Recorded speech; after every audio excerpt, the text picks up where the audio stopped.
I see. Thank you so much. The Adventurers Guild has been overwhelmed these days. No worries at all.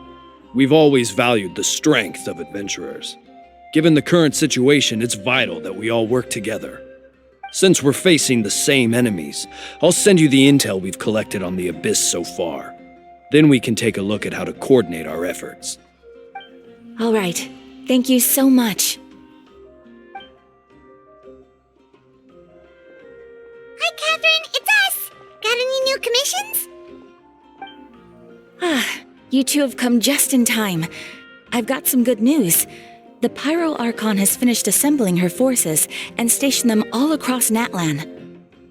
Given how the Abyss has ramped up its activities lately, we can no longer afford to act only after receiving news of an invasion.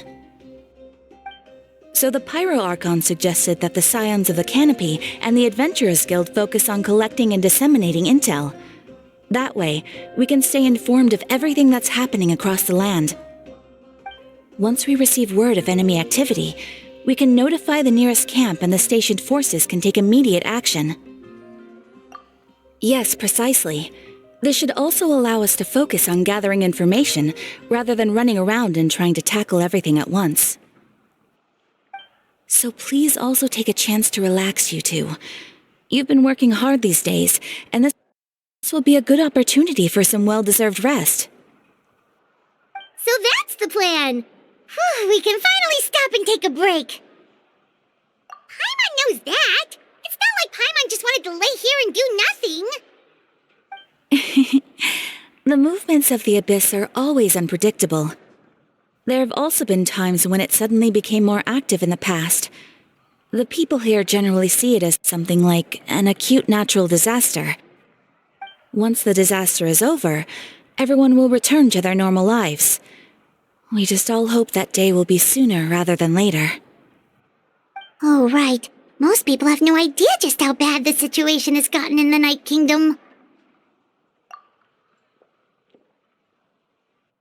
Oh, hey, Kachina! Are you feeling better now?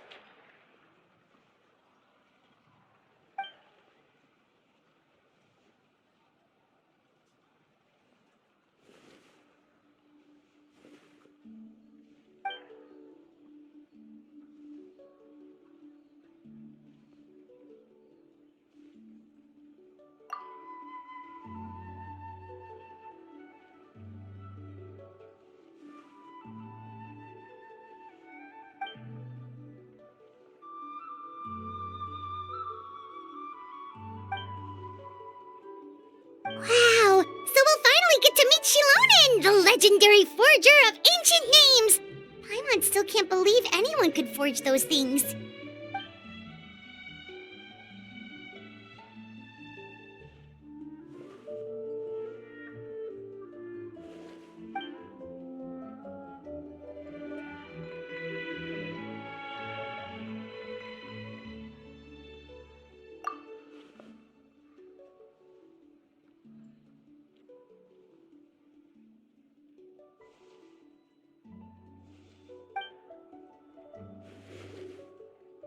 Hey, have some confidence in yourself, Kachina. After all, you're already a victor of the Night Warden Wars.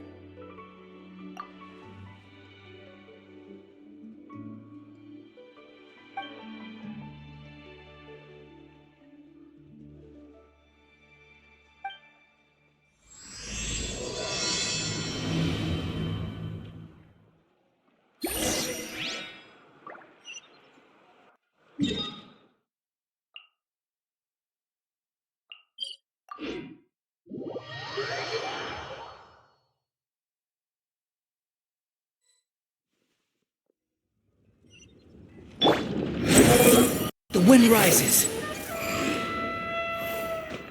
Quit following.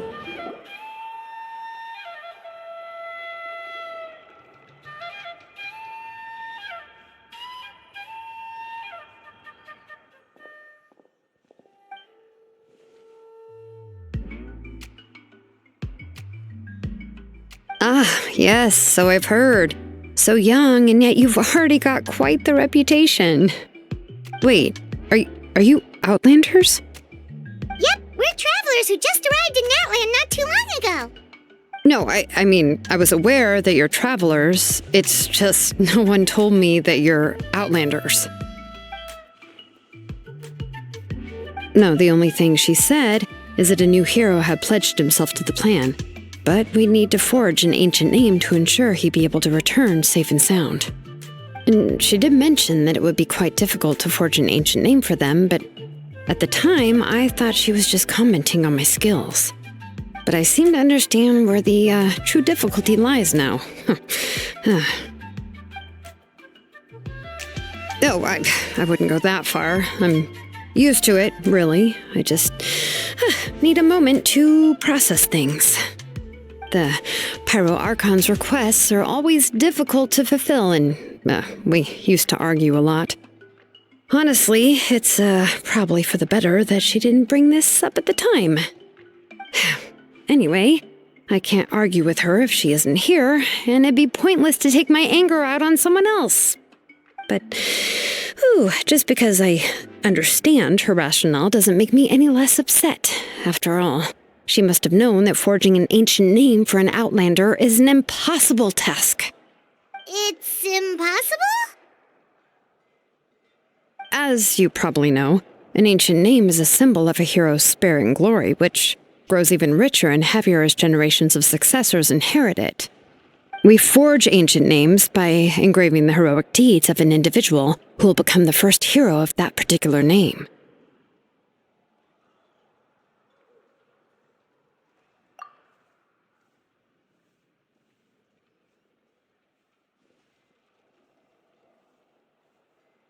But they were all performed outside of Natlan, correct? Yeah, that's right. Then those deeds haven't been recorded by the Night Kingdom. To take it one step further, even if you had performed heroic deeds in Natlan, as an outlander, your actions still wouldn't have been recorded by our lands. Only memories and experiences that have been acknowledged by the Wyab can be used as a basis for an ancient name. Even the greatest of craftsmen cannot create something out of thin air, you know. That's just how it is. Seems the Wyab don't want just anyone to get a name, huh?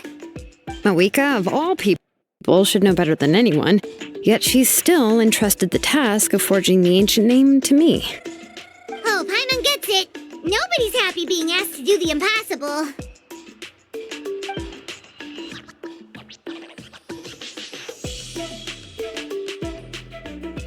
Ugh, don't remind me. Let's just focus on how we can pull this off.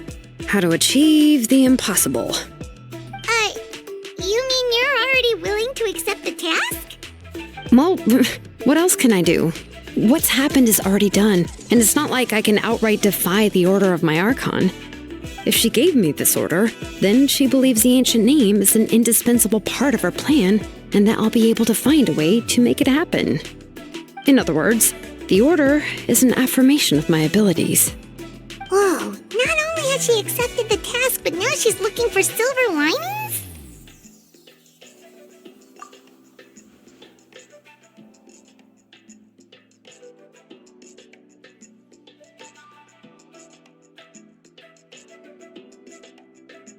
The key is getting the Wyab to somehow acknowledge the traveler's existence and record his heroic deeds.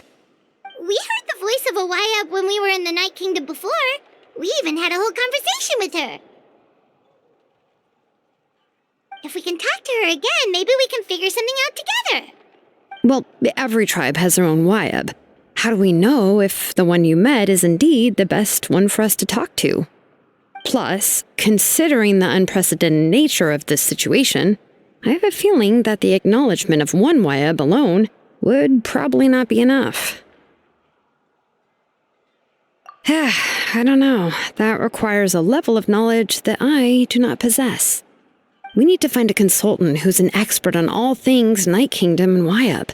The first person who comes to mind is Lali at the Masters of the Nightwind, the one we call Granny Eatstali. Oh, we've heard that name before. We used her spirit speaker stone to find Kachina's ancient name. A person who can make something like that must be pretty impressive. I'm unsure she'd be able to help. Still, she's older now and quite eccentric. It's hard to even book a meeting with her, given that she's constantly holed up in her room and doesn't like to be disturbed. I've heard that to get her help, you have to be extremely patient with her and know how to keep her spirit up. I hate to break it to you, but...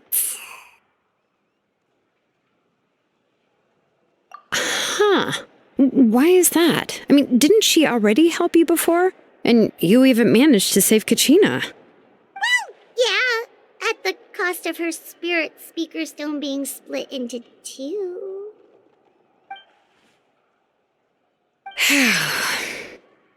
Great going, Moeka. We're already off to a rocky start here. In that case, I guess your only option is to try to emphasize that this is an important order from the Pyro Archon. Hopefully, Seatlali would still want to show respect to the Archon. I'll also write you a letter on your behalf. If you can find someone to deliver it and mention some good things about you, then that should help too.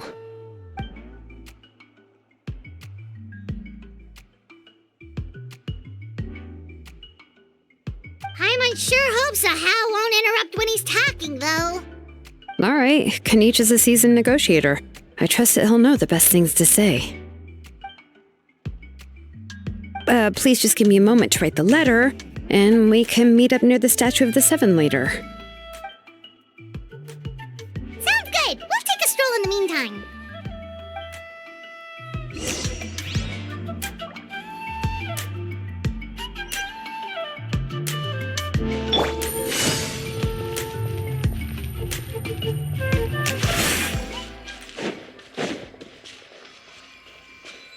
Take it easy.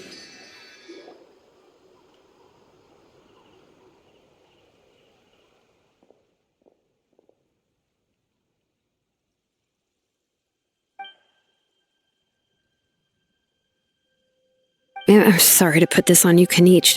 It's just that you're probably the only person who knows how to deal with her.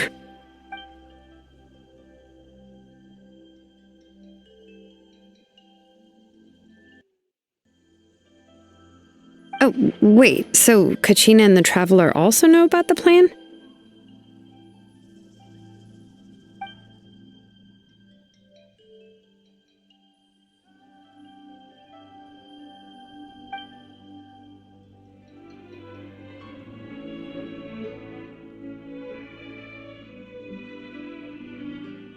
Right. She mentioned there are 6 heroes and that Shilonen is one of 4 that have already been acknowledged. Oh, well, then I suppose there's no need to keep any secrets between us. Having companions walk by your side is perhaps the best solace when facing such a bleak reality.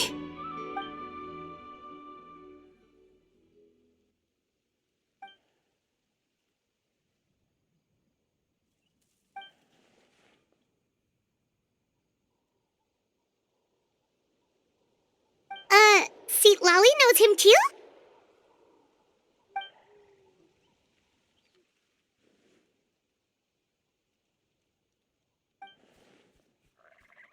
Given how the Masters of the Nightwind love to babble about dreams and revelations, they're already a pretty strange bunch to most. I've never met Auroran, but if they consider him the odd one, he's got to be pretty far out there.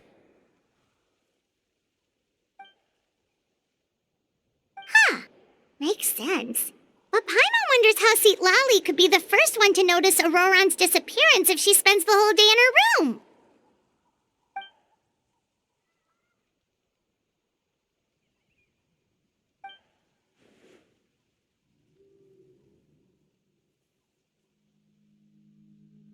Oh, so if I'm following, you mean we'll help her investigate Auroran and the captain's whereabouts?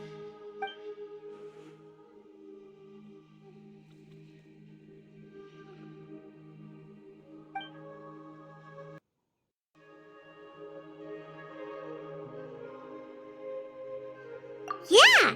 Plus, we kinda owe her one anyway to make up for breaking the spirit speakers down. This is a pretty well thought out plan, as expected of Mollypo Kanich. Then, yeah, I'll leave my letter to you. Let's hope Seatlali can meet at the stadium in 2 days.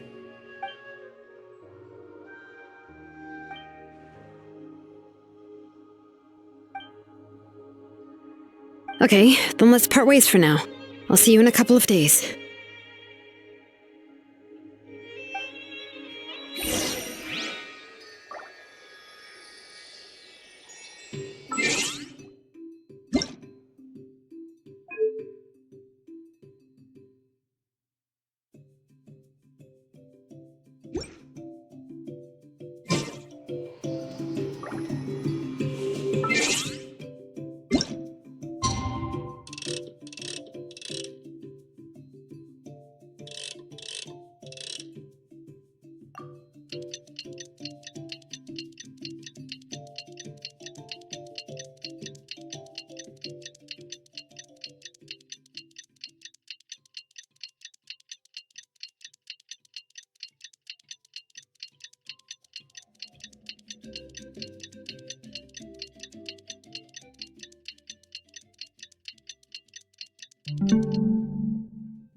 Oh, it's time to meet up with Shilonen. Let's ask her how things have been going.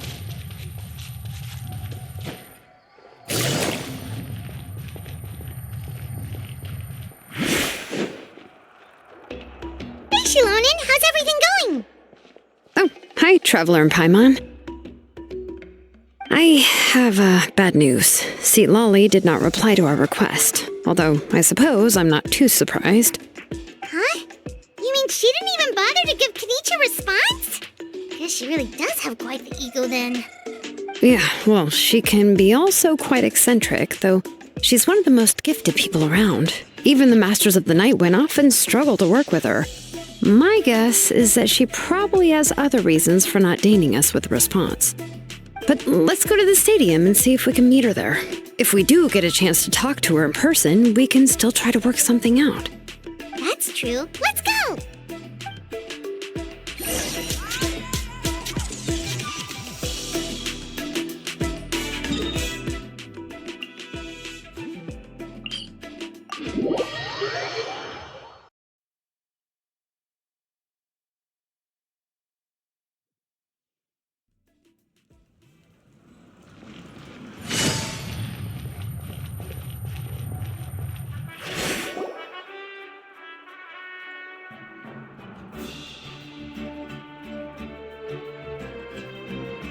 Paimon doesn't see anybody.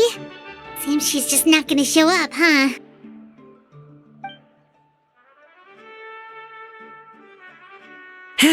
Well, we tried to be as considerate as we could, but she's under no obligation to help. That might be true, but this is still a request from the Pyro Archon, right? Shouldn't a subject always answer the call of their Archon? A subject? Well, if you ask me, I'd say we're all more like friends with the Archon. Yes, Mawika is our leader, but that doesn't mean there's any kind of tall barrier between us and her. The only thing is that she often has very high expectations of us. Huh. So even though she's super powerful, it sounds like she's actually pretty down to earth and easy to get along with. Unlike that old hag Granny Eatstily, right? Does she think she can ignore us just because she's famous? You all talk about her like she's some kind of huge deal, but she didn't even bother to reply to our letter! Seriously, if she didn't want to come, she could at least let us know. If that's what aging does to you, Paimon never wants to get old. Oh, really? So, that's how you see me? Huh? Who's there? Who's talking next to Paimon? Oh, don't mind me. I'm just a disgruntled old hag, right? Come on, relax. I'm sure my bark's worse than my bite. Huh? Seat Lolly. Wait, your Seat Lolly? Your Granny Eatsley? Yes, Granny Eatsley. But emphasis on Eatsley, not Granny. You must know this trope from light novels, surely. They use it all the time. The young man who's actually the oldest person in the room. The girl next door who turns out to be a seasoned veteran. The wise sage who looks like a little kid. Oh, wipe that look off your face! You've seriously never seen an older lady that doesn't look her age? Okay, well, don't go thinking it's a trick either. See? I'm barely wearing any makeup. Did I forget to mention, she's called Granny, but she's actually pretty young. It was an honest mistake. I guess we've just gotten used to it. I'm sorry. So, how old are you actually? What? How dare you? Don't you know it's rude to ask a lady her age? Paimon really didn't mean to offend you, it's just that your case seems really unique. Oh, Paimon just wanted to apologize, but now she's putting more and more of her foot in her mouth. Really, Paimon just got a little mad since we thought, well, you were gonna leave us out to dry. It was my idea to invite you here, Seat Lolly. So if you're upset, you can just take it out on me. All right. I was only joking. I didn't mean to chastise anyone. There's really no need to take all this so seriously. If anything, I'm gonna feel awkward if we keep this going. I received Kenichi's letter and was planning to attend this meeting. Since I had already decided to come, I figured there was no need to draft a reply that simply said, "Understood." Besides, just showing up is the most important part, no? But, of course, it's also natural for people to get held up by one thing or another as they're trying to leave the house. It certainly was a bit awkward to see that everyone else had arrived before me. At first, I was thinking of quietly sneaking over, but since you were already here waiting for me, I started to think about how I should phrase my apology. Only to hear you all talking smack about me. Anyway, that's the whole story. Honestly, it's not like I owed you an explanation anyway.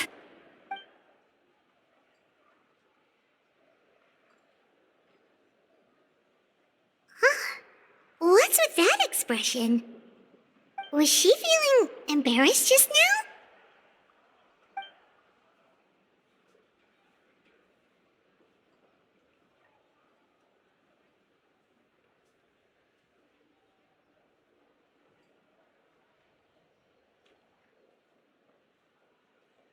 When the Masters of the Night Wind said they struggle dealing with her, I wonder if the feeling is mutual.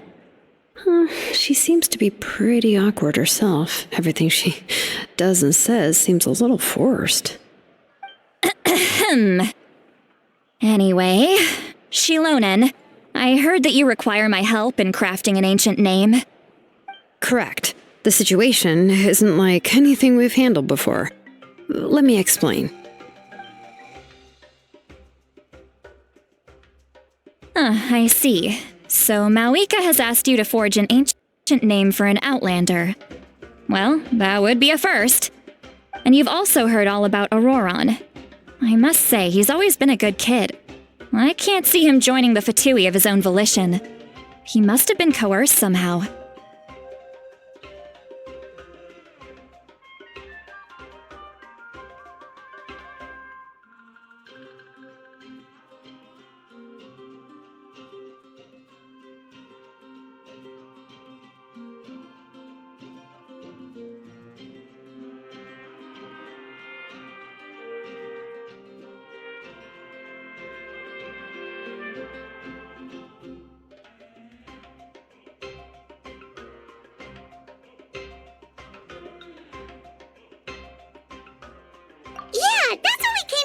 You. We'll help bring Auroron back if you help us solve the problems of forging the ancient name. What do you think? I suppose I'll just call you Traveler for now. Traveler, come here. Let me take a good look at you.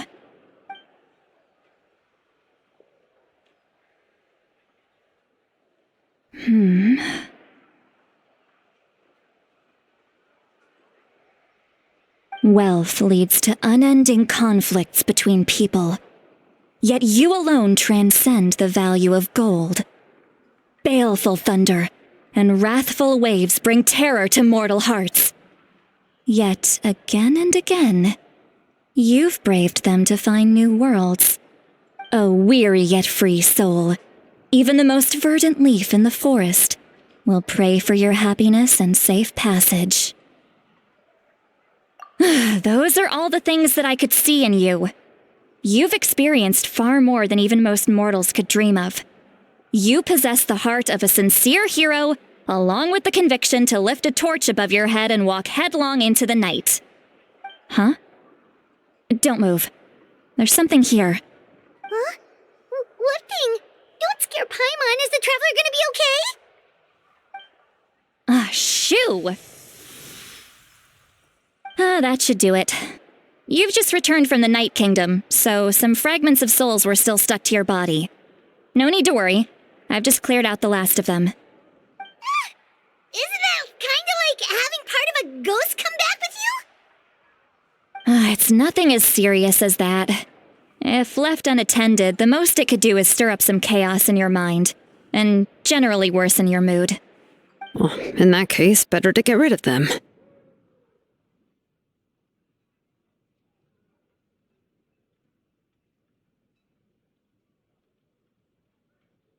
It was nothing. Shilonen, let's follow your proposal. Once you've brought Auroron back, I'll take you to see the Lord of the Night.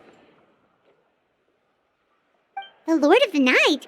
But don't we need to talk to the Wyab of the tribes? Something this important is beyond their jurisdiction. Only the Lord of the Night can decide whether we can grant an ancient name to one who does not hail from our lands. The Lord of the Night is an ancient entity that rules over the entire Night Kingdom, constantly borrowing the power of the sacred flame to combat corrosion from the abyss. Oh, so you're basically saying it's even more powerful than the Wyab of the tribes. Well, that sort of makes sense, being the Lord of the entire Night Kingdom and all. Not exactly. It's not so much that one's more powerful than the other. But never mind. That's not important. It would take too much time to explain. Just listen carefully to what I'm about to tell you. The Lord of the Night is currently in a deep slumber, and we can only communicate with its consciousness while in a trance. In other words, in a dream. But I will need to prepare a few more things if we are to hold a ceremony to achieve the state of the trance. I'll make a list. Can any of you get everything for me? I can go. It'll probably be a long list, so better leave it to someone who knows all the local vendors. Sounds good. Then we'll go with St. Lolly to track down Auroron. Phew, the Fatui are nothing to scoff at, so please, be careful during your investigation. If you need any help, just come find me. Yep, we'll be sure to play it safe.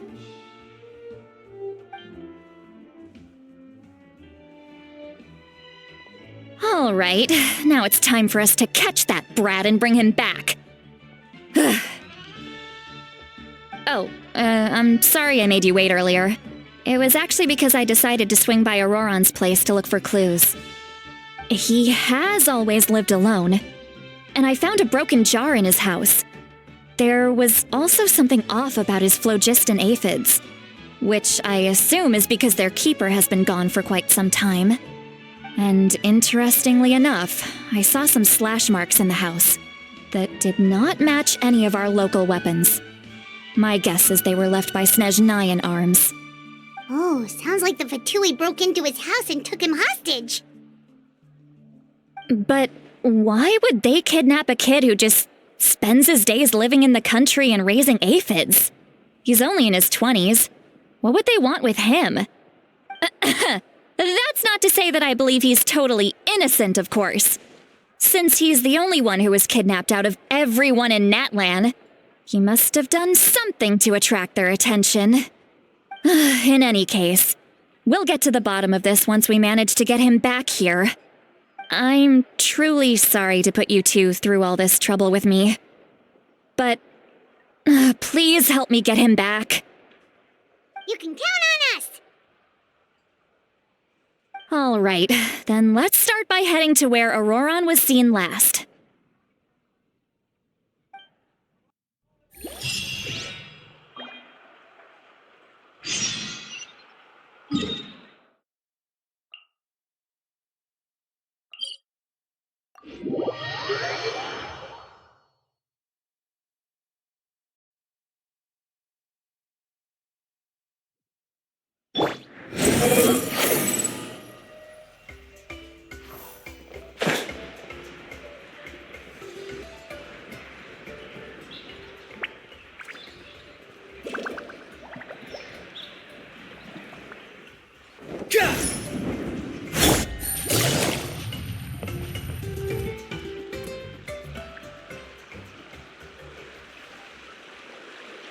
This is the spot. An eyewitness claimed to have seen Auroron speaking to some Fatui soldiers here. I don't know how much you're willing to believe me, but Auroron really is a good kid. I see no reason why he'd suddenly get involved with a Fatui. I'm convinced that what the witnesses saw was actually the Fatui coercing him, or perhaps trying to extract information. However, I doubt anyone would believe me, given there are no signs of a fight. Didn't Kanich say that she's a big name in Natlan? Feels kinda weird to see her so frustrated and helpless like this. Auroron? Well, he was left at the side of the road as an infant, and the people of the tribe took him in. You could say that everyone had a hand in raising him. He learned a lot from us, and once he reached adulthood, he built himself a house out in the countryside. He spends most of his days growing vegetables and raising aphids, living off of what he harvests from the garden. He's always been such a good kid. He would even get his friends to deliver whole bags of fresh produce to my place.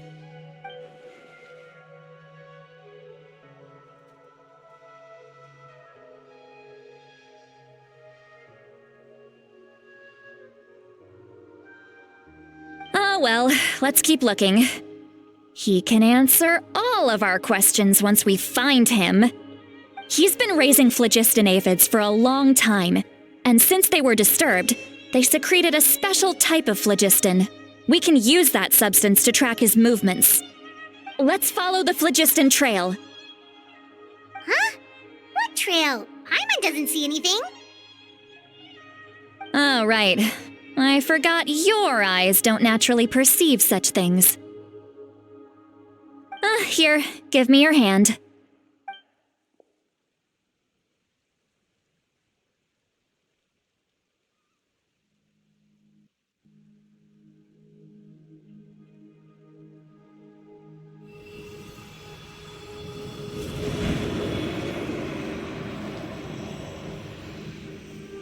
Huh? How about now? What do you see?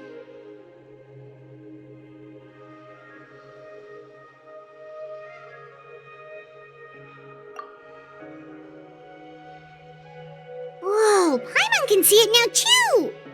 That's right. I used a spell to temporarily transfer a portion of my senses to you. For a short while, you'll be able to see the phlogiston too. Wow, you can even share your senses with us?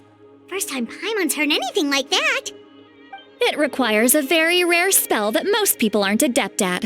But don't worry, it's a cinch for me. Between the two of you, it seems the Traveler's senses are a bit stronger than Paimon's.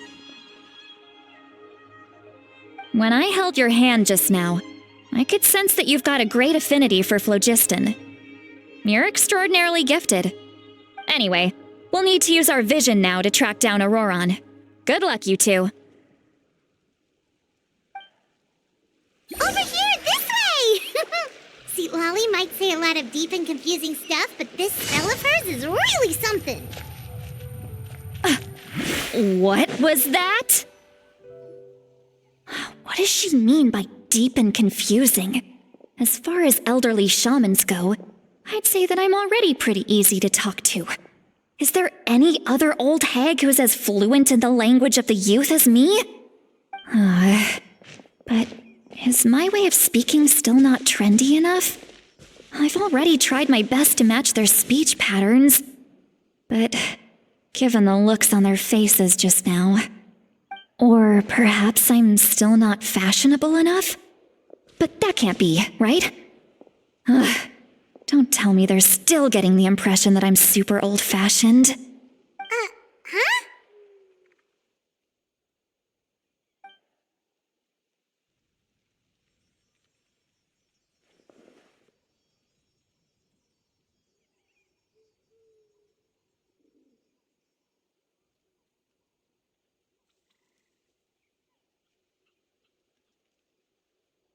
Was that Seat Lally's voice?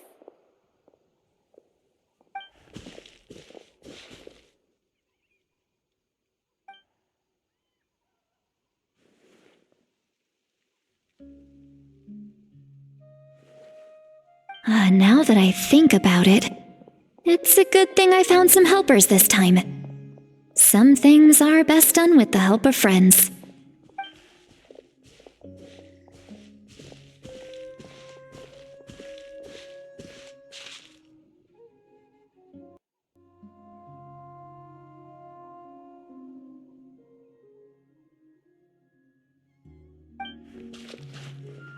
Oh? They appear to be feeling quite confident. Looks like our work will go smoothly.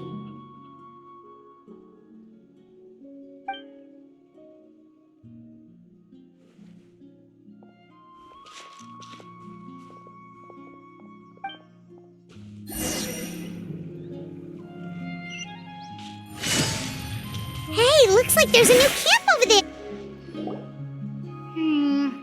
Yeah, judging by Paimon's experience as a guide, it definitely looks like people set up camp here. Wait. The phlogiston here is a bit odd. Let me see. Paimon sees a small shape here. Could it be some sort of symbol? This is a distress signal for the Masters of the Night Wind. Only someone from our tribe would recognize it. So Auroron was indeed being threatened. We've got to find him, fast. Leaving such a subtle mark implies that he was trying to be discreet. In other words, he was probably under the Fatui's watch. If they notice us, we can just charge in and fight them to the death. But what if my darling grandson is also there? I can't have him caught in the crossfire. No, I've got to be careful. Otherwise he'd get hit as well. How annoying. No, I've got to stay calm and keep my composure.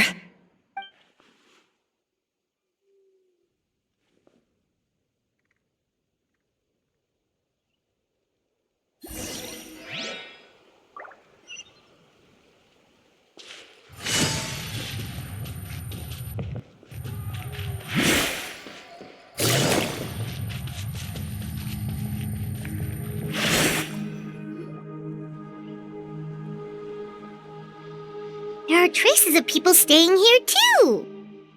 Wait a second. The phlogiston around here is jumbled up. I can also smell a mix of elements in the air. Pyro, electro, and some other elements as well. Kanich told us that you were super amazing. No wonder you can sense so many more things than us.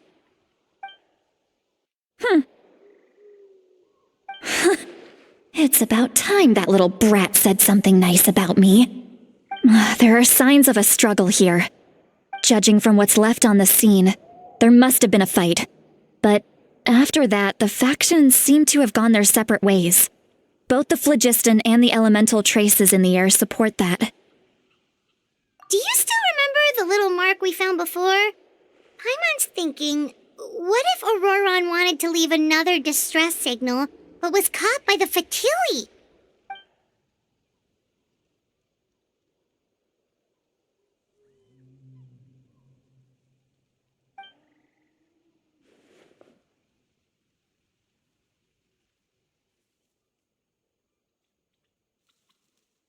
Given there are 2 signals leading from here, we should split up as well. I'll take this direction, and leave the other one to you. Let's meet up again later.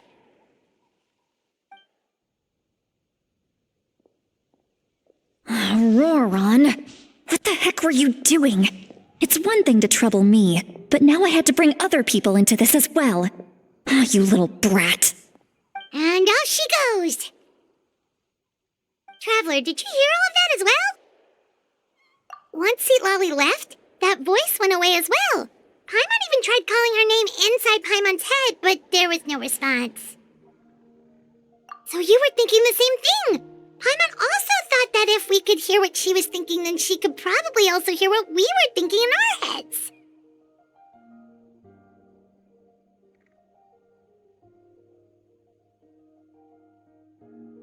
She did say that she was quite adept at this spell, and it doesn't sound like she's had any trouble with it in the past.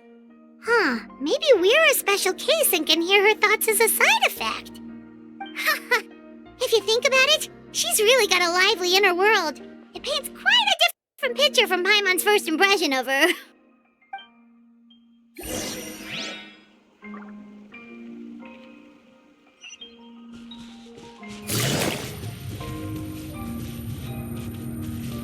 Paimon sees some traces here. Let's follow them and see if we can find anything up ahead.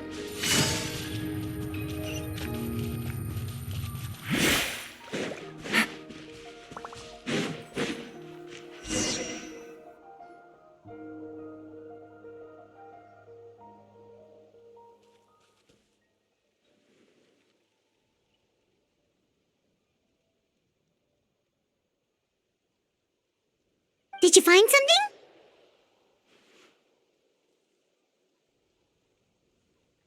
Huh. So we can't tell where Auroron might have gone from here. That's weird. The phlogiston trail suddenly stops. We can't make anything of these footprints either. But he can't have just evaporated into thin air, right? We know he wasn't alone. He had all those Fatui with him.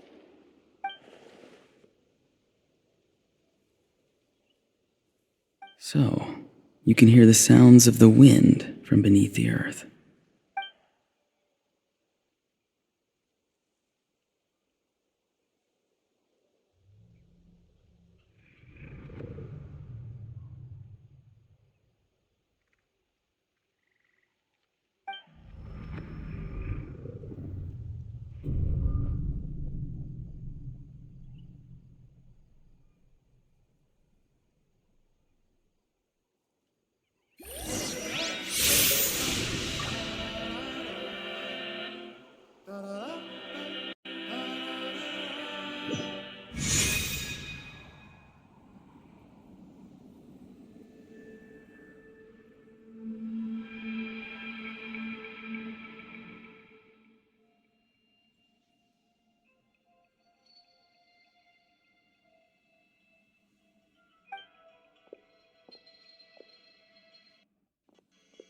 I'm very sorry, but please do not move.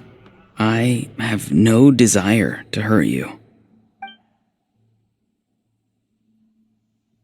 I apologize that our first meeting has to take place like this. It's just that you're much like one of those animals with ears that perk up as soon as it senses danger in their environment. And given your combat proficiency, I would not have been able to gain an advantage over you if you were anywhere else in the world. However, you're now in the Night Kingdom, a familiar domain to the Masters of the Night Wind. Hello, traveler. I'm Auroron, the one you've been searching for. Ah, the Fatui's custody. I see. So even Granny has told you that I was coerced by the Fatui. I'm afraid you've been brought here by a lie, like a false omen in the lingering smoke. My friend and I only left those traces to lure you here. Deceiving you was never our true intent, however. It was simply the fastest and most feasible way for us to set up a meeting. Greetings, traveler from afar. Be careful with this, traveler. His soul is temporarily restrained by us, and it appears to have become more fragile in the process. It's taking all my concentration to hold on to him. It was I who tasked Auroron with leaving the traces to lead you here, and I who used the Master's ritual to bring your soul to the Night Kingdom. I've heard much about you from the past encounters you've had with my colleagues. Given the present situation in Natlan, I would like to sincerely request a formal meeting with you, in person. I will use the opportunity to explain my goals and motivations to you, as well as why I mistrust Malwika, the Pyro Archon. I believe there is little reason for you to blindly follow her plan. If you would like to hear our intel, then find us to the east of the stadium. But remember, not a word of this to anyone. I would like to avoid any further conflict. You will see me again once you return to reality. No matter what I say, please, help me keep this a secret. This is all to avoid dragging Granny into this conflict.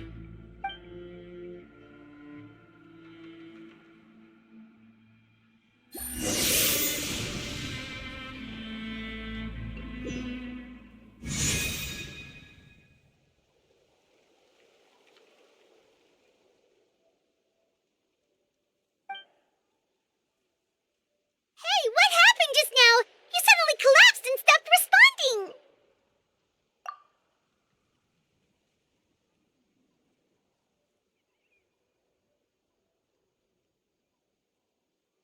Hey, why are you sitting on the ground? Are you okay? See, Lolly! He froze for a moment and then just collapsed to the ground! Could it have been those leftover remnants from the Night Kingdom? Do you have any itches or pain anywhere? Don't worry. We can take a short break. Sorry, I know I asked for your help. But had I known you were feeling unwell, I wouldn't have taken you on this trip with me.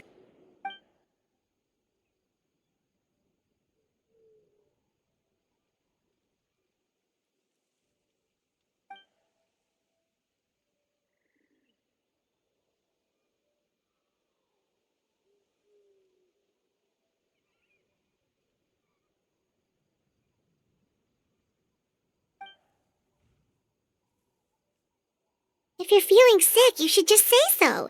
See, Lolly should be able to, exorcise any ghosts or weird stuff that you picked up in the Night Kingdom.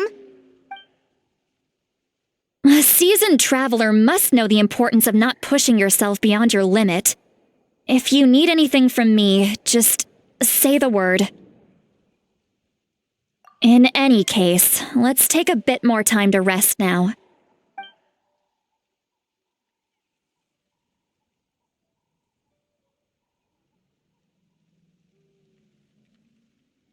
Need to be more careful next time. Feeling better yet, Traveler? All right, let's get ready.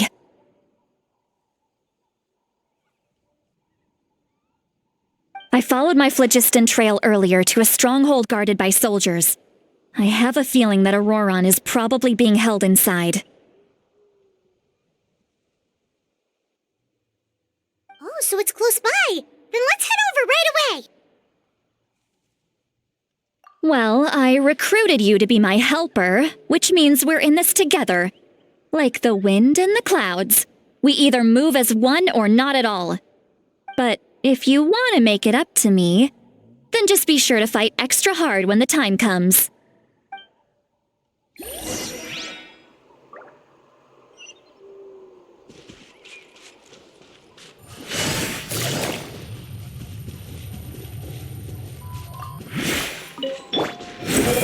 Squall and fury, upon the gale.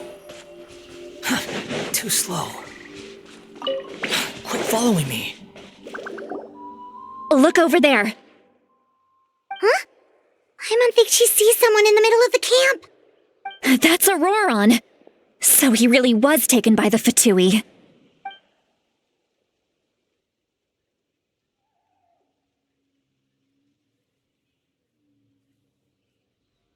All right, we'll take the lead.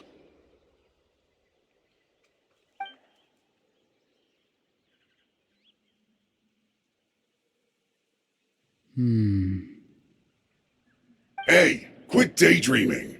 Don't you have work to do? I cannot see the sun. What? Without the sun, I cannot see the truth. You are currently blocking the light, so I must beseech you to move aside. Huh? Okay, Mr. Philosopher. That's enough mumbo-jumbo. Wow. I'm going to rip that guy's head right off. See, Lolly's struggling to control her temper now. Are you ready? Let's go kick their butts. On my count. 3, 2, 1! Still trying to resist? You've got no idea who you're up against. Shine down. Here comes the kick. Busted. The wind rises. No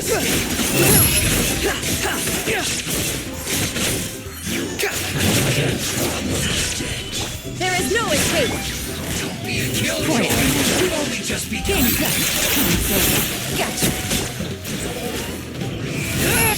You. Looks like I went too far.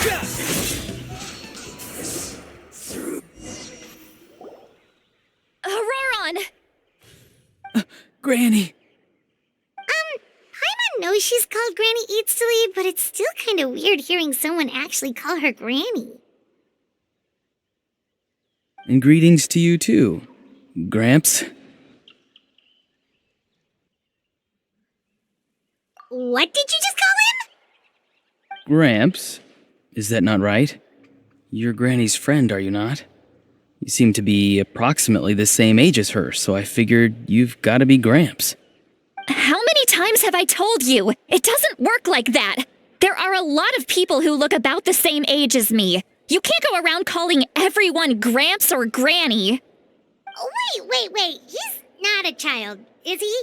Don't tell Paimon he's one of those people who look like an adult but are actually only 8 or 9 years old. Oh, your words have pierced my heart like a thorn vine. Given how hard those thorns are to remove, I may just need to find a pair of tweezers. Why are you so upset? You can just say yes or no. Of course I'm not a child. It's just Granny always taught me to show gratitude where it's due. And since the Masters of the Night Wind raised me collectively, I basically see everyone above a certain age as an elder I should look up to.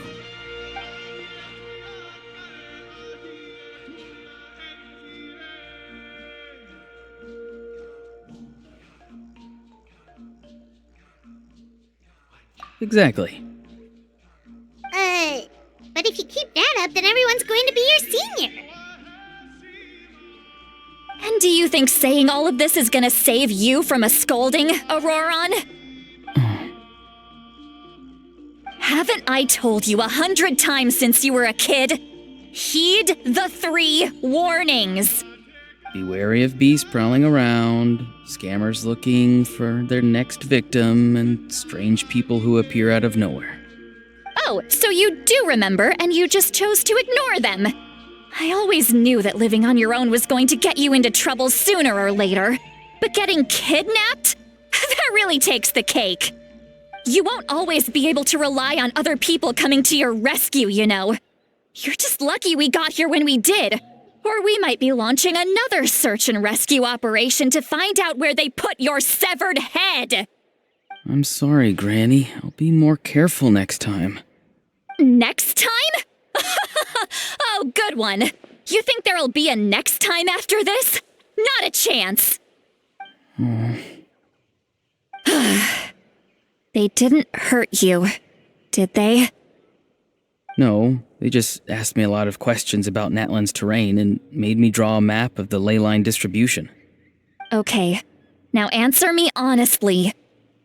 Were you the one who helped the captain escape after his battle with the Pyro Archon? Yes.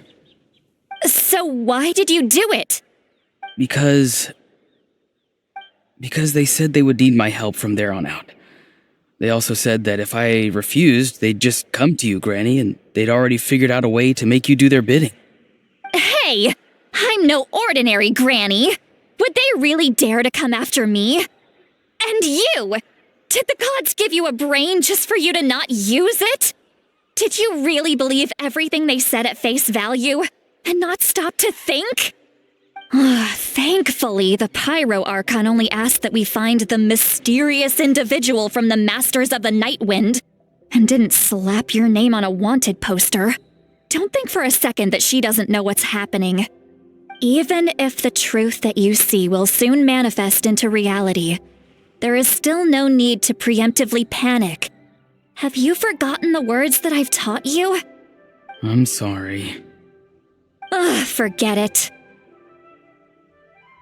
We can submit the details of this camp and the defeated Fatui as evidence of your innocence. Let's clean this place up and get back to the city.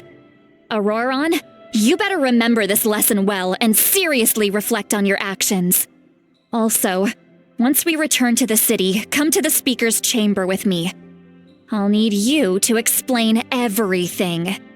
Sounds good. Should I bring some of my homegrown vegetables as well? Your vegetables? Yes. I grow a lot of fresh produce in my garden. I hope the Pyro Archon won't be too picky about the selection. Now's not the time to be thinking about that. If you do come face to face with the Pyro Archon, the first thing you should do is... Recite the 3 warnings. Huh? No! You should emphasize that you were not in cahoots with the Fatui! How exactly did the Masters raise this guy? Oh, right.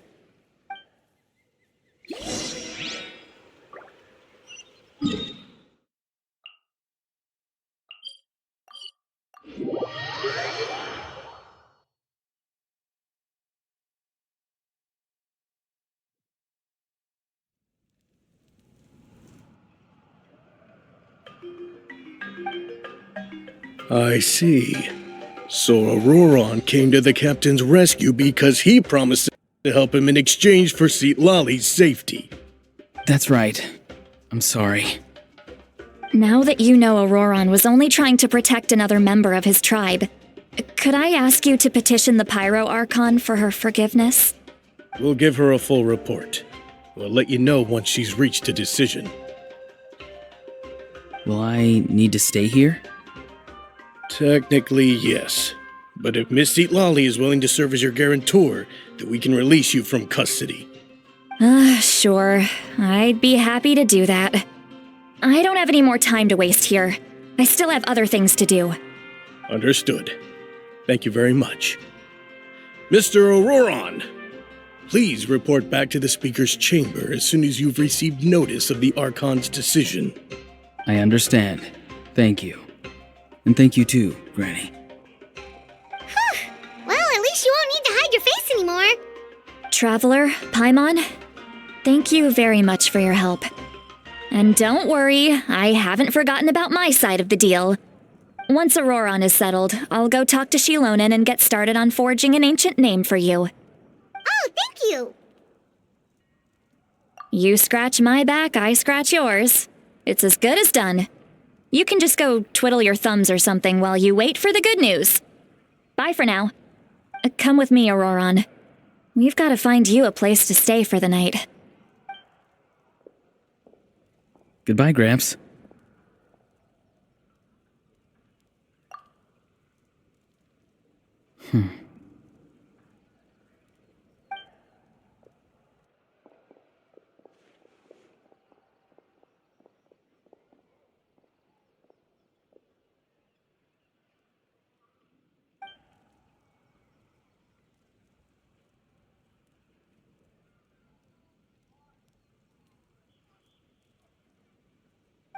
We're finally done.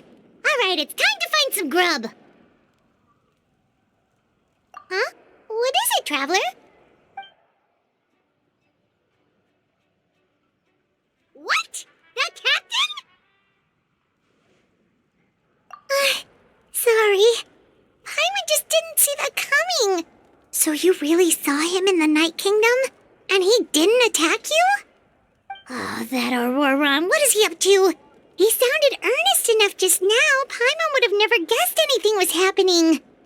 All that stuff about protecting Seat Lally and being forced to help the Fatui, when he's actually been a willing accomplice all along. Yeah, you're right. Still, Paimon appreciates you telling her about this.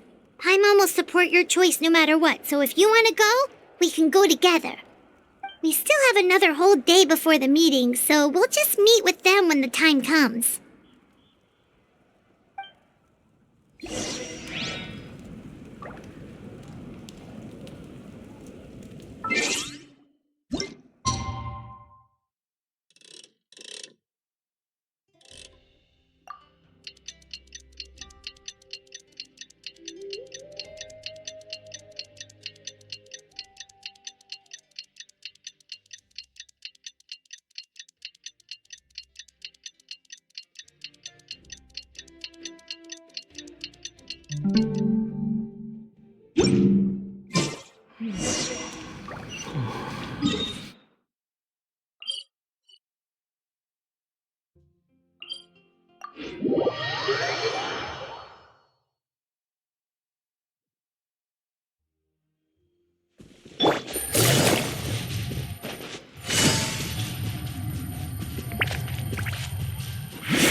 Weird. Paimon doesn't see anyone.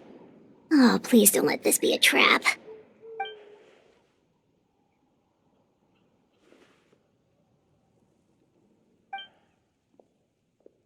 What was that? Good evening. Nice to see you again. It's you. You shouldn't pop up from behind people like that. What are you, a ghost? I'm terribly sorry. It's just a force of habit. And what's with you apologizing all the time? You sound so polite and honest, but you're actually doing shady stuff behind people's backs. You're right. Granny tells me that too. Huh. Come to think of it, you remind me of her. Sometimes you two sound really similar, you know. Oh, so you're gonna call Paimon Granny too now? Well, I could.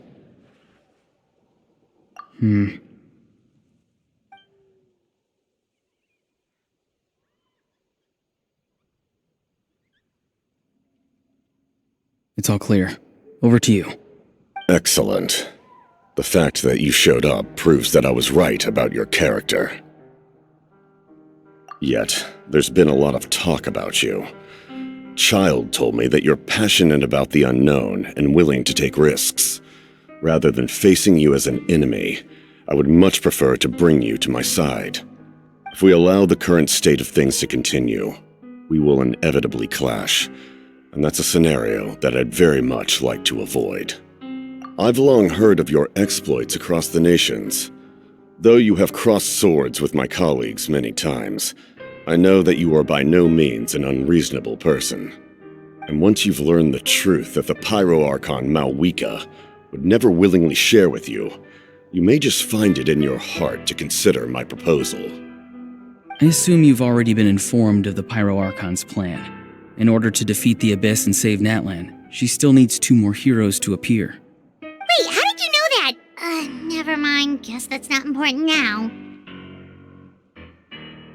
I've long kept a close eye on her plan. To be frank, it's an exceedingly risky plan. Will the heroes really appear? And even if they come to her, will their power be enough to drive the Abyss back? If any part of the plan goes awry, all of Natlan, even all of Tevat, will pay for her mistakes.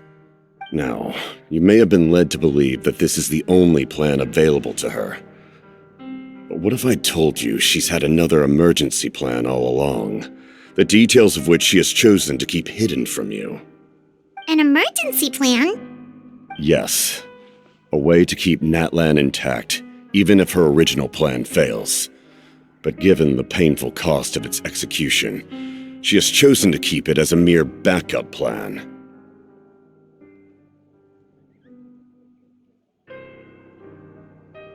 Whether this stems from hesitation, fear, or even naivete, I cannot say. But Natlan cannot afford to wait until she comes to her senses.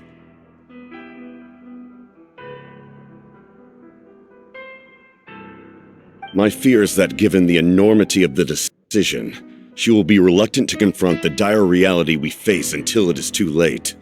There will be no time left to execute the backup plan, and all of Natlan will be lost to the abyss.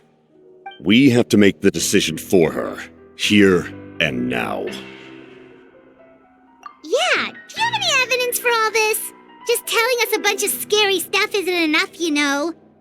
Besides, wasn't it you who tried to seize the Gnosis for the Tsaritsa plan?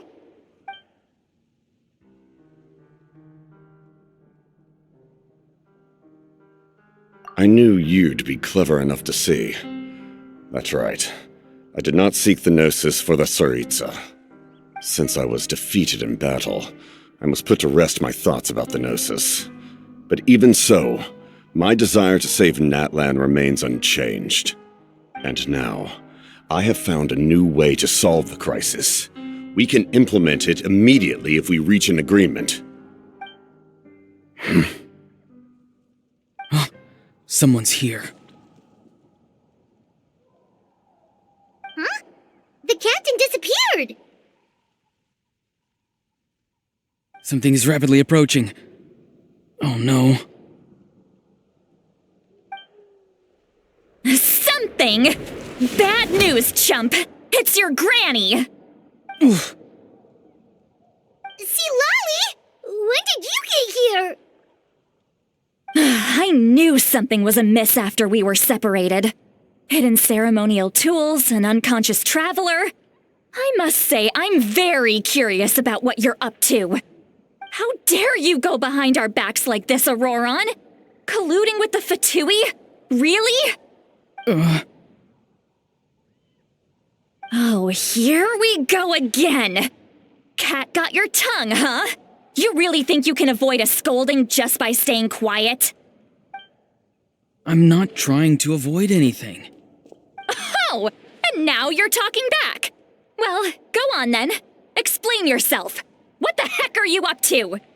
I'm sorry, Granny. I feel so guilty. You! That's it! Where are my tools? I swear if I don't teach you a lesson right here and now, I'll... Wait, see, Lolly! Please, calm down. We, still learned a lot of info, didn't we? Like the fact that the captain isn't trying to seize the Gnosis anymore. So, maybe just save the scolding for later, okay? Listen well, Auroron. You're only getting out of this now because of the Traveler's plea. This isn't over. You hear me? You're right, Traveler. Let's go. We can discuss this more back in the city. You two keep an eye on Auroron for me, okay?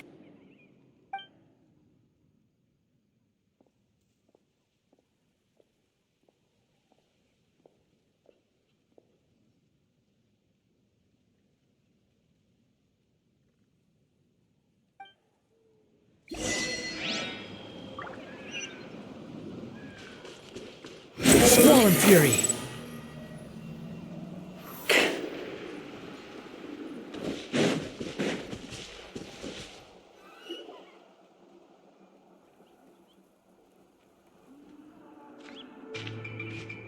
In all my years, I've never had a child cause me so much grief. Do you seriously not see what's at stake here? You've got a head on your shoulders, Auroron. Use it! Why did you help the captain? And I want the truth this time. No answer? Think you're being smart? Then let me ask a different question. What does the captain want? What is his purpose in Natlan? Really? You're just going to stonewall me?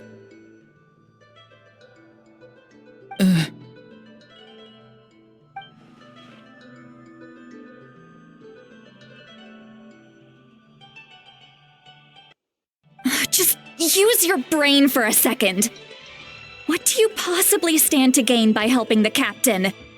Only endless trouble awaits you and everyone in the tribe. You've always been a good kid. Why would you throw that all away now? If you're worried about something, just talk to me.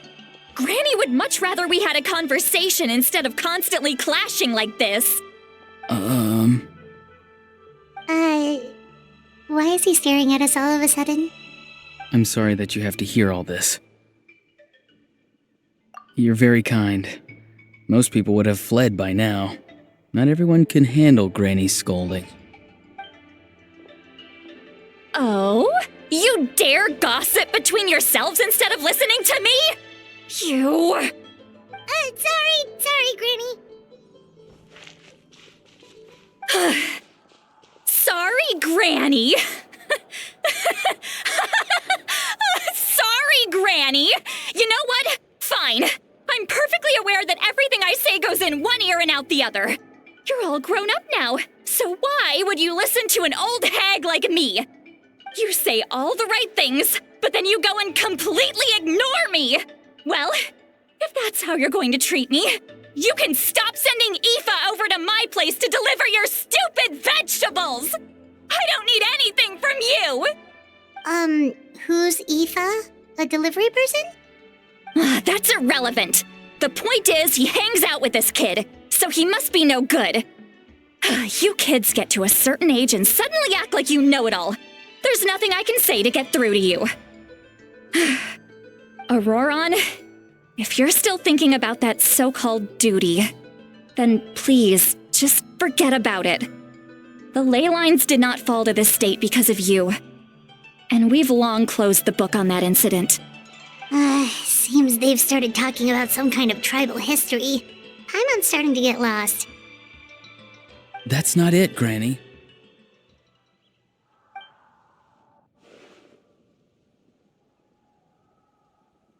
I know you tend to get down on yourself when you're upset, but I can tell I really hurt you this time. All I can say is I'm sorry. His voice. Auroron! Where have you gone? It sounds like he's somewhere super far away, but isn't he right here in front of us? I'm really sorry. It's up to all of us to do everything we can to save Natlan. So I've got to go. Get back here this instant! Auroron! What is this? Powder from plant spores? Is that the trick he used?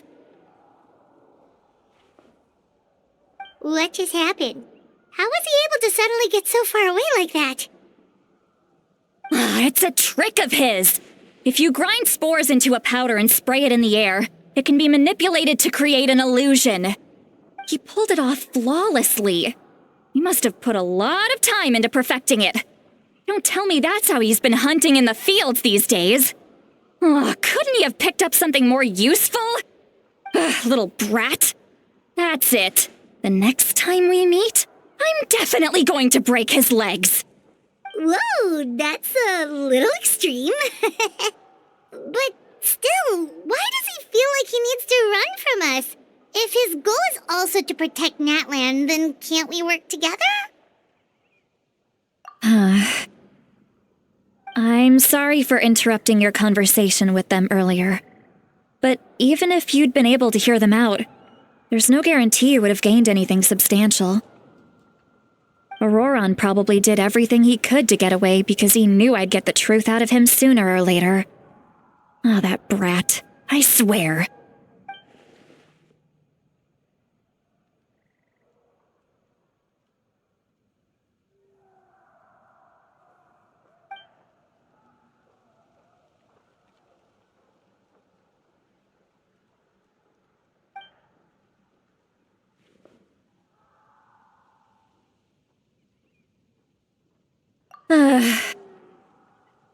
We've got quite a long walk back to the city. Let's take our time. It'll give me a moment to figure out how to explain all this.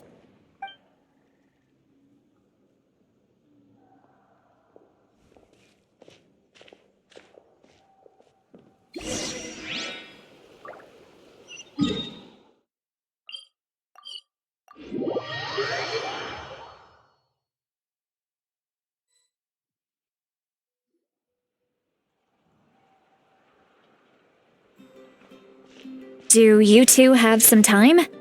Feeling hungry? How about we get something to eat? Oh, right. It's been a while since we last ate. Now that we can relax, Paimon just realized how hungry she is. Then let's go. We can find somewhere to sit down and talk. Food and drinks are on me. Really? You're not gonna take her offer? That's right. See, Lolly has gotten a lot quieter since Aurora ran away. She seems to be having a hard time. He's right. We're seasoned adventurers, so we're more than capable of paying our own bill. Hey, come on now. You won't even let me take you out for some food and drinks? I just wanted to treat you to a meal. Are you sure? We can save you some Mora. Mora is the least of my concerns. Besides, we're definitely due a meal after all the time we've spent together. Let me get this one. I might be an old hag, but I like to think I'm not completely useless. Sure, that's fine with us, but Paimon doesn't want you to be sad, sweet Lolly. Don't worry. I'm sure a juicy grilled steak will work wonders.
What are you looking at?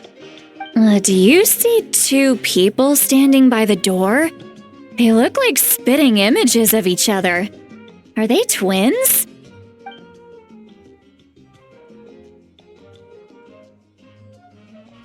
But Paimon only sees one person there. Huh?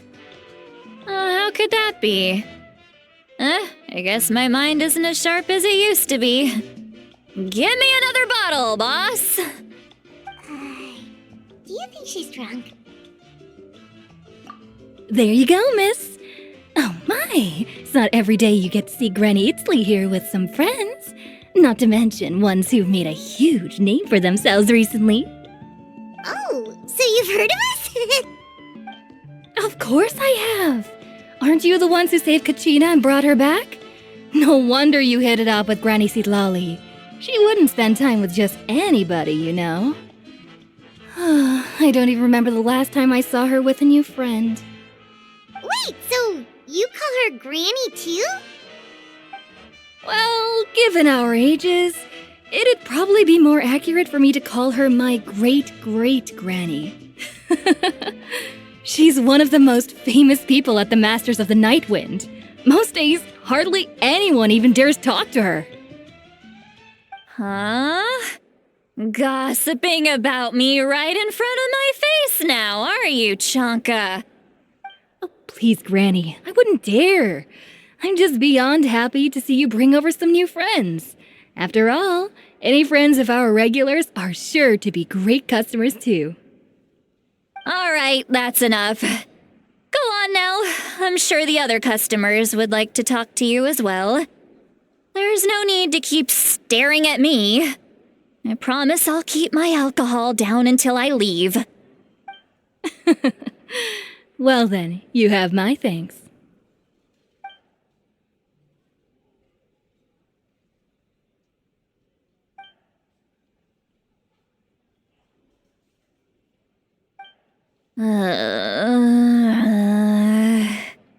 Seat Lally? Seat Lally? Who's that? You got some gall calling me by my first name. Let me guess. You want to test your skills against Granny Eatsley, don't ya? Are you still with us, Lolly? You're kinda talking to no one. You chumps come around here, picking fights with me? Well, you know what happens next. You lose, and then run off home to tell everyone about how I'm this big scary bully. It's always the same story. You brats start it, I finish it, and then I end up with the reputation of being some kind of terrible monster among the shamans. I mean, come on. Monster? Me? Really? What did I do to deserve that? Granny Lolly, you're not a monster at all. Exactly! And while we're at it, I'm not some lazy slacker either. Between meditation, advising the chief, and speaking with the Wyab, I actually have a pretty packed schedule, you know. Oh yeah. And I have to mentor all the new kids. Hey, new kid. Yeah, you. Don't play dumb. Didn't I teach you how to find phlogiston? You see? I know my stuff. I'm a good teacher. You tell him. That's more like it. About dang time someone showed me a little respect.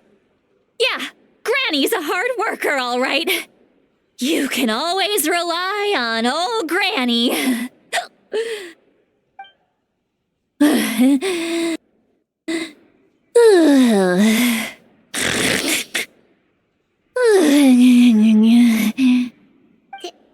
Did she just fall asleep with her eyes open? Oh, jeez. Behind this pitch-black curtain, a chapter of hatred reveals itself. Behind the smoke. The lingering smoke. She's meditating again. She does this whenever she's had a few too many drinks. Her mind's actually racing at this point. It's quite the opposite of sleep. Is this another specialty of the Masters of the Nightwind? No, I'd say it's an ability that's unique to Citlali herself. While she can easily pick up everyone else's skills and tricks, few have been able to master hers. Warning, warning. Red, the color of danger, has now arisen within that pair of eyes. Huh?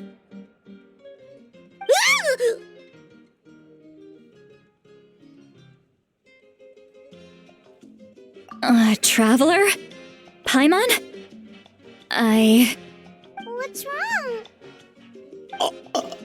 I'm gonna hurl. Hang on, just keep it in. Phew. Okay, it's passed. That was a close one. You had Paimon worried. Paimon really thought you were about to barf all over the table just now. How embarrassing. I'm sorry you had to see me like that. That's never happened before, I swear. I've never thrown up, not once.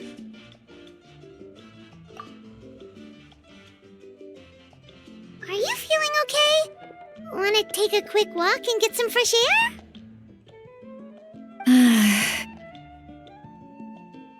There's so much that I want to say, but I can't. Why not? Of course you can. Just say whatever's on your mind. Please, Paimon, it's not as simple as you think. We've only known each other for a few days, right? What would you think of me if I were to start dumping all of my complaints on you after we've only just met?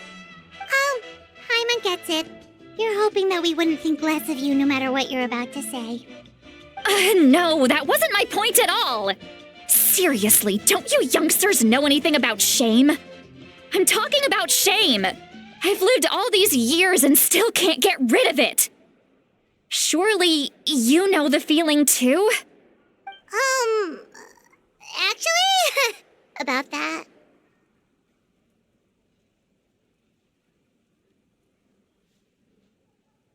Huh? Tell me what? Yeah, this is as good a time as any.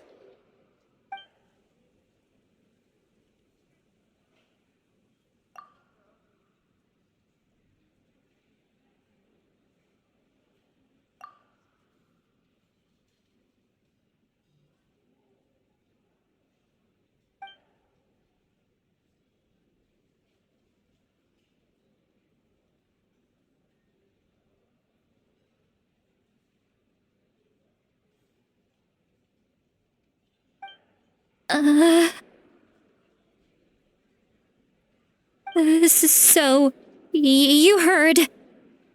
You heard my... It's okay, Sweet Lolly. You had every right to complain about those things. I can't take it anymore! Why do these things happen to me? Hearing me mumble under my breath is one thing, but hearing what I mumble in my own head? That's too much! It's just like when you're rolling on the floor in your pajamas, but you forget to lock the door, and someone bursts in to deliver cabbages and sees the whole thing! So that, happens to you a lot? It happens to people in general, okay? Doesn't matter if you're 200 years old or 1,000 years old. Everyone rolls around in their pajamas sometimes. I was just picking something generic. Take a walk with me. I have things to share with you. Looks like she's completely given up. Like those criminals who just confess everything and accept their fate.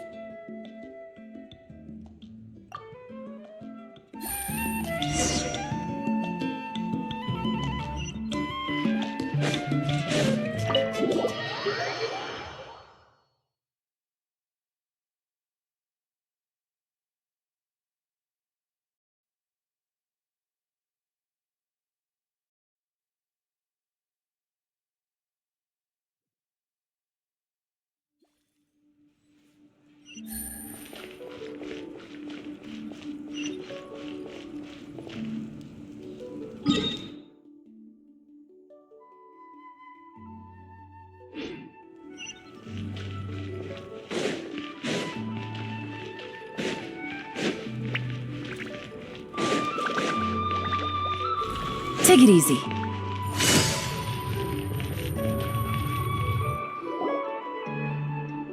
Well, great view, right? I love coming here by myself. Wow, it's beautiful! You're making me want to cry. Oh no, what do we do? Please don't cry! I was an expression, okay? A figure of speech. I'm just... embarrassed. Here you are thanking me. Even after you helped me all this time. Let's just have a casual conversation.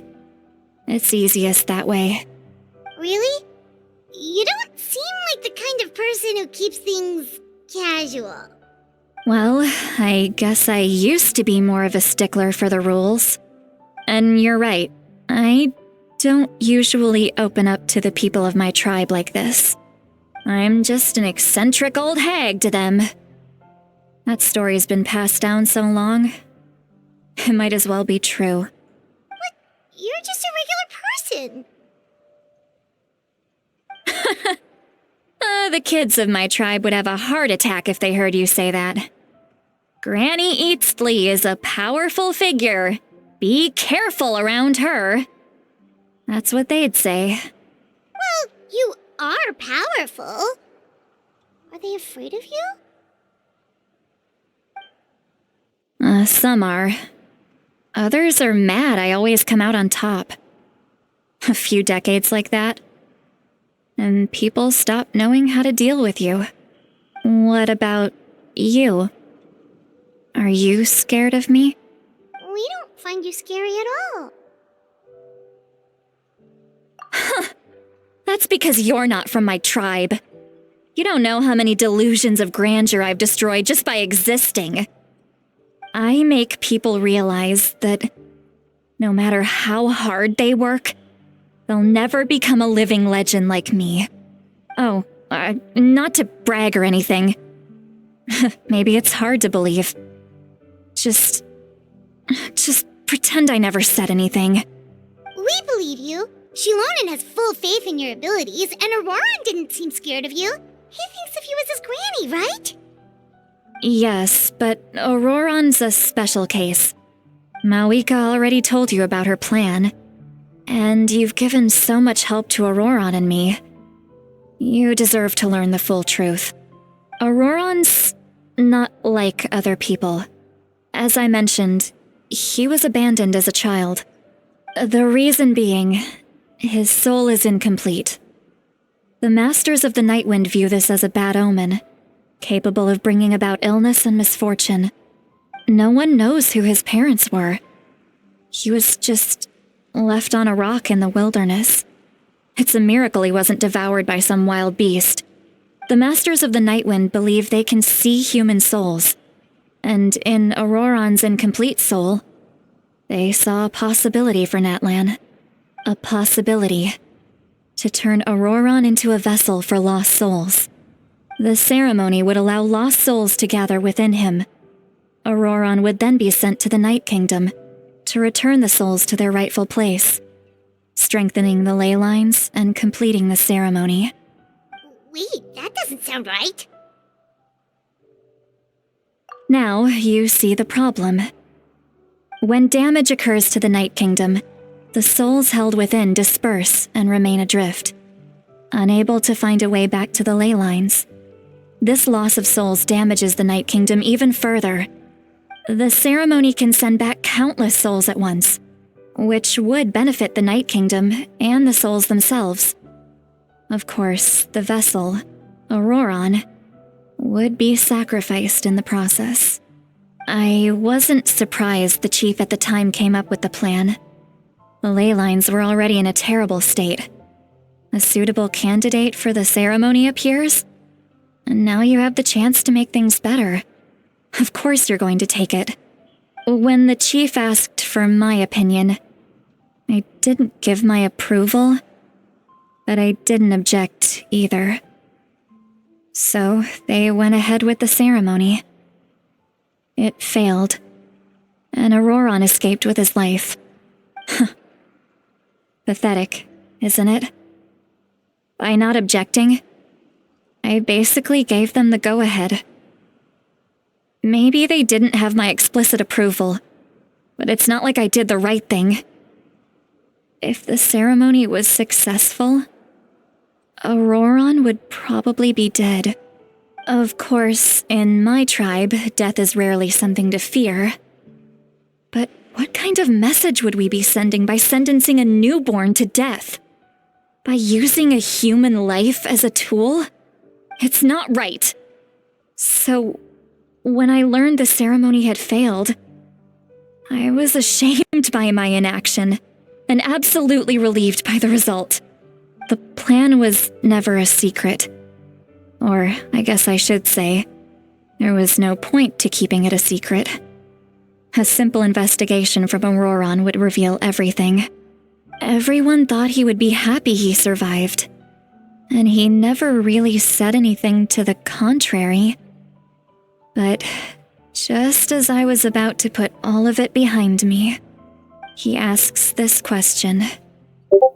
Would Natlan have been saved if the ceremony succeeded? Wait, but it's not his fault. He knows that, but he still feels guilty. Auroran has a strong ability to perceive souls, more than any of us. He understands just how dire the situation with ley lines has become. Maybe he chose to work with the Fatui because he still thinks he owes a debt to Natlan. I can only imagine what they told him. Traveler, didn't the captain say he found a way to solve the crisis? Maybe that's what brought Auroran into this. Anyway, we can't just let things go on like this. We have to convince him to come back!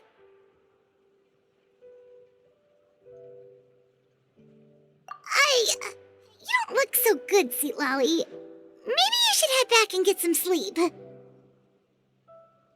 Probably drank too much. It's okay. The fresh air is doing me good. Okay. Forget that. I need to go home. I hit it a little too hard.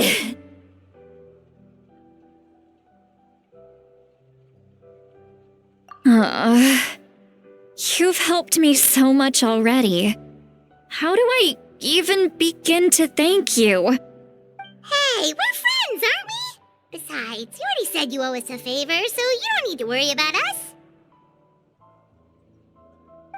Good point. Well, I'll go home and get some sleep. We can figure out our next move in the morning.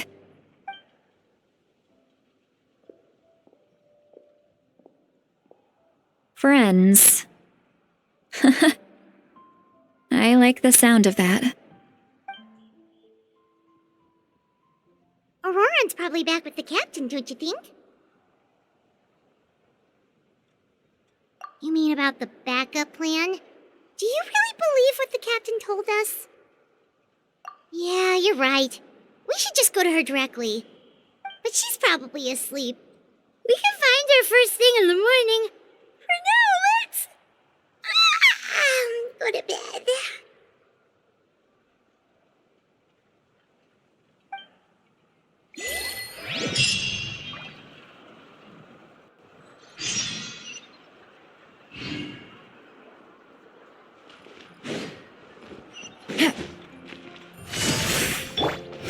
Search for it.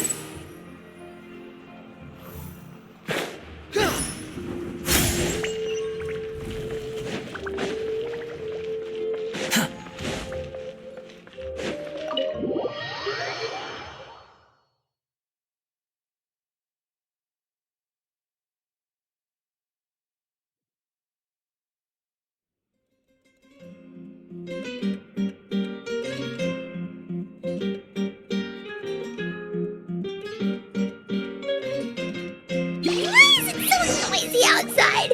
Hyman's still half asleep. Well, guess we should see what's going on. Sun rises.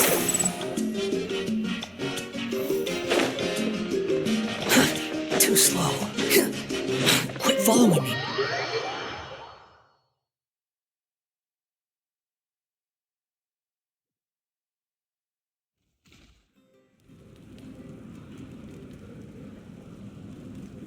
You're already here.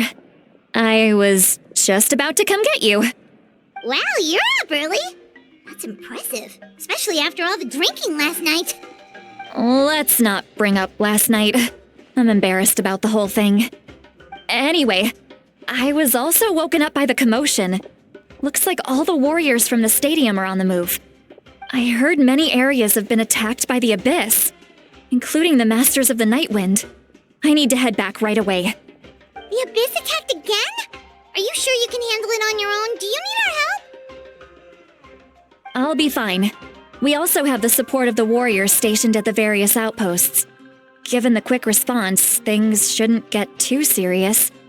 The stadium could always use more manpower, so you should join the forces here. I'm done making excuses for him. He's not a child anymore. He needs to take responsibility for his actions. I was the one who vouched for him, so I need to report back to the Speaker's chamber. I'll accept however they choose to handle the situation. But I should be able to convince them to let me go back to my tribe first to deal with the attack. As for the ancient name, once we handle this crisis, I'll talk to Shilonen right away. Don't worry, I never forget a promise to a friend. Thank you. All right, I need to start heading back. She left in a hurry.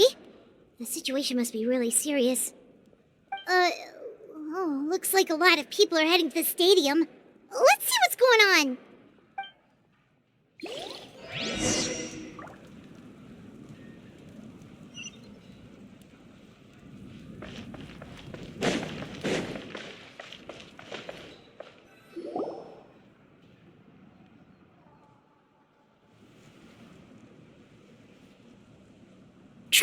over here! Perfect. Our star outlander has appeared. Oh, you're all here! But, what's with the whole Star Outlander thing? Just my way of saying how awesome you are. We've got a real emergency on our hands, so this is the perfect time for you to show off your skills. Alright, but can we get a quick rundown of the situation first? The Abyss suddenly attacked the Collective of Plenty, the Masters of the Nightwind, the Children of Echoes, and a number of our camps and outposts in the wild.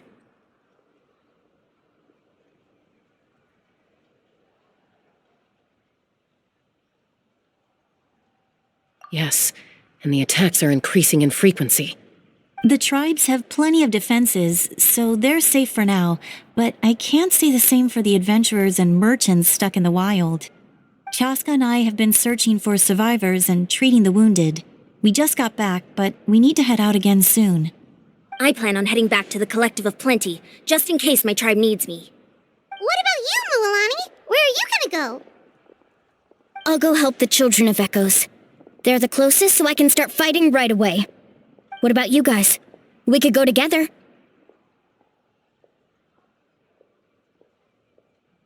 Yeah, that does sound important. No worries. Just leave the Children of Echoes to us. Who knows?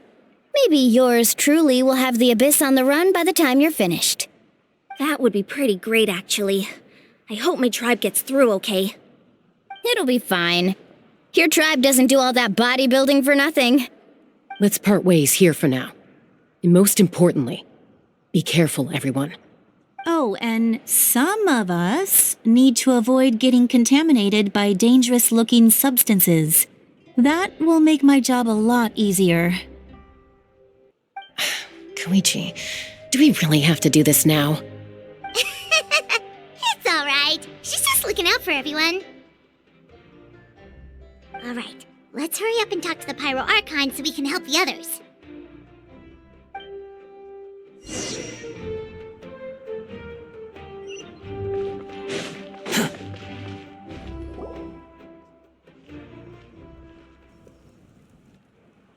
Oh, it's you two. As you can see, things are not looking good right now. People across Natlan are in danger. Look, I'm very interested in your recent adventures, but this is not a good time, so we'll have to keep our conversation short. That's alright, we're also in a hurry. We're gonna go help the Children of Echoes after this. What?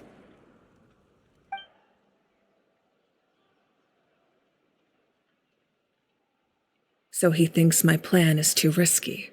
He thinks I'm being stubborn. I shouldn't underestimate the Fatui's ability to gather intelligence.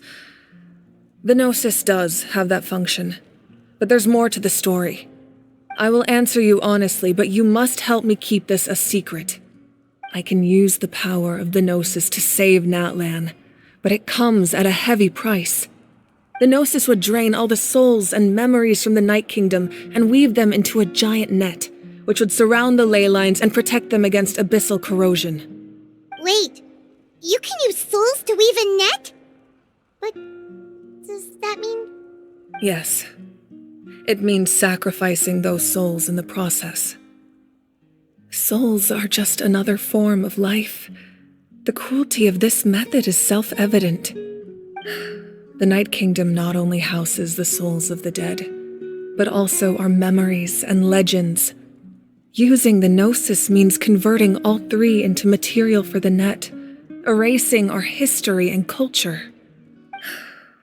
Even then, the net can still become corroded. If we cannot find a way to repair the damaged ley lines before that happens, then all those sacrifices are for nothing. Given the enormity of the price, it's a solution I refuse to consider right now. I want us to win, but I also care about how we win, and what that means for us in the end. Now it's true, both plans come at a risk, but after weighing our options, this is our best bet. Natlan is unique among the nations of Teyvat. Given the ever-looming threat of the Abyss, the Pyro Archons had to account for the worst-case scenario. Having a contingency plan is our duty. Not just to the people of Natlan, but to all who live on this continent. Still, this has always been a well-kept secret. I'm very curious how the captain learned this information. Oh, one more thing? The captain said he found another way to solve the problem. Could be equally as extreme, though. Without the Gnosis, he should have no other option. But I see no reason for him to lie. Seems like our only path forward is to track him down, so he can answer that question for us.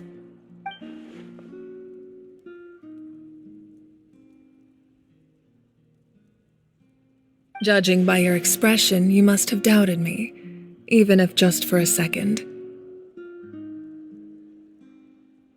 Not even a little! We would never— Wait, what are you talking about, Traveler?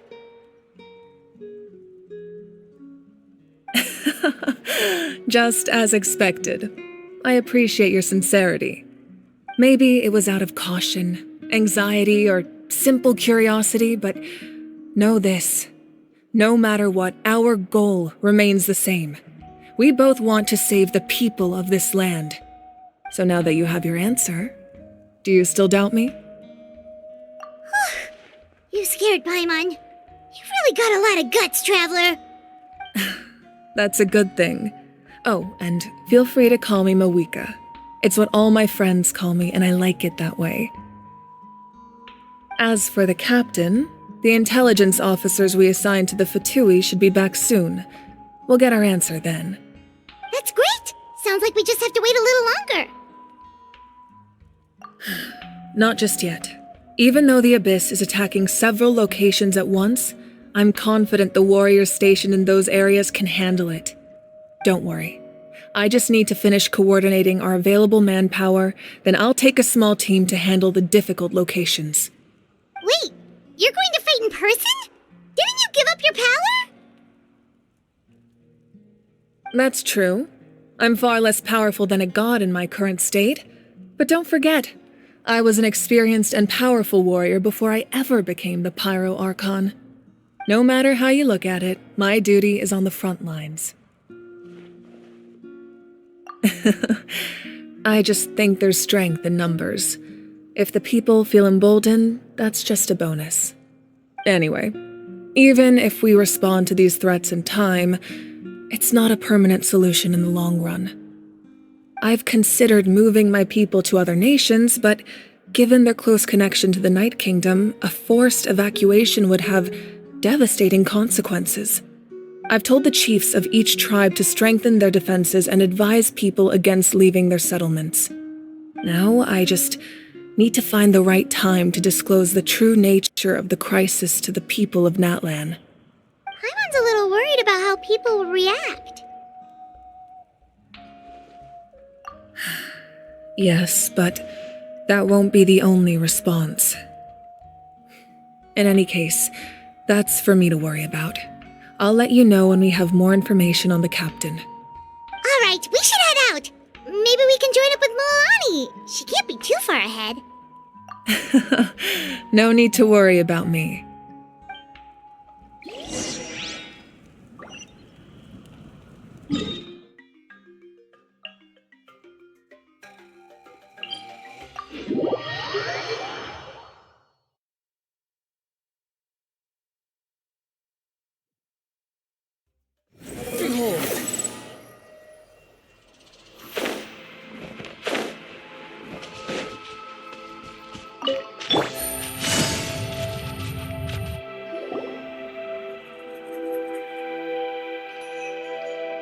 Quick, over here! To safety!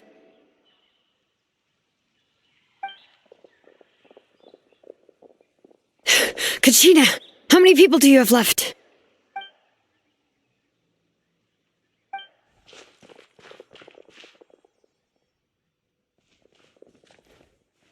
What's the situation? There's a trapped caravan that needs our help. We need to rescue them as soon as possible. We'll go together.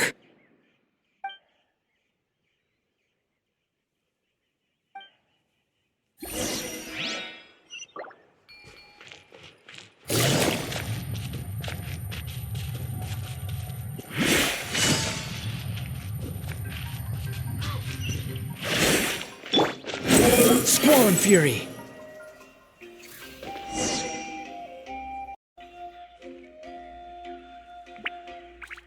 Stay safe. We've got this.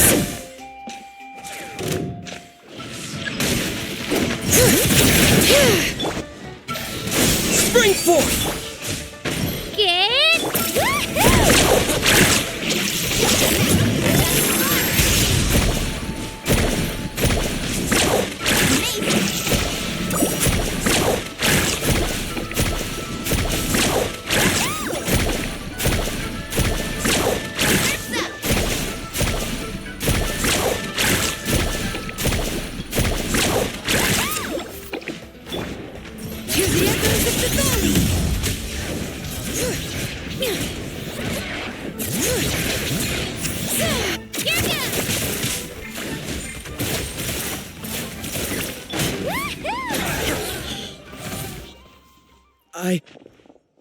I really thought I was done for. I can't thank you enough. Don't worry about it. We're just glad you're okay. Let's see. Your goods look fine too. Guess the Abyss isn't after Mora. That should be the last abyssal pylon near the Children of Echoes.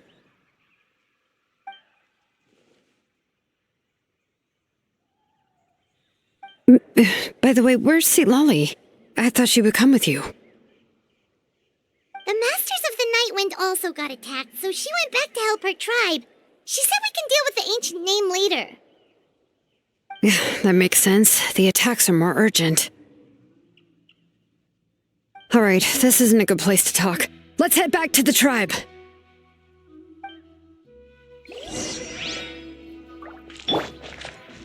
The wind rises.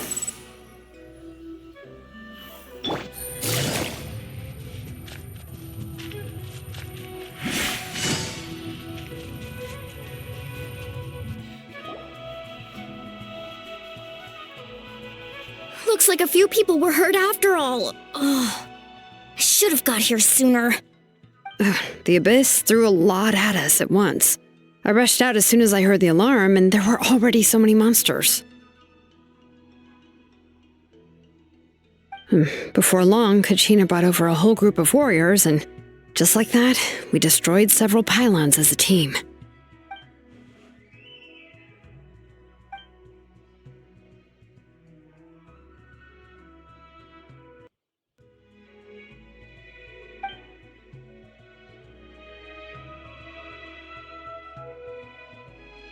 You mean the situation in the Night Kingdom, right? Yeah, I feel the same way. We've managed to keep it a secret all this time, but more and more people are realizing something's wrong. It's impossible not to feel anxious when things are getting worse by the second, and all we can do is wait. That just means we need to buy the Pyro Archon more time. Keep pushing, everyone. Every battle is worth something. You really are an eternal optimist, Mualani. You always find a way to cheer people up. Why, thank you. I guess it's one of my better qualities.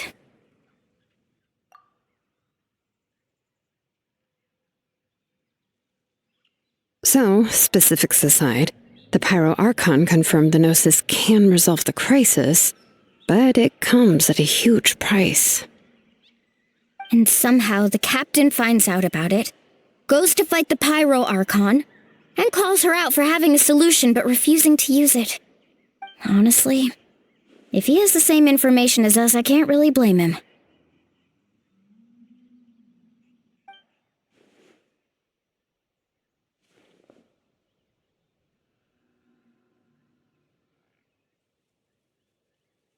We talked to Moika before we left the stadium.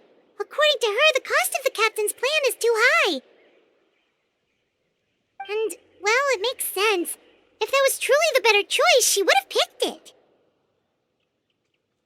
Yeah, I trust the Pyro Archon. When I was upset about Kachina's disappearance, she was really sincere and patient with me. Plus, she burned down all those precious mementos for Kachina. She's already proven how much she values even a single person's life. When it comes to Natlan's survival, there's no way she would hold back. I agree. Maybe the captain weighed the costs and came to his own conclusion, but I'm sure we have different priorities. Life is important, but so are history and memory. As the Archon, she can't tell us everything, but it seems like she wasn't holding anything back this time. The next question is, if the captain found a new way to save Natlan, how come the Pyro Archon has never heard of it?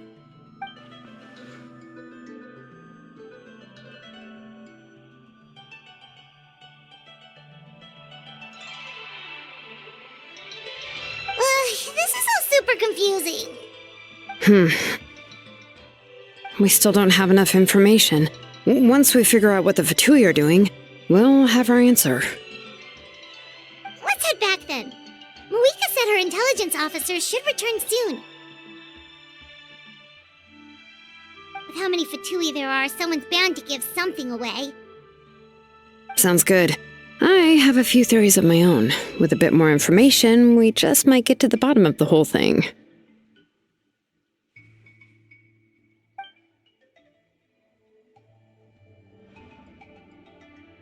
I was just about to ask. Count me in.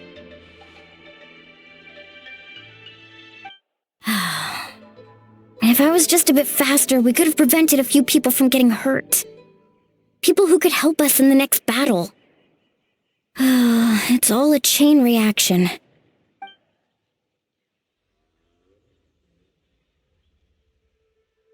Register? Nah. I'll just follow you around. You know, go where you go, do what you do.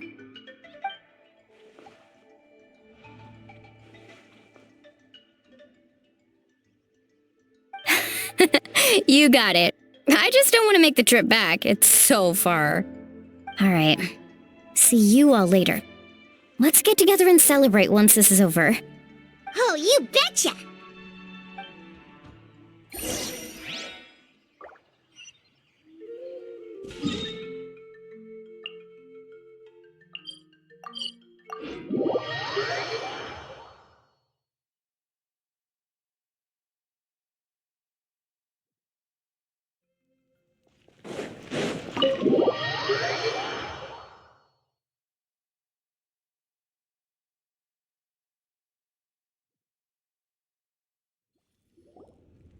Marika! Oh, Chaska and Koichi are here! Wait, are you okay, Koichi? I'm fine. No need to worry. They ran into the Fatui while out on a mission and decided to follow them. The Fatui? Calm down and let me explain. Here's what happened.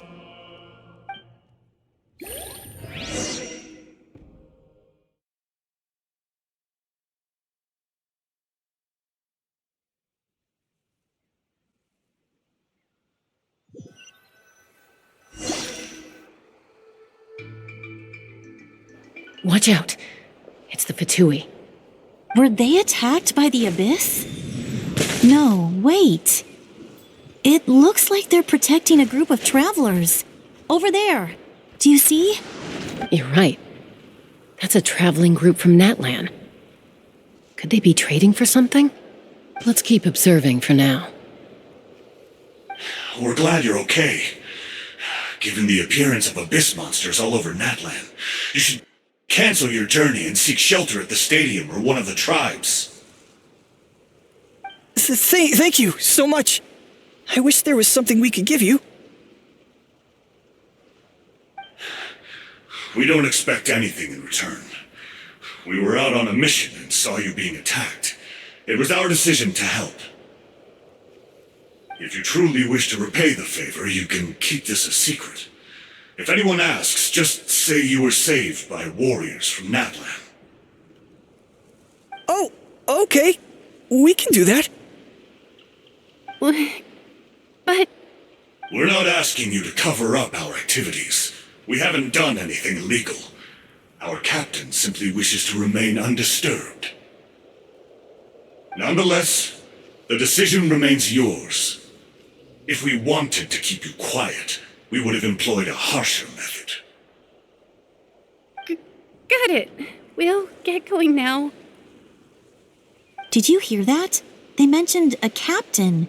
Isn't that who the Pyro Archon is looking for? Exactly. We could be onto something big. Still, there was no trade. They were just helping people in need. I didn't sense an ulterior motive. I didn't believe the captain when he said he wanted to save Natlan. But based on what we just saw, it's possible he was telling the truth. Maybe we've been wrong about the Fatui this whole time. It's too early to say. Let's follow them and see what's really going on.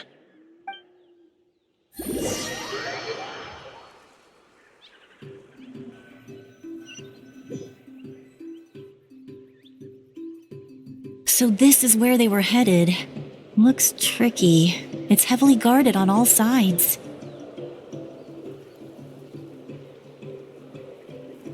Koichi, wait for me here. I'll go in and check it out. Oh, no you don't. How are you planning to get through all the guards? Look, I can use this terrain to my advantage. With our tribe's special way of getting around, I doubt they'll see me coming. We still can't see anything on the inside. What if you can't find cover? You won't have anyone to watch your back if you go in alone. The more heavily guarded the location, the more valuable the secrets. Even if the captain isn't here, we can still figure out what the Fatui are planning. That intel is worth the risk. Fine. You're not gonna listen to me anyway, so let me come with you. That's even more risky. You've been running around saving people for days. You're already at your limit. I'm confident I can protect myself. I'm not sure you can say the same. At least right now. I can. You really believe that? Fine, don't believe me. But you can't honestly tell me infiltrating a heavily guarded Fatui hideout all on your own sounds more reasonable. You know, growing up, even if I insisted on doing something, it never gave you any trouble. I'm not sure you can say the same. All right. If we start arguing, this will never end. We can't let this opportunity go to waste. Guess that means I win. Don't worry, you're not the only capable young person from our tribe. I can handle this. All right, same plan as usual. We split up, communicate with hand signals, make sure our blind spots are covered, and support each other once we strike. Got your ropes? Yeah, let's go.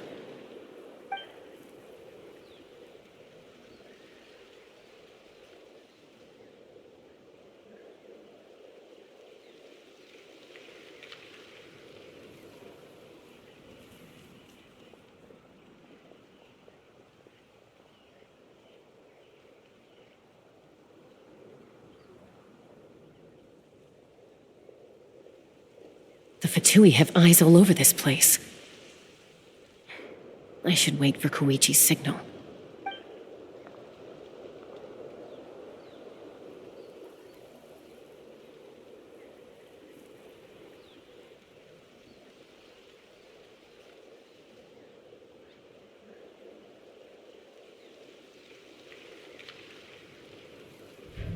Now.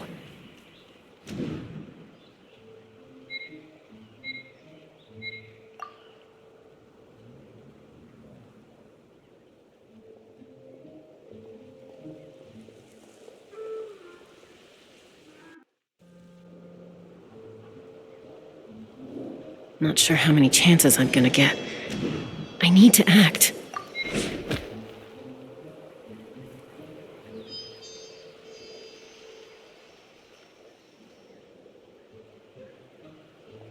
Good.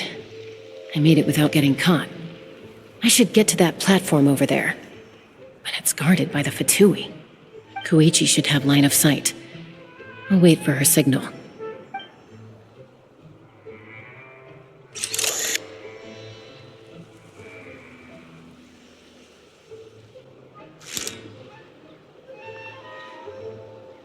That's it. Now's my chance.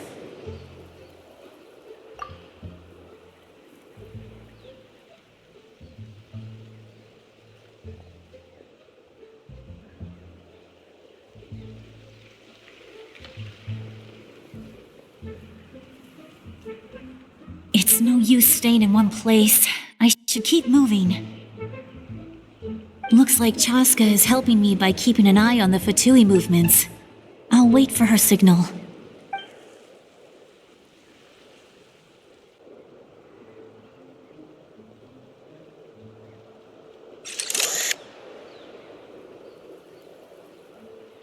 Time to move.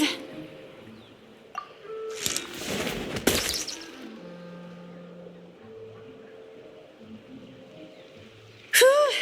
That was close. Almost got caught. Probably can't make it over in one go. I'll wait for my next chance.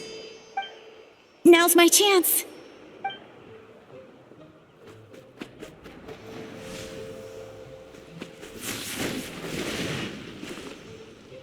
I made it! That'll show my sister.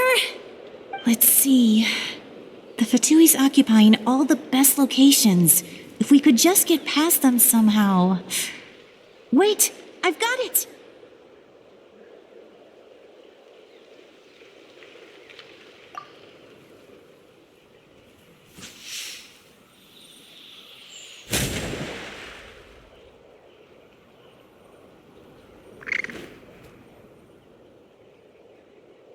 Huh? What's that noise? Did something explode? Oh! It stings! What the heck is that? What do you think you're doing? I could ask you the same thing! Good, they're arguing. Looks like they just needed an excuse. They've probably had enough of this job already. The people on the hill over there left to help their comrades. This is our chance.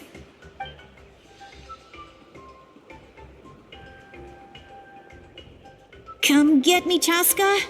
I hope she gets this hand signal. That's Koichi's signal. Smart idea. All right, time to move. Give me your hand, quick.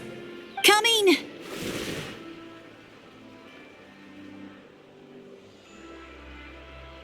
I checked, and this way is completely clear. It should lead us to the deepest part of this place.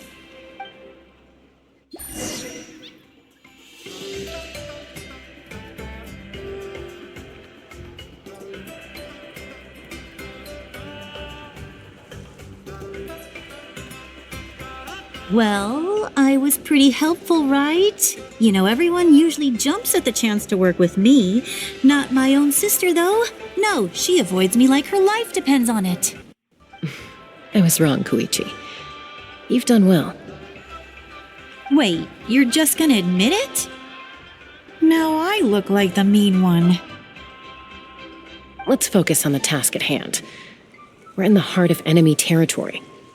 More time we waste, the more dangerous this becomes. All right. If you're not gonna take the bait, then I'll drop it.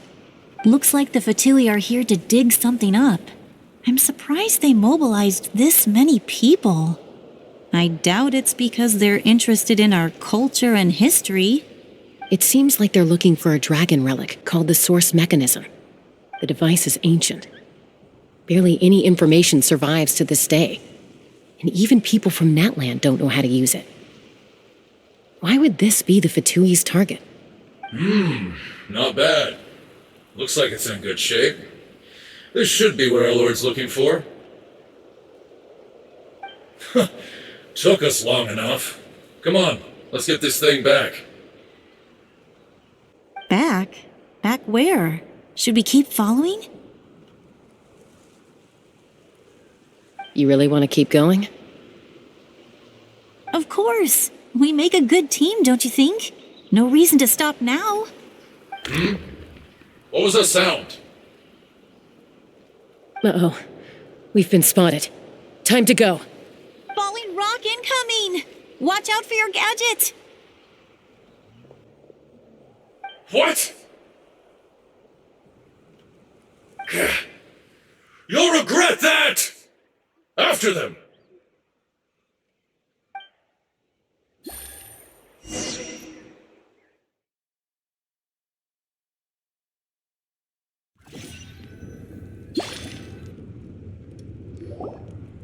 Once we got them off our tail, we went back to observe some more. They'd collected several identical pieces of something. It looked like they were waiting, though, so we decided to come back. So, Koichi got injured trying to get them off your tail? She pushed herself too hard and collapsed on the way back to the stadium. Well, I didn't cause you any trouble while we were fighting, right? So my perfect record remains. You've done very well. I could make a comment on knowing your limits, but it's not my place.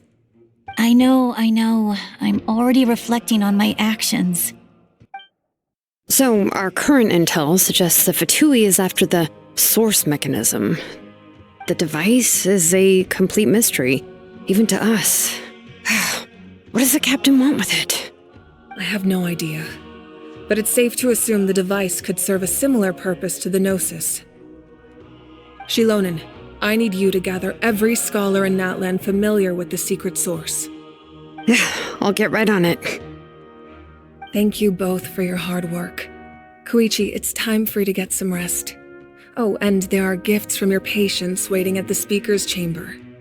I prepared a small gift of my own as a token of gratitude. I'll send it to your home along with the others.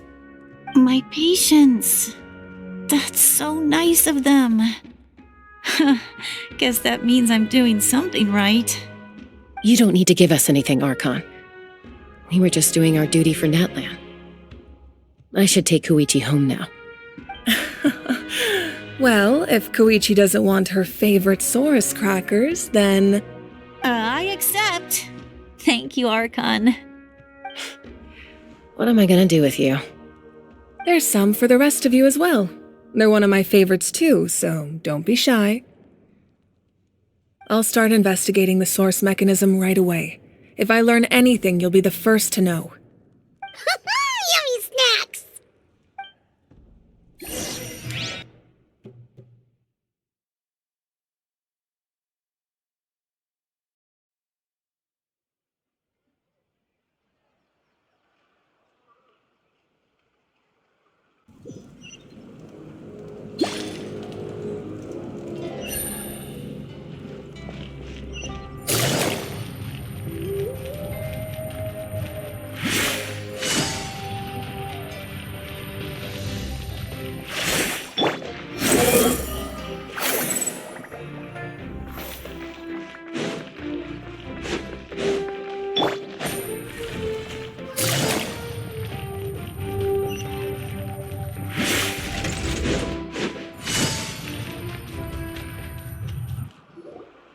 What's next for you two? I'm taking Koichi home. With our parents there to keep an eye on her, I can make sure she actually rests. Hey, it's not like I'm some kind of prisoner. I'll be fine in a day or two. There's no need to go all the way home. That's what you always say. Everything's no big deal until you collapse. What if the Abyss attacks again? You're saying if I let you rest in a hotel, you're not gonna rush out the minute you hear the alarm? I won't. Triple promise I won't. Fine. On the off chance something like that were to happen, I might. But I'm a doctor. I have a duty to help people in need, no matter how hard or tiring the work gets. I guess you're right. But I don't have to like it. This reminds Paimon of when we first met. Except you were the one trying to stop Chaska from doing something dangerous. I'd do the same for anyone trying to put their life in danger. As a doctor, I don't want people to get hurt because of a rash decision. Then try to see things from my perspective. You clearly want to protect your patients. So can't you understand why your own sister would feel the same way about you? The two of you are the same, you know? I disagree. I understand the risks and costs of my decisions. Who wants to be like her? Overconfident, always making excuses when things go wrong. That's just not true. You think I don't have proof? Okay, don't get into another something. Don't worry, Paimon. You didn't do anything wrong. Arguing is just how we communicate. Neither of us really takes it to heart. Plus, I guess we are similar in some ways. Maybe I rush into things without thinking, but I learned that from her. We're family. I can't help it if my older sister is a bad influence. Okay, you don't have to put it that way. So, you're all good now? Neither of us are really the type to back down, so we'll always have our differences. But still, we get along in our own way. Plus, I know you'll wake up one day and realize I was right all along. I just need to wait. Be my guest. Come on, let's get you home. See you later, Traveler and Paimon. I'll be back once everything's settled at home. There's no rush. At least grab a nice meal with your family.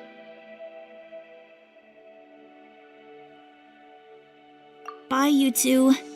Take care of yourselves out there. Those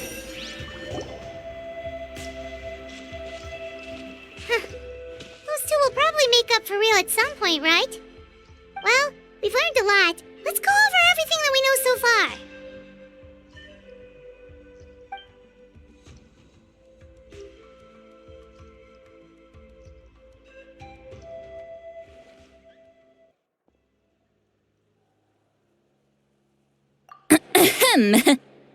Sorry for popping up out of nowhere. Again. Why do you look so awkward? Oh, is there something you need from us? Okay, I won't beat around the bush. Oh, and I'm sorry for interrupting your rest. I'll treat you to some charcoal grilled steak to make up for it. Awesome! Just give us your orders! Hey, friends don't order each other around. I'm just here to share some news. Remember what we talked about before parting ways?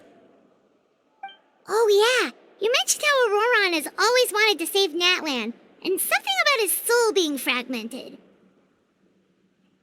Paimon and the Traveler discussed it after you left, and we think Auroron is probably back with the captain.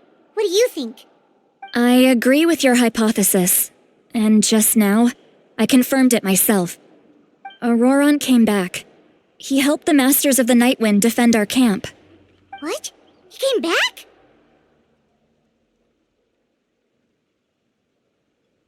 I told him to give up whatever he's doing, but he refused. He said they're just one step away from success, so there's no way he can back out now.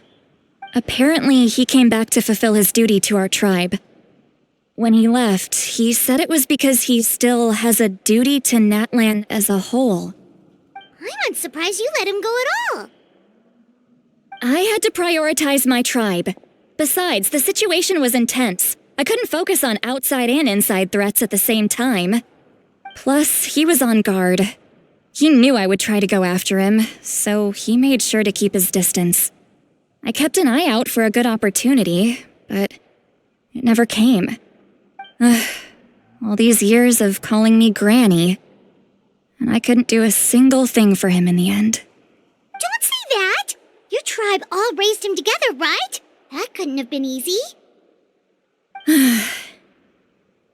You're right. Seeing him come back reminded me of when he was little. Running around the tribe, dropping by random houses right and left. He's not only a child of the Masters of the Nightwind, but a child of Natlan. It's only natural for a child to want to do something for their family. Besides, Auroron is my apprentice. He might have a few tricks up his sleeve, but I guarantee I know every single one. Wait, what are you saying? Look. Remember how I said Auroron's soul is fragmented? This is the talisman I created to keep it stable. And this gem is what makes the talisman work. It just so happens that Auroron is due for a gem replacement. Since I can't get close to him, I put the new gem in a supply bag and asked Aoife to bring it to him. You guys know Aoife, right? No? Well, he's a pretty famous vet around these parts. He's always bringing me all sorts of things, and He happens to be very good friends with Auroron. Aoife doesn't know what's going on, so he agreed, no questions asked. Auroron would find the gem as soon as he opened the bag. He knows how important it is, so I knew he would make the switch. He probably suspected that I tampered with it. But here's the catch. The trick is on the bag. The moment he touched it, a portion of his memories were copied onto the old gem, which he no longer needed. That's amazing. You can do something like that? Most people can't, but I can. That trick he used to bring you to the Night Kingdom isn't anything special, by the way. My technique is much more subtle. He won't notice anything. So in other words, we have a whole backup of Auroron's memories in this gem. The kid thinks he can take me on? Like I wasn't the one who taught him everything he knows? That's amazing, Seatlolly. Let's take a look right away. Once we get to the bottom of this, we can finally track him down. I know he thinks of me as his grandma, but do you think he'll get mad at me for this? You can be honest. That's a tough question. Paimon doesn't have a grandma, so she's not the best person to ask.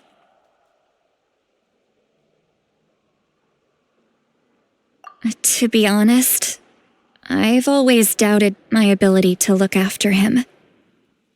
I didn't stop the ceremony all those years ago. And now, I'm useless again. But if I stop here, it will haunt me until I'm 500 years old. Every night I'll wake up in a fit of anger. Yeah, you're right. First anger, then tears. Oh, wait! Who are you calling a crybaby? You're just making it worse, Traveler. I need to look at his memory. Even if he resents me, refuses to see me, or runs away for good, I don't care, and I won't blame him. A family does whatever it takes to protect their own. You sure you'll be okay? We can come with you if you want. Did you just say you'll come with me? Is that okay? We have a pretty good reason to see it too, don't we? Because, right, we need leads on the Fatui. You really mean it? Oh, fine, you can come. Just promise me you'll see this through. No backing out. Got it? Don't worry, we're professional adventurers. Then I place my trust in your professionalism. All right, time to sneak into someone else's memory and engage in some, unwanted spying. You heard it here first. I wouldn't be doing this if I had any other choice. Are you ready?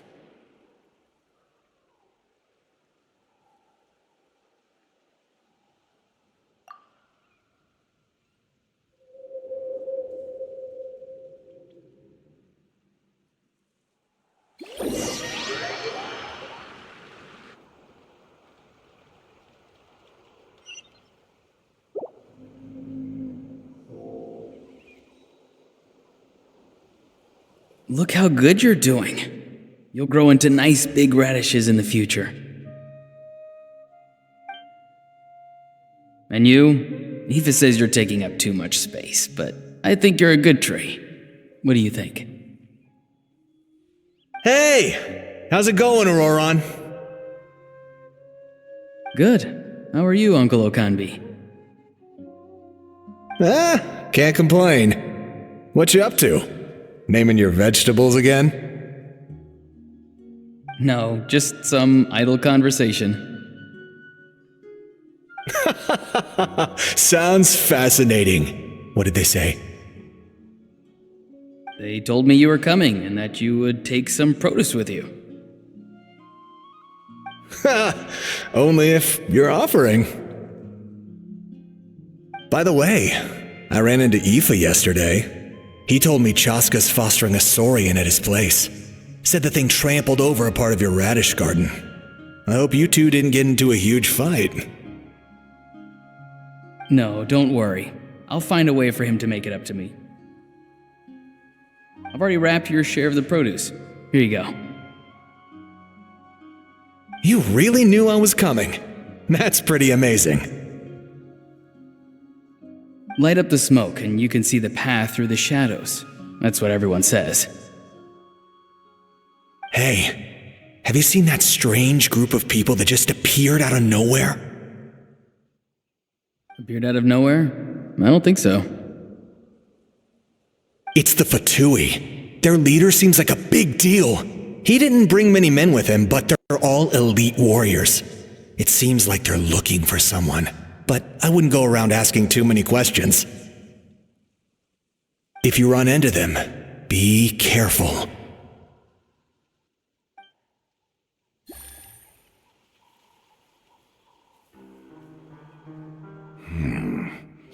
You're from the Masters of the Nightwind, are you not? Why do you live here alone? I enjoy living by myself out in the wild. I guess you're from the Fatui, the one everyone's calling a big deal. Not an inaccurate description. I'm looking for someone who may be known to you. Citlali is her name. Granny? What does an Outlander want with her? I've heard the name. You have business with her?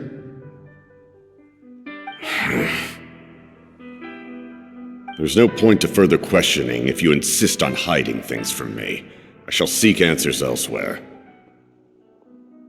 Oh, he could tell I was lying and now he's leaving? He gave up just like that? Hey!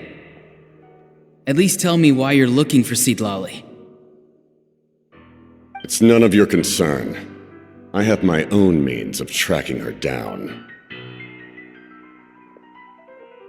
Why are the Fatui looking for her? What does she have to do with them? I can't just let them go like this. I have to figure out what they're planning.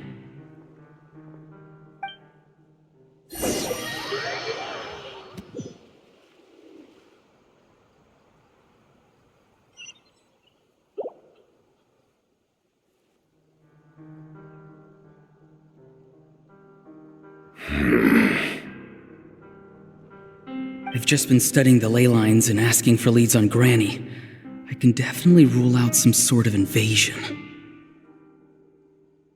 The situation has seen no true improvement.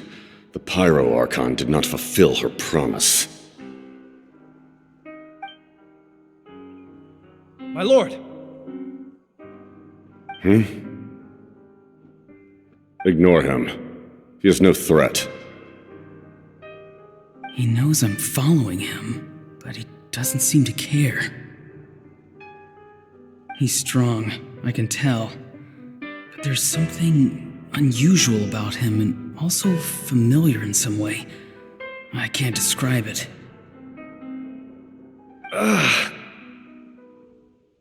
What is it? My lord, I feel dizzy. A ley line disturbance. Certain presences have been forced to wander outside their rightful realm.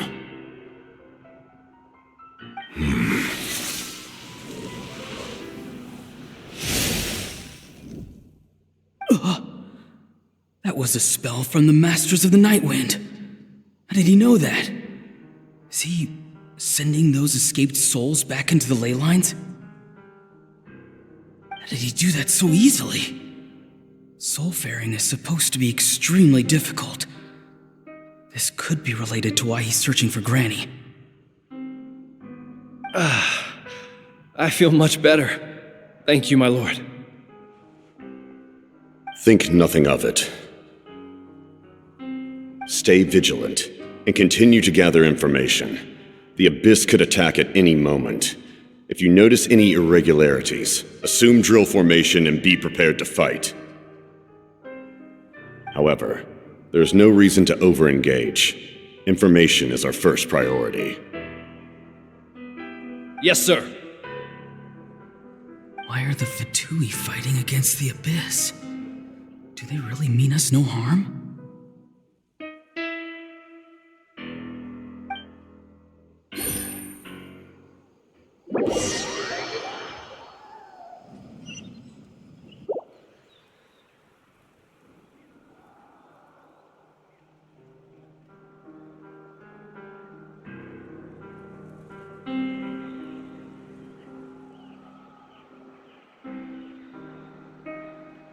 I've been following him this whole time and still they ignore me? Do they really not care? It seems like his subordinates refer to him as the captain. Never heard of him before. And now he's headed to the stadium. That's unusual. Oh, what is he gonna do? You two, with me. Everyone else, wait here as instructed. Send word to the other teams to retreat immediately if this fails. Yes, sir. He's going inside? But the Pyro Archon is in there. What does he want with her? Forgive me, my lord. Allow me to check one more time. Do you truly wish to do this?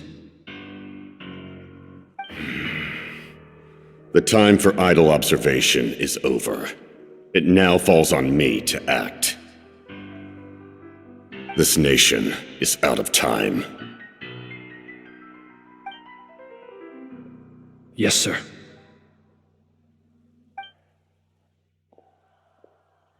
He just walked straight into the stadium. What is he gonna do?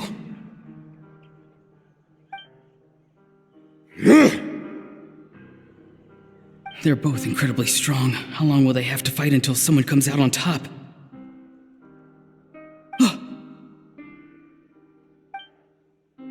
Wait, this feeling.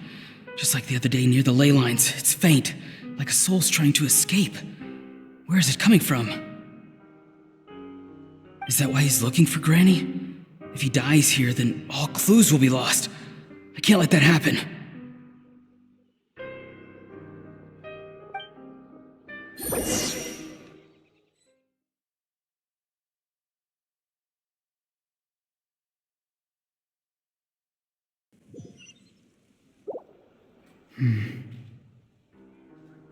As for you, I must confess, I did not expect that little trick of yours to save the day. No matter how dense the fog, as long as the sun remains, we cannot turn day into night. She could have dispelled it. She simply chose not to. You don't have much time, and you're injured on top of that. What do you plan to do next? I'm beginning to see just how useful you may turn out to be.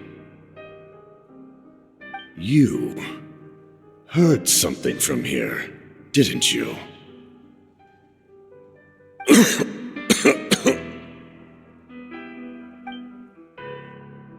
No need to force yourself.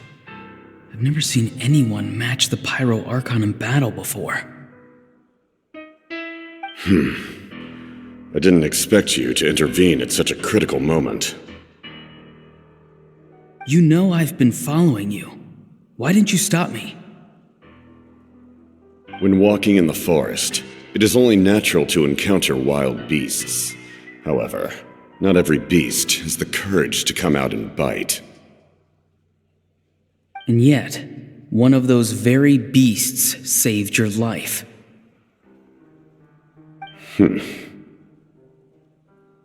Then speak. What do you want? I didn't save you because I wanted something. My soul is more perceptive than others. I can sense that the ley lines are extremely weak. I don't know what the Pyro Archon is planning. Can she really save us? The questions you asked her just now, well, I've had very similar doubts. So I felt like I had to help you.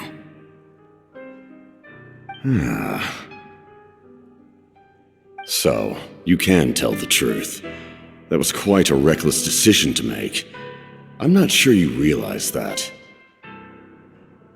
There's no turning back for me now. What I did back there is going to get me in a lot of trouble.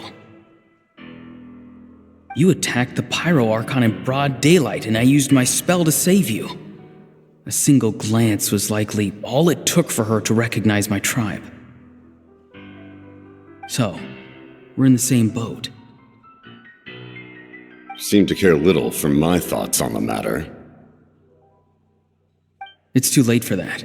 Start from the beginning. Why are you looking for Citlali? Do you know her? Explain your relation to her first. I know you two are acquainted. It was obvious the moment I mentioned her name. Citlali is my elder and my teacher. She taught me everything I know. It's my duty to protect her. If you truly wish to protect her, you should have let me perish at the Pyro Archon's hand. Yet, you chose otherwise. Do I really need to tell you what that means?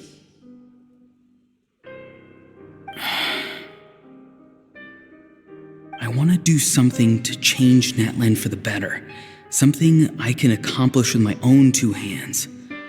You're stranger than anyone I've ever met. But maybe, just maybe, you can show me the way. Strange? Citlali is said to be the legendary Granny Eastly, someone capable of communicating with the Wyab, and the Wyab are the key to information on the Night Kingdom. Why do you need knowledge on the Night Kingdom? That is not something you need to know. Don't forget, I saved your life. Do you not believe the Fatui capable of betraying a debt? People can lie, but souls cannot. I can tell there's a weight to your soul, a sense of justice. You may not live among your tribe, but you certainly know their tricks. I apologize for my rash judgment. You are more capable than I imagined. Let's go. We'll see if you have what it takes to join my plan.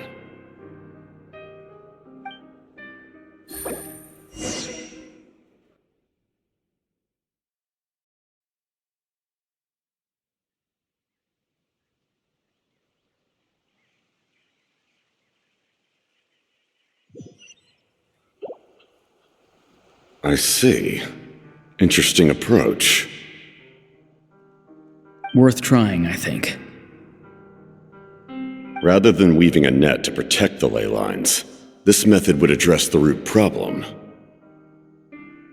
by reconstructing the ley lines themselves.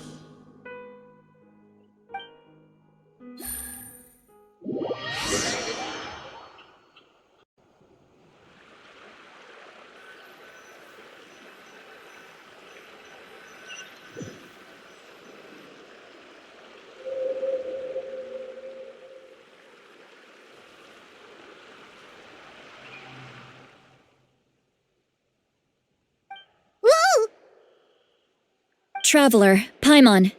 Are you two alright? Paimon's fine, just, a little bit. Of course. I'm so mad at him. After everything, he still can't let go of the past. For some reason, he thinks he owes something to the people who cared for him. Stubborn, self-righteous fool. Where's that gonna get him? Now that he's all grown up, he thinks no one can tell him what to do? He thinks he can just run away whenever he wants. I'll show him. If he tries to run one more time, he's got another thing coming. Maybe stubbornness runs in the family. Like grandmother, like grandson, as they say. Is that supposed to be a compliment? Huh, that kid's got nothing on me. Anyway, back to what we just saw. I don't even know what to make of it. Yeah, the captain seriously wants to reconstruct the ley lines?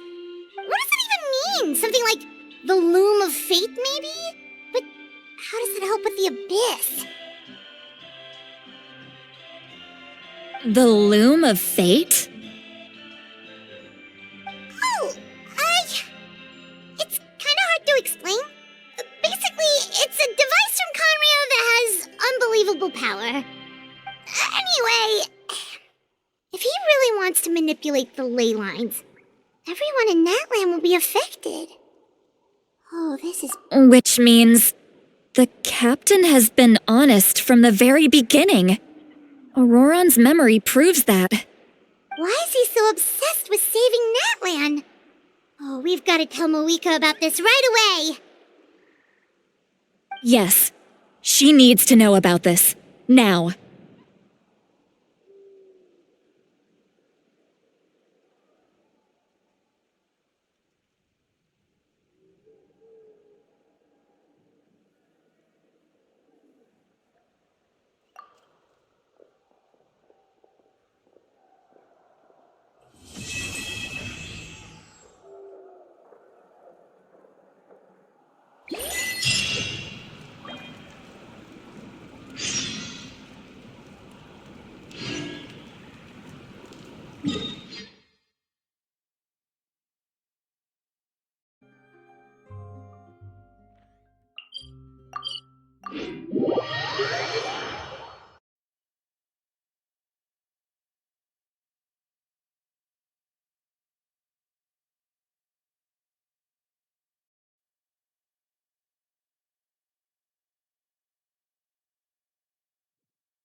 Moika!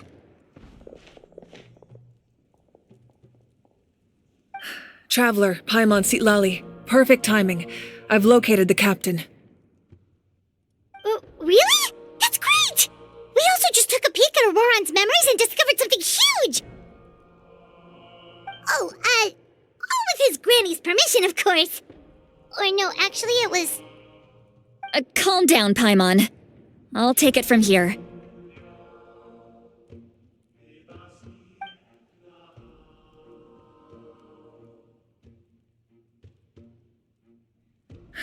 So the captain was searching for the source mechanism to reconstruct the ley lines. If his plan is already in motion, that means he knows exactly how to accomplish his goal. We have to stop him. Is reconstructing the ley lines a bad thing? Yes. It's not a simple fix. It would mean sacrificing nearly everything contained within the current ley lines, very similar to the price of using a gnosis. If he activates the mechanism, it's all over. We need to mobilize our forces as soon as possible. But what forces do we have? Kanich, Shilonen, you two, and myself. All other warriors are working to push back the abyss on the front lines. But that's barely any people! Not to mention you lost your power, and they've got the captain on their side! Oh, maybe we really should get Sitlali to break Auroron's legs. That won't help us with the captain, I'm afraid. In any case, the Masters of the Nightwind are in urgent need of manpower. Sitlali, I was hoping you could head back and help defend the tribe. All right. I understand where I'm needed. I'll head out right away.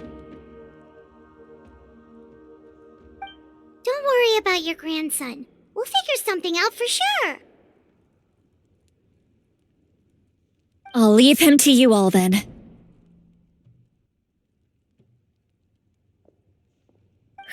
All right, back to the matter at hand. I don't believe defeating the captain needs to be our ultimate goal. Let me grab Shilonen and Kanich, then I'll tell you my idea.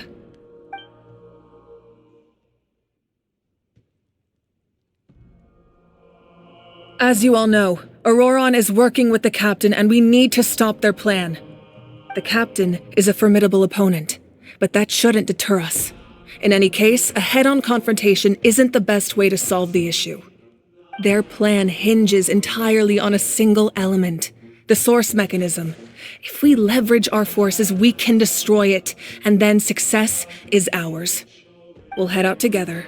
In the event that a confrontation becomes inevitable, I'll stall the captain while you advance.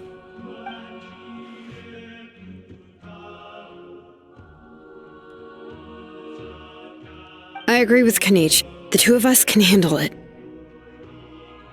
Listen to my plan first. Kanich, I want you and Ahau to launch an assault from the front and break through the Fatui defenses. The captain won't be on the front lines. As a seasoned warrior, he'll be stationed in close proximity to the device to ensure its protection.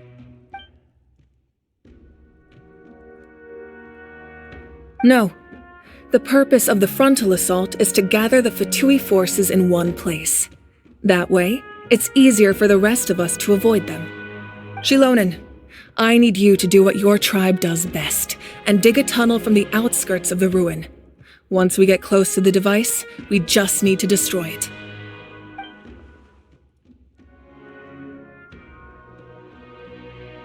Exactly. The Traveler and I will join her as well. No one can create a distraction better than you, Kanich, not even myself. By combining our strengths, we just might manage to break through the captain's defenses. Understood. Then we should head out now.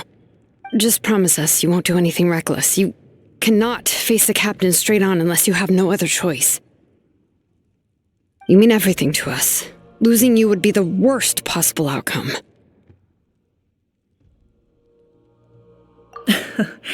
Thank you, everyone. You have my word. I'll proceed with caution.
Following me.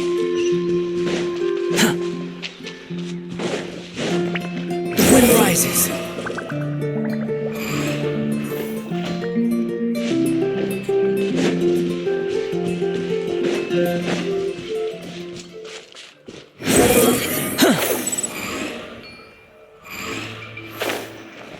Quit following me. All right, this is the place. Their tunnel must be behind that gathering of Fatui guards. Any of the nearby mountains could be a good infiltration point, but if we want to stay under the radar, we should approach from the side. There are only a few Fatui stationed around the perimeter. We should take care of them first so they can't alert anyone.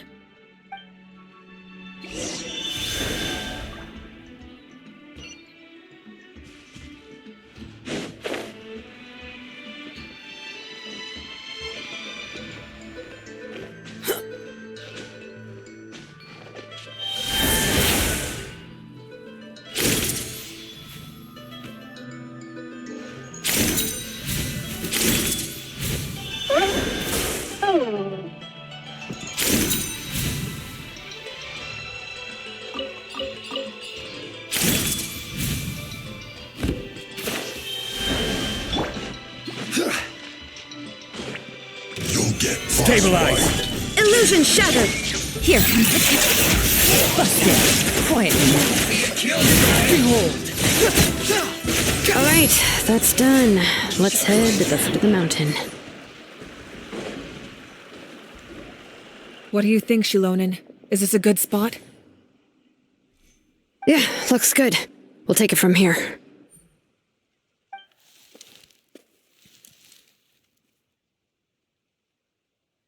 I can see the inside! Perfect. We'll keep going. The rest of you should head back. Things are about to get dangerous. All right. Please, take care.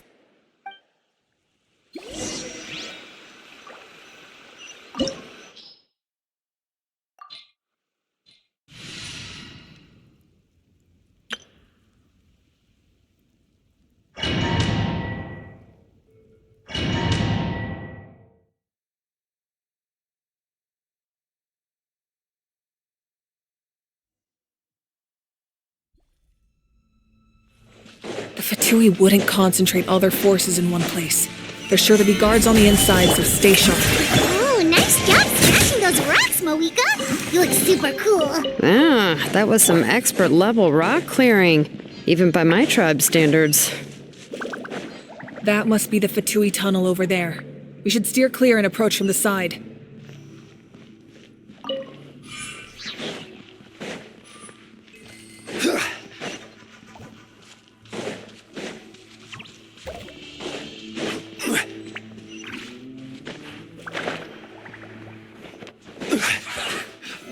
Stabilize!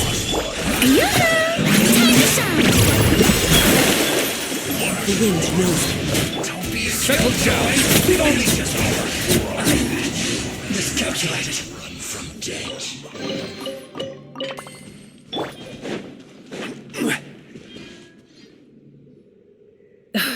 This spell is from the Masters of the Nightwind. It's Auroron's doing. They're probably trying to buy time.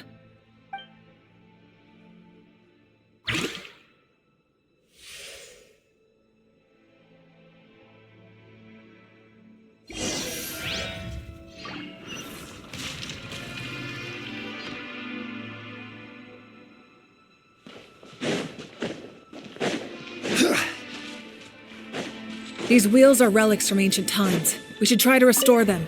These mechanisms probably control that wheel, right? Let's give them a try.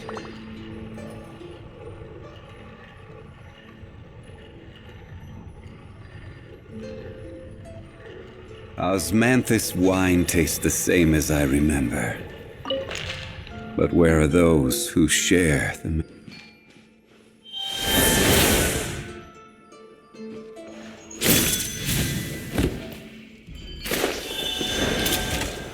Solidify! Shower me with grit! Bow your head. Let the mighty be humbled!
There are leaves around.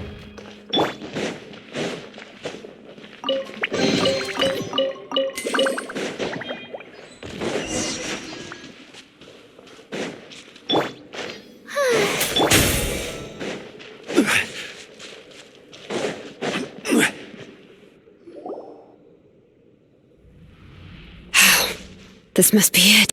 There they are! Oh, the captain's here too. Perfect. Looks like they focused their defenses over there. Oh, they're here.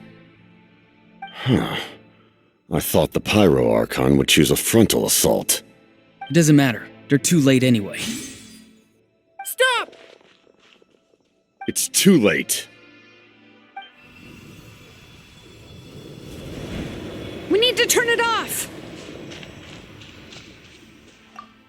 I won't let you do this!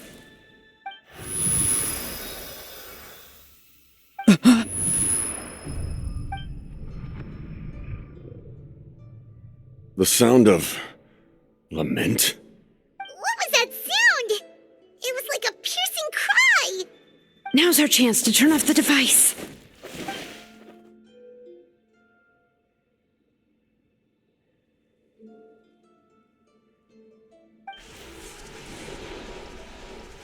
Oh, Auroran?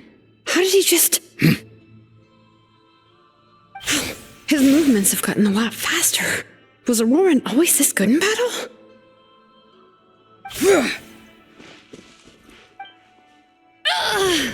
This ends now! Huh?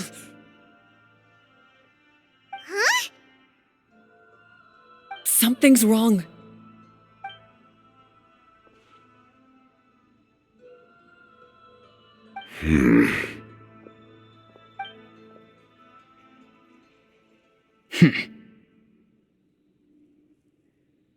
You are not Auroran. Who are you? What? Commander. You.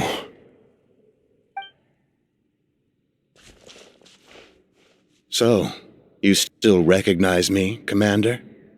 I'm glad. Although, I believe you have some more pressing concerns at the moment.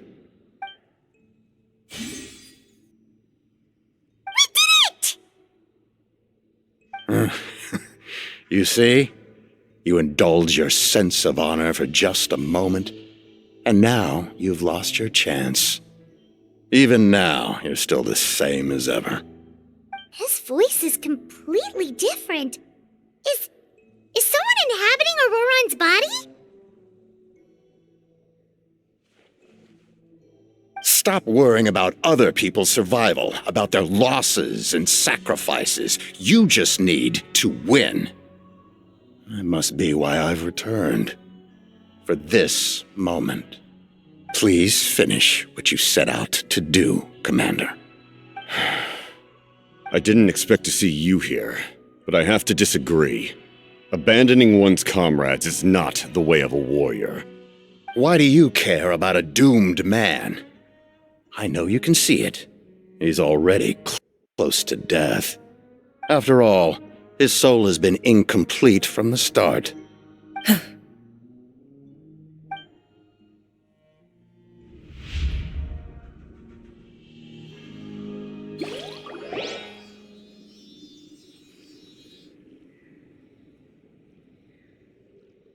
Oh, someone said I'm close to death. Is it because of that noise just now? The piercing cry came from underground when I activated the device. What's down there? Natlan's ley lines must be hiding some kind of secret.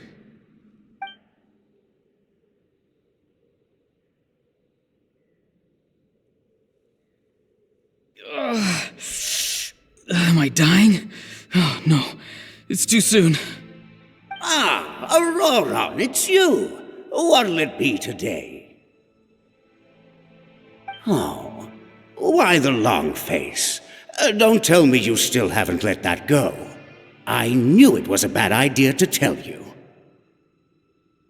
I heard everyone wanted me to be the savior. Savior? Ha! Sounds nice, doesn't it? But, does such a person truly exist? Even if they do, why would you have to become that person?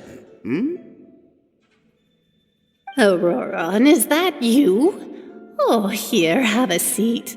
Let Granny cut you some fruit. We just got a fresh batch. Can I get you anything else? Some grilled meatloaf, maybe? Ask for anything you want. We've got plenty of ingredients. What about those spiced rub mushrooms you made me last time, Granny Kuimi? Ah, you liked those, did you? An outlander taught me that recipe, actually. A merchant, to be exact. Never thought about going into business yourself, my boy? You could travel all over. Our Auroron? A merchant? He's far too honest for that line of work. Well, at least an honest merchant like him wouldn't prey on old-timers like us.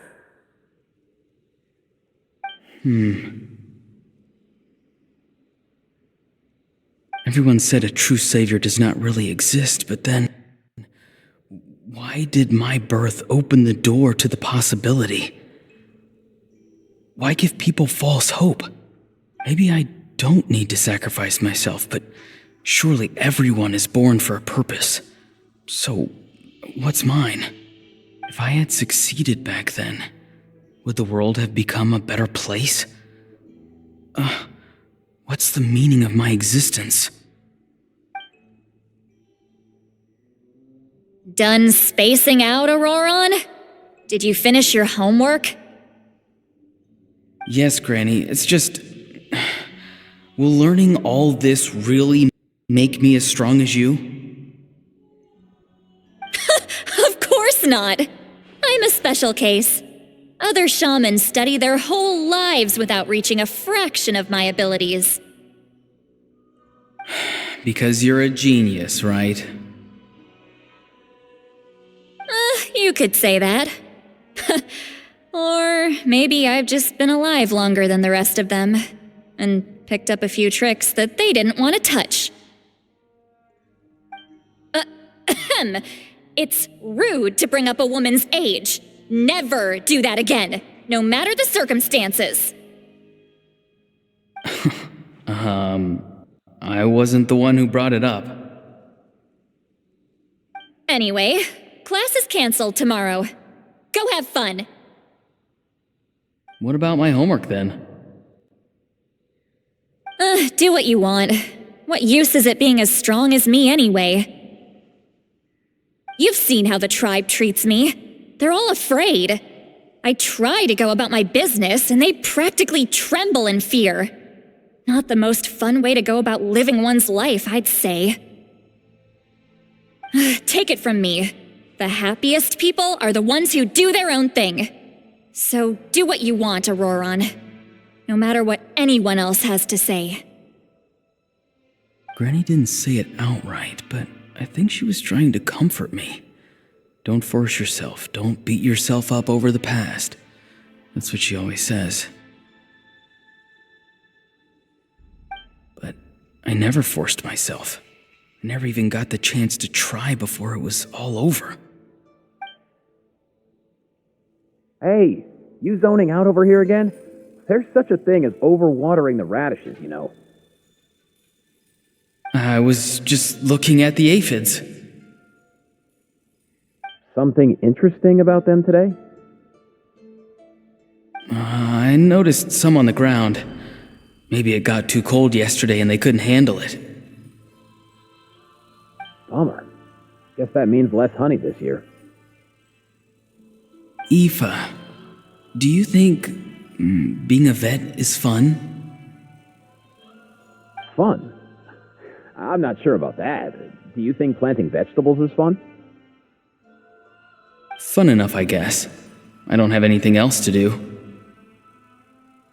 Exactly. Most people live like that.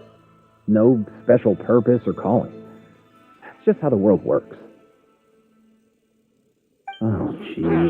that troublemaker's at it again. Auroron, my man, come inside and give me a hand, would you? Why should I? I thought being a vet was no fun.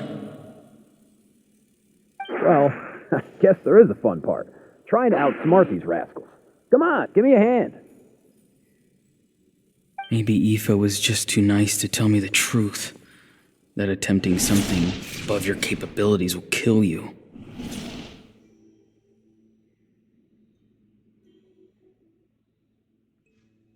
My soul is unstable. I only survived because I had people to help keep me in one piece. A part of me has always been missing. That's why the other spirits said I was close to death, but... Why struggle? It's a miracle you were even born. Just close your eyes and wait for death. It was you, the thing that came out of nowhere. Thing? I'm a warrior, far stronger than a weakling like you. I'm not weak. There's just a limit to what I can do. And that's exactly why your fantasy is so ridiculous. You really think a useless thing like you can save the world? Useless? Savior? Ha! Sounds nice, doesn't it? But, does such a person truly exist? Even if they do, why would you have to become that person? Hmm? Exactly. Most people live like that. No special purpose or calling. That's just how the world works. Take it from me. The happiest people are the ones who do their own thing. So do what you want, Auroron. No matter what anyone else has to say. But I don't want things to end here. Auroron? It's all right. We'll take things from here. Every time they marched into battle, I had to stay behind. Don't worry. With the Archon on our side, the Abyss doesn't stand a chance. All the best warriors are fighting on the front lines. I want to do my part too. Both of us are bound to disappear. But your end will come sooner than mine, because you've been broken from the start. Once your soul shatters into pieces and dissipates into the wind, I will take temporary control over this body. I will serve my commander until the end. No. No, this isn't right. My life can't end like this. I still haven't done anything important with my life. My end will not come first, and I'm not giving up. I can't die here. No! I won't die here!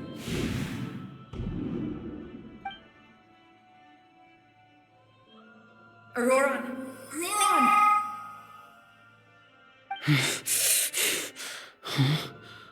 That voice. Control your mind. Feel the ground beneath your feet. This is not your end.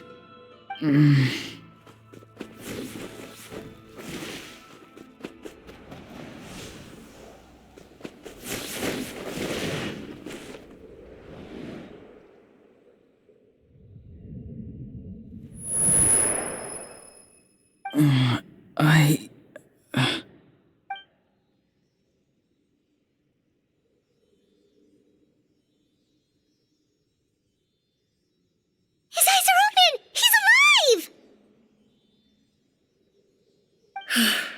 Well done. You managed to do the impossible. Uh-huh. What do you mean? Don't try to talk. Focus on holding yourself together. I can't believe the captain did that. Maybe he thinks of Auroron as a comrade.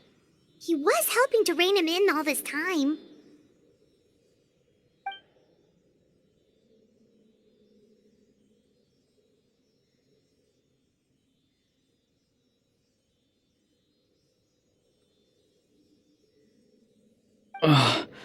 I'm fine now. Damage to the soul is a tricky thing. The pain almost consumed you for a moment, but you managed to hold on to yourself. That's no easy feat. The worst appears to be over. I'm sorry for causing so much trouble. We can talk about that later. Our plan, it failed, didn't it?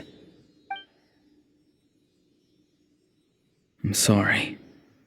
We were so close. You saved my life, and now the debt is repaid. Auroron, I never thought you actually wanted to sacrifice yourself in that ceremony. But you never gave up. Have you come to a conclusion on what it is that you truly want? I just want an answer. A reason why I exist and why everyone always did so much for me.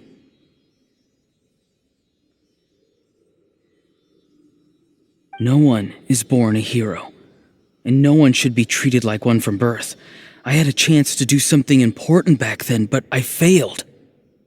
All I want is to find some more ways to make up for that. The answer you seek now lies before you.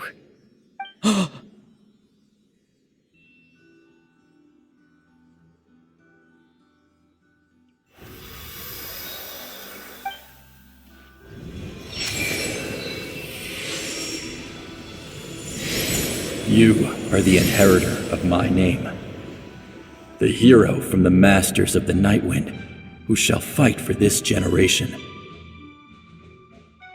Fascinating. You're not the person that the others thought you were, and yet, you're also not the kind of person that you thought you were. It can take a lifetime to truly discover who we really are. Like you, I never thought I had what it took to be a hero. I was too cunning, too self-absorbed. But in the end, I sacrificed my life for this nation. Now, remember your name. Even if others will see a different meaning, it still symbolizes your nobility and yearning. My ancient name. BD. It means devotion. You will give your all, not for the sake of a heroic death, but to do justice by the answer you found for your life. For that answer, you will offer all of your strength and be born anew. Through your devotion, you will prove your worth. Having foretold his own death, the omniscient man holds a feast in celebration. Let us raise our cups in honor of his heroism and send him off with this final tribute. For at last, his wish is now fulfilled. It's nice to see you again, Sanhaj. With your recognition, we now have the 5th hero of this era.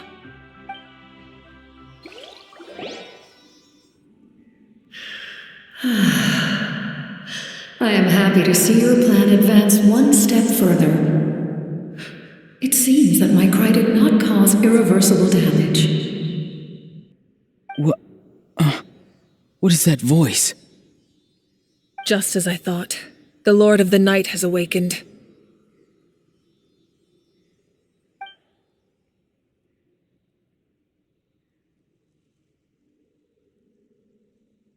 The Lord of the Night? As in the one who rules over the Night Kingdom? I preside over a realm of souls. Due to my limited power, sleep is the only way I can extend my existence. When you activated the device, I awoke and could not hold back my cry. It is a sound that agitates souls. Most of you are unaffected because your souls are intact. But with a damaged soul, the effect on your friend was heightened, and his soul almost shattered as a result. And yet, his soul remains in one piece. He managed to overcome this obstacle through sheer strength of will. A truly impressive feat for a human. So, was that what caused all his strange behavior earlier? No. An additional soul was affected. It tried to take refuge in the missing part of your friend's soul, but was ultimately expelled. However, this soul does not hail from Natlan or the Night Kingdom. Its origins remain a mystery to me. Activating the source mechanism was supposed to reconstruct the ley lines. Why did it awaken you instead? Because I was the one who originally constructed Natlan's ley lines, otherwise known as the Night Kingdom. The ancient battle between the Descender and the dragons destroyed the corner of the world, allowing the Abyss to invade. Natlan's ley lines took the worst of the damage. To aid the people of Natlan, the Lord of the Night used the fragments of the old ley lines to reconstruct a similar network. That's how the Night Kingdom was born. The first Pyro Archon, Xbalanque, strengthened that realm and established the rules that aid our fight against the Abyss. The Ode of Resurrection and the Pilgrimage, both of which are practices that survive to this day. Oh, right! You said before it all came from the power of the heavens. The ancient dragons tried to use this device to strengthen the ley lines by imbuing them with power. Back then, this method was rather ineffective. They lacked the skills to navigate the intricate structure of the ley lines. And now, the structure of the ley lines has also completely changed. I am the only possible vehicle for the power generated by the device. It was an incredibly crude and painful method, but I managed to absorb some of that power. Now, I can speak to you like this and provide you with aid, such as rebuilding the ley lines once more, at the cost of my own existence. But why would you make that kind of sacrifice? The people of Natlan worship me and call me their lord. In the ancient past, before we died out, we were also known by a different name: angels. But adventurers like you are probably more familiar with our devolved form, Seelies. No wonder there are Seelies around here. A Seelie also helped us in the Night Kingdom. Few angels remain in Natlan, so the same is true of Seelies. Everyone rallied around me and offered their power to humanity to reconstruct the ley lines.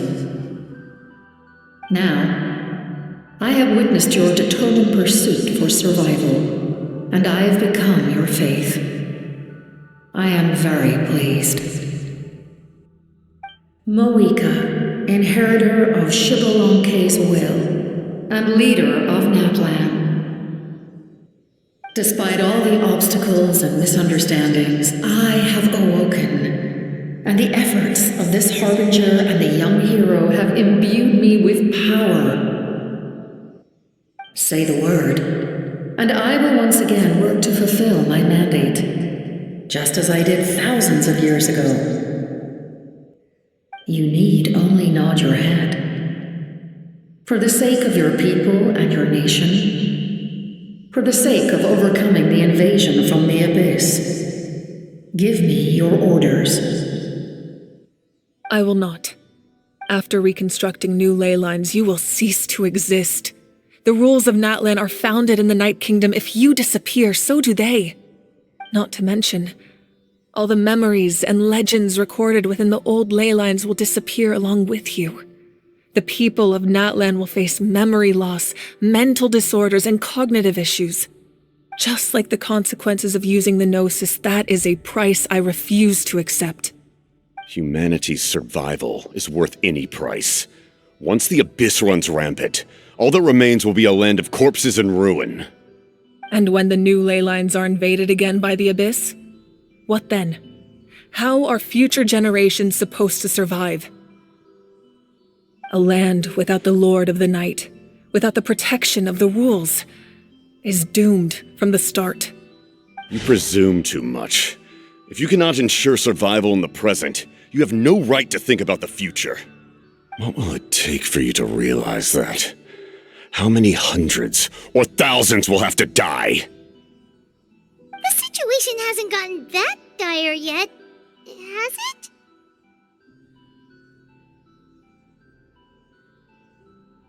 Why? Because I am a survivor of Conria. I've witnessed the devastation and terror of the Abyss with my own eyes. Conria? That's right. My family, my comrades, my homeland, were all lost to the Abyss. It is an unforgettable pain. One that no amount of time could ever dull. Not even 500 years. You've experienced something similar, Mawika. You should know exactly what I mean. You're right. The pain, the regret, the catastrophe.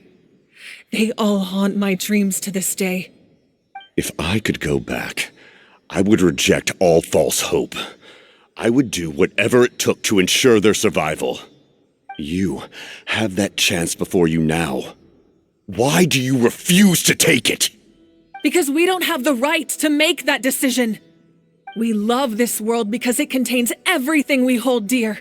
Everything that has happened here has moved us, shaped us, and turned us into who we are today. Giving up our memories and history would mean rewriting everything. The people of this world would then become fundamentally different beings, their physical bodies the only connection to their former selves. Even so, given enough time, a new civilization would inevitably flourish.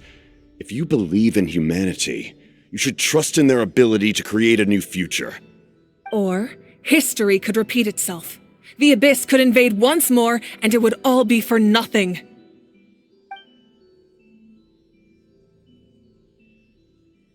Can I say something? I once carried the hopes of many people, and I was also desperate to save our nation. In the captain's plan, I saw a chance to ensure our survival. But as I was on the brink of death, my wish for life and purpose was rekindled. I've been very fortunate to be well cared for by all the people in my life. I refuse to forget that. My feelings were so strong, they overrode my compulsion to sacrifice myself for their safety. No matter what path lies before us, we still have a destination. If we lose our way now, we will lose the meaning of our existence.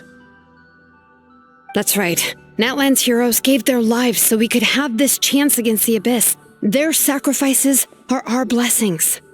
Not only are their deeds and spirits exceptionally meaningful, they may also well be our path to victory. I don't want to give up just yet. Yeah, we're just one hero short. The power from the device will allow me to remain awake for some time. I stand at the ready should you change your mind. Even if you fail, you need only send someone my way. My offer still stands. Humanity is truly remarkable. Even the gods in the heavens hold you to be special. Even now, you stand before me, dazzling like the sun.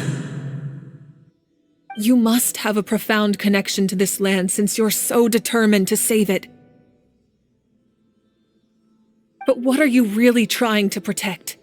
The land or its people? Pretty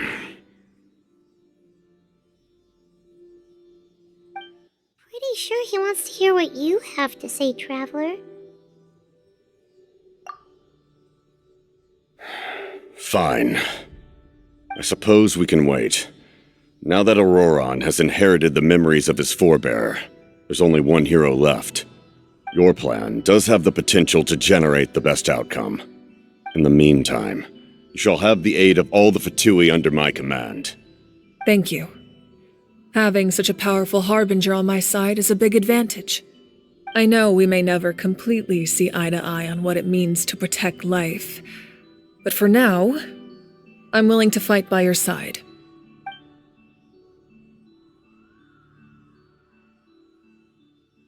All right, we should let everyone else know about the plan. They're probably still at each other's throats outside. Good idea. We need to explain the situation. Oh, guess we'll stick around then. I'll update everyone outside. Let's meet back up at the stadium.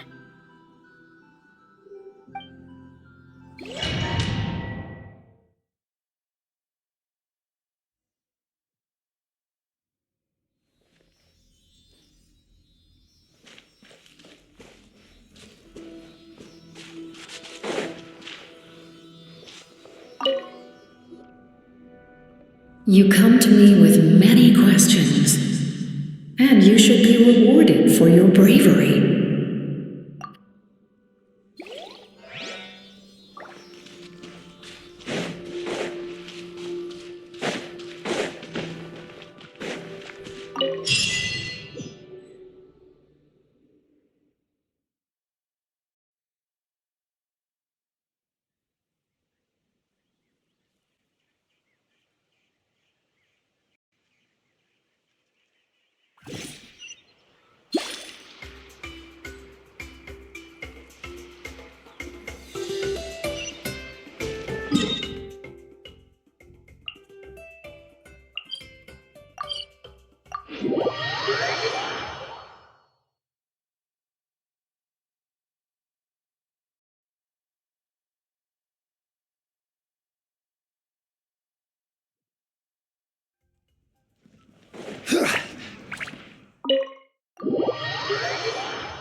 In that case, allow me to formally welcome the Fatui to our cause. We now face a common enemy. It's time to put our differences behind us and look to the future. As for Auroron, his actions may have been out of line, but I don't intend to punish him right now. I'd rather give him a chance to prove himself. A magnanimous decision. We're back! Whoa, seeing the two of you chatting like this, Paimon almost feels like she's dreaming. This may be an unexpected outcome, but a favorable one nonetheless. Now that we're all here, I have some questions of my own. Tell me, how did you discover the source mechanism? We weren't getting any closer to obtaining the Gnosis, so I had my men scour Natlan for a different option. Auroron helped as well. We tracked down 3 scholars, Abarawa, Bosomtwe, and Kushtal, and combined the results of their research to locate this ancient device. I've never heard those names before. Seems like my own investigation failed to locate some critical personnel. I'm just not sure how I missed them. Strange. Perhaps they simply live in seclusion. In any case, their results speak for themselves. That's true. Now we have another option at our disposal. Compared to using the Gnosis, our current plan will buy us some time. And if all else fails, we still have this plan as a last resort, even though executing it will come at a heavy cost. But that means making everyone forget their past! We should definitely try to avoid it if we can. Oh, actually, speaking of the Gnosis, how did you know what it could do? That story begins with the Cataclysm 500 years ago. I failed to save Conria from the rampage of the Abyss. When the situation became unsalvageable, I fled to Natlan with the remainder of my platoon, only to find that Natlan had fallen victim to the same tragedy. I defended this land for quite some time, and, in the process, met the chief of the Masters of the Night Wind, Aizu. I'm sure many people viewed Conria as the cause of the tragedy, but Aizu was kind to me all the same, and even helped me in my time of need. From that moment, I made it my mission to aid Natlan. In battle, a warrior fights to win. Even though my homeland was lost, I was already committed to this fight. Together, Aizu and I fought many battles and overcame countless hardships. However, he was unable to escape his fate, and, in his final moments, told me the secret of the Gnosis. So it was him. He recommended using the Gnosis on several occasions even before the tragedy. But I turned him down each time. You knew him, and you fought for Natlan all those years ago. Why don't I recognize you? It must be the mask. Even without the mask, my past appearance is long gone. Even with the curse of immortality, the flesh still rots. Wait, do you know someone named Dainsleif? That problem doesn't seem quite so extreme for him. You've met him already? Yeah, a bunch of times. Sounds like you know him too. During the age of Conria, all I knew was his name. The last time I saw him in person, he was traveling with the princess. He carries a degree of pain and hatred that far surpasses my own. Yes, you're the brother of the princess. Given the role I held in Conria, I would prefer not to harm you. Although, this is likely a self-imposed burden. If the princess saw me now, I doubt she would even recognize me. As for your question, I don't know how Dane managed to slow the deterioration of his body. My appearance is much changed, and that's not the only thing. Even my physical strength is a shadow of what it once was. I would have never known. During our battle, it felt like I was fighting against the pinnacle of human strength. And I still lost. I deserve no praise for that outcome. Still, it's a shame we never faced off 500 years ago. You could have seen what I was truly capable of. I agree. Had we fought then, I'd also have been more motivated to go all out. So, all that commotion back at the stadium, and you're saying neither of you were using your full strength? I'd say we're evenly matched. If we face off again, victory will come down to who wants it more. I imagine you held back since there were spectators around that could have gotten hurt.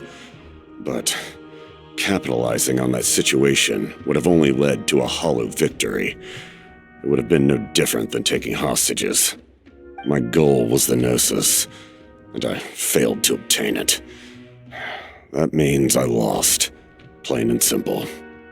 Her Majesty the Tsaritsa allows every harbinger the freedom to pursue the meaning of their existence. When the time comes, that freedom can take precedence over her orders. That's why our methods can be so radically different, despite sharing the same goal and the same sovereign. I needed the Gnosis because I came here to save Natlan. That was my primary motive. Once Natlan is saved, if the Gnosis still remained in my possession, I could bring it back to Snezhnaya. My decision regarding the Gnosis will not change. So let's focus on the Abyss for now. Right. What happens when all 6 heroes are together? We will unleash a great power that can be used to thwart the Abyss. But only once. It's a power that Xbalanque gained from Renova. Renova is a god whose existence predates any Archon.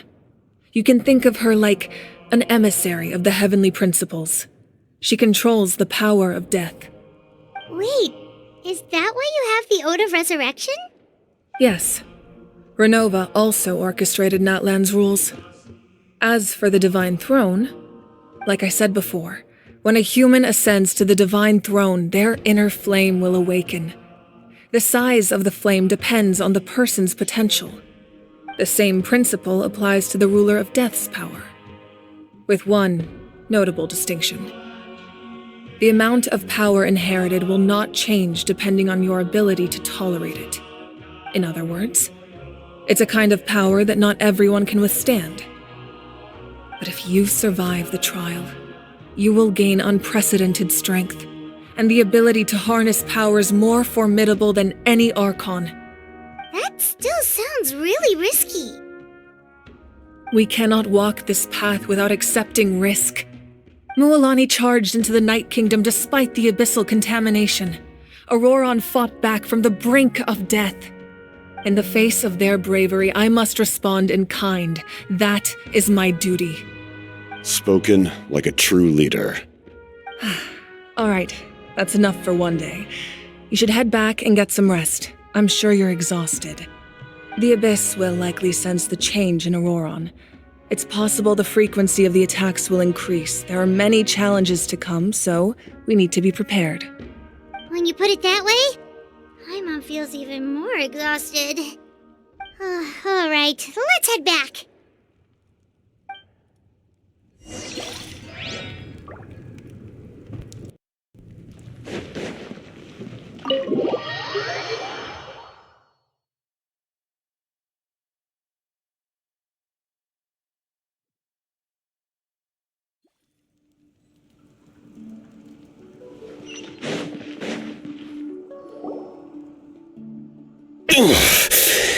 That hurts. The monsters keep increasing in number. It's like something changed. It's definitely unusual and we should all be careful. But don't worry too much. You have us by your side. If there's one thing the Abyss fears, it's strength. If they think we're easy prey, they've got another thing coming. Oh, someone's calling us.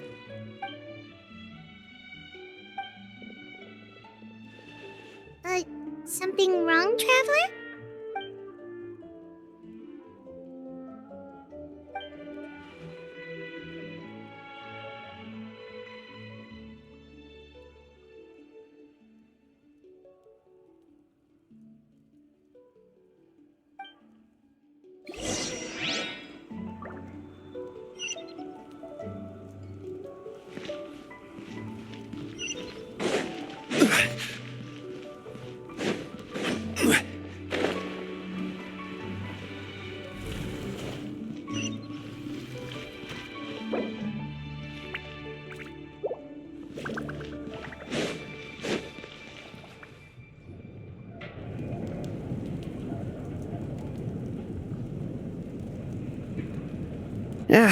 Nope. We can't give any of these to our soldiers. They were not tempered correctly at the forge. Well-made weapons and shields are vital for the survival of our people.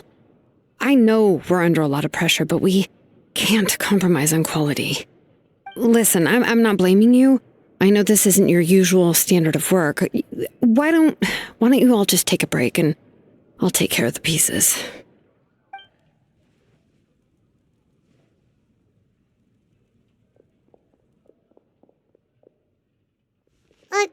Hey, Shilonen? Is something wrong? Nothing I can handle. Just, some rushed defective goods, that's all.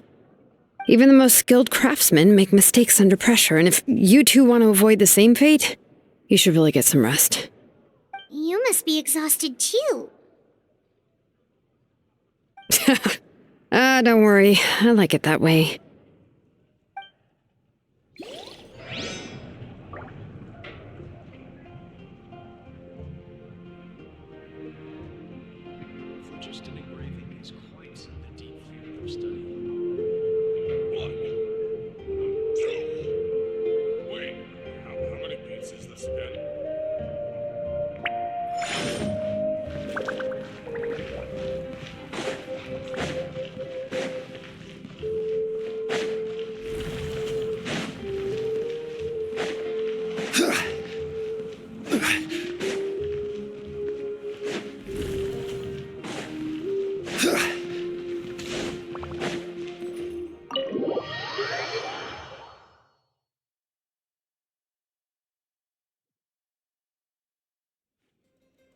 Auroron! Granny? What's wrong, Granny? It looks like you have something to say. You know exactly what you did. You need some sense knocked into you, that's what I think. Now, where do I even begin? I'm sorry. Now that you have nowhere to run, that's when you apologize? You couldn't wait to run off last time, and the time before that.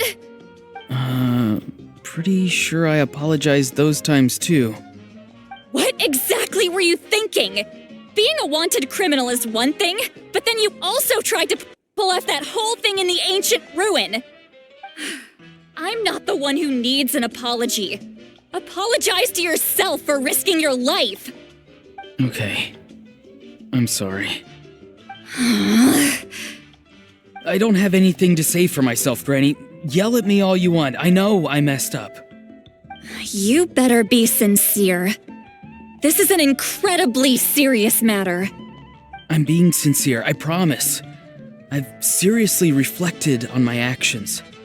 I know what I did was risky, and I know I made some bad choices. But I don't regret it. I just had to do something. Not because I thought I was special, but because I wanted to help Natlan as much as I can. Of course, in the end, I just ended up causing more trouble, so you're right. My apology doesn't mean much. But I don't know what else I can say. You even had Aoife bring me that gem. A simple thank you isn't enough, but still. Thank you, Granny. You're welcome. Just make sure to thank Aoife sometime. I will. Anyway, don't feel too grateful. I tampered with the bag to copy a portion of your memories. Oh, I didn't notice. Of course you didn't. You forget how many years I have on you. Like you could uncover one of my tricks. Anyway, I have something else to tell you. The Pyro Archon has discussed your case with the others. Many of your actions violated the rules of Natlan, and you should understand you'll have to take responsibility for that. I understand. But your efforts weren't entirely meaningless in the end. In addition to giving us another failsafe, you saved yourself with sheer force of will and managed to become a hero. Not too shabby, grandson. Did the Traveler in Paimon tell you to say that? What? No! I said that because I mean it! I can't believe you're complimenting me at a time like this. You normally let your fist do the talking. You're not off the hook just yet. I told the Traveler I was going to break your legs, and I meant every part of it. Could you not? I still need them to walk. Trying to negotiate, are you? All right. Make me an offer. Given all the good things that I managed to accomplish, can you let me off the hook this one time? I promise to do better in the future. Fine. I can let this slide for now. But I'll be watching. We'll see if I change my mind.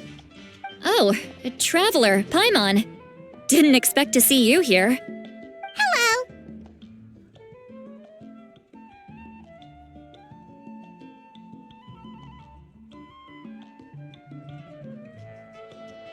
Yes. Looking after these little rascals is rather exhausting. Taking care of the Traveler isn't easy either. Paimon's life is an uphill battle. Traveler, Paimon, I want to thank you for your help back at the ruin. I won't. Let's get together sometime. If Auroron really wants to thank you, he can treat us all to a tasty meal. Sounds great. We'll be there.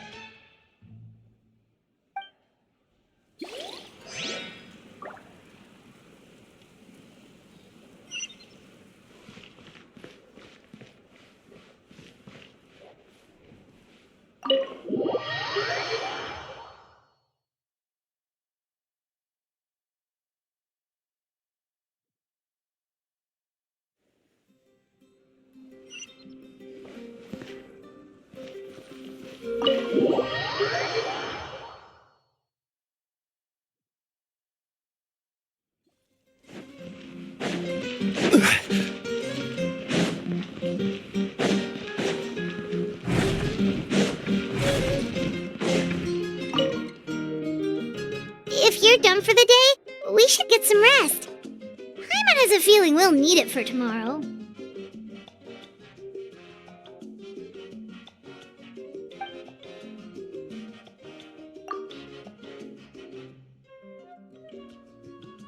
You ready? Yep. Let's go meet the Lord of the Night.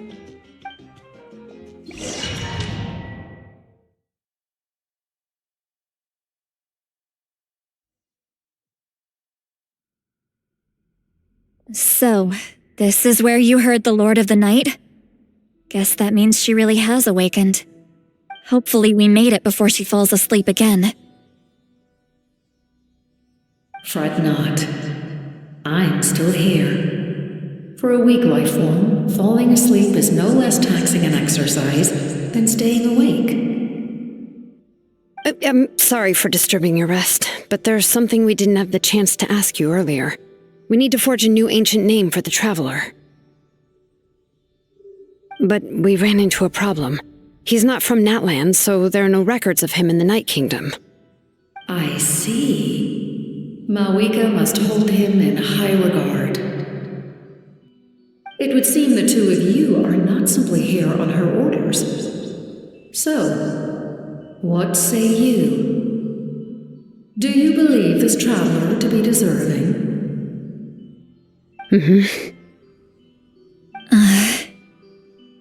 Speak your mind. There are no others here.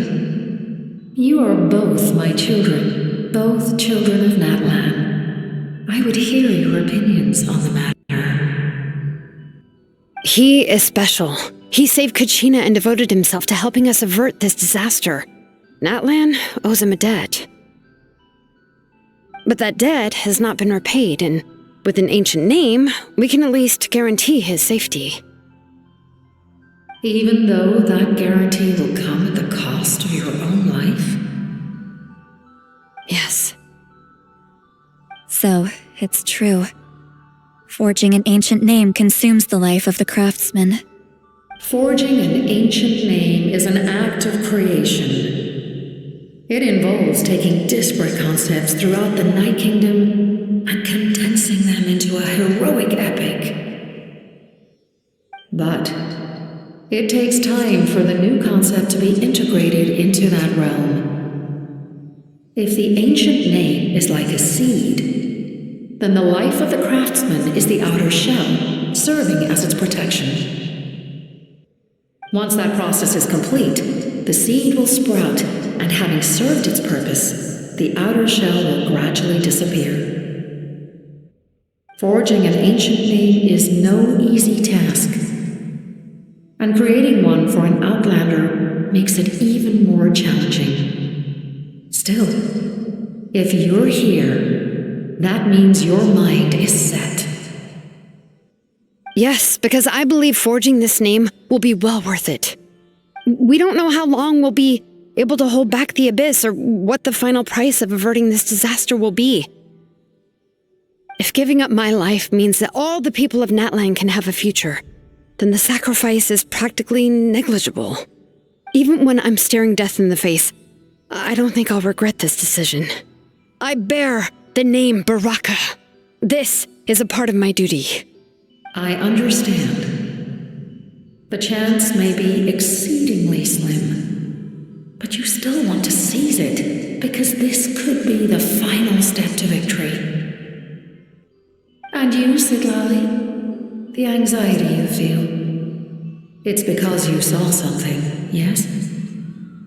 Something you were not meant to see. So, you know about that too. What is she talking about? I've had concerns for a long time. Malwika's plan needs too much time, and too many things can go wrong. The Masters of the Night Wind have a ceremony that can be used to glimpse the future. It's just... using this power on the Pyro Archon has always been seen as a taboo. And you did it anyway? What did you see? Death. A key part of Malwika's plan is using the 6 heroes to release the power Xbalanque obtained from the ruler of death. Considering its origins, the price of using that power is death. You're saying Mawika is going to die in this war against the Abyss? Yes. I can't just ignore what I saw. That's why I need the Traveler's power. I need the power of a Descender. Don't forget, Siglali. Even if it may seem like someone is fated to die, the nature of death and fate are different. Fate indicates what will happen in the future. The time, manner, and place are all predetermined. But death is different. Death is a rule. The ruler of death's power will allow Mawika to triumph over the Abyss, but she must offer her own life in the process. The ruler of death cares little for the time and manner of a death. She simply guarantees that it will occur. Fate may be able to influence the timing, but that is all the Traveler can change. Wait, you're saying we might be able to change when she dies, but not the outcome? I cannot help you with this, I'm afraid. It's beyond my capabilities. Mawika knows about all this, doesn't she? Yes. I imagine she has long accepted this eventuality. Well, I can't. She's so strong. She never gives up, never rests until a problem is solved. She's not the type of person to just quietly accept her death. The Traveler shares that quality. That's why I think this gamble is worth it. Together, I know they can overcome the impossible. Be it fate or death. We shall have to wait and see, but I will curb my expectations. My time is running out. It is my honor to witness humanity in this moment of absolute determination. We won't forget your contributions. Once we deal with the Abyss, we'll find a way to keep you alive. Thank you for saying that, but there is nothing you can do. How many years of life are enough? 10? 100? 1,000? 10,000? The Night Kingdom will disappear. The humans will continue to fight against the Abyss, and in the end, all will cease to exist. When you consider all of that, extending my life is meaningless. That's what makes us different. Even if our end comes tomorrow, humanity will still do whatever it takes to survive today. Exactly. Times like these always fill me with admiration and reinforce my commitment to the mandate I shoulder. My Creator was right in esteeming you as special above others. Here. This is my gift to you and an extension of my will. It can record the Traveler's experiences in this land, whether from the past or the future. With it, you can forge the ancient name you desire, and the Traveler will also become a hero forever recorded in the memory of Natlan. Thank you. We're sorry to ask this of you when your strength is already all but spent. Really. Thank you so much. Your thanks are unnecessary. This is the least that an angel can do. Time for you to leave. It's getting dark.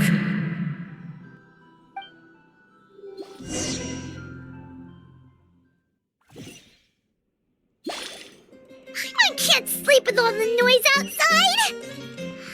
Forget it, let's go check it out.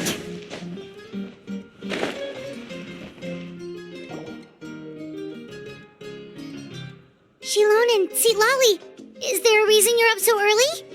We went to see the Lord of the Night, and she gave us this. Like I said before, I couldn't forge your ancient name because there was no record of you in the Night Kingdom. But with this, we can finally record your deeds. Just keep it with you during your time in Natlan, and eventually it'll be full of your adventures.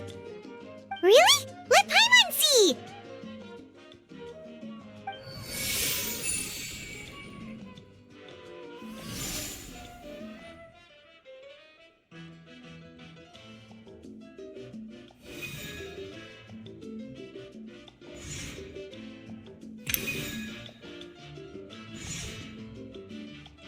Whoa, it's the two of us! And a sun in the middle! Oh, and that must be... Kachina? It's not a concrete medium. It reflects the Lord of the Night's will, and shows what she wants you to see. Well, in other words, don't worry about his form. When you want to check the contents, just take it out and have a look. Sounds convenient! It's also super light and doesn't take up too much space! This is a really awesome gift! Oh yeah, we'd feel bad accepting something like that! Oh, yeah, don't worry, you two. It's, like you saw yesterday, aiding humanity is the Lord of the Night's mandate.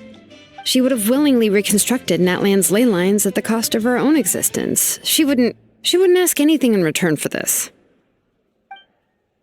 Exactly. Just take it. Well, if you say so.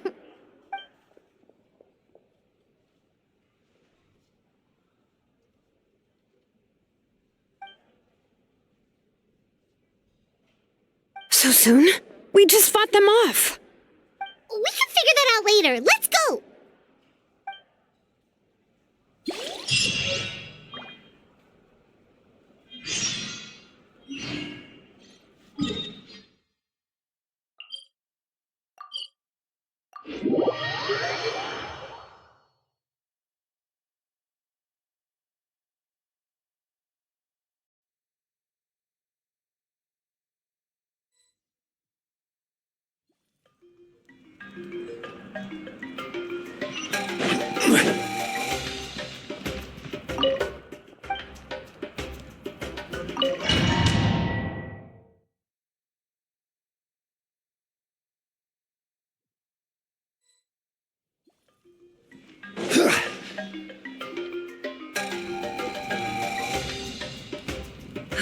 I see.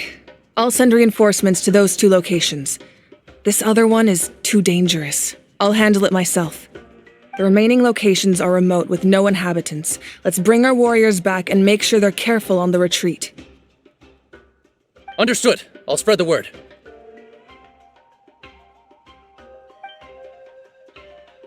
We're here. What's going on?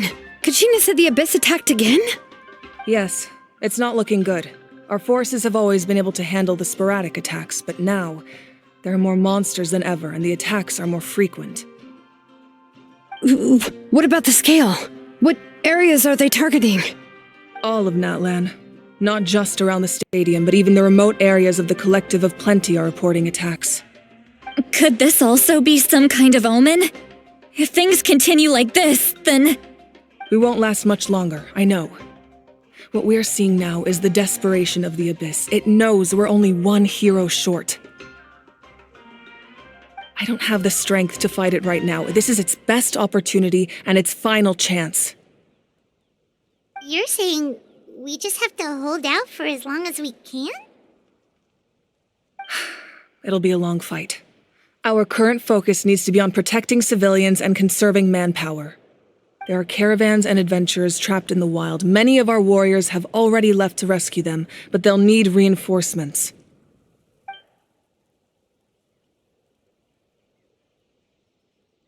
All right. Shilonen, Kachina, head to the camp near the Children of Echoes. Sitlali, you're needed in the Masters of the Nightwind. As an important figure in the plan, Auroron will stay here. Your tribe is too far from the stadium. Understood. I'll leave right away. I prepared a hot air balloon to take you where you're needed. Messengers from the Scions of the Canopy are traveling all around Natlan. Update them once you've completed your mission, and they'll compile the information into a battle report. As I receive intel from the various regions, I'll plan your next move. All right, no time to lose. Let's go!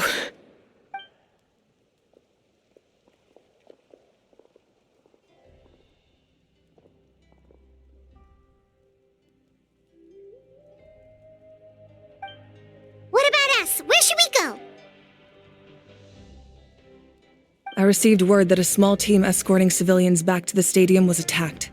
They won't be able to hold out for long. Can I leave them to you?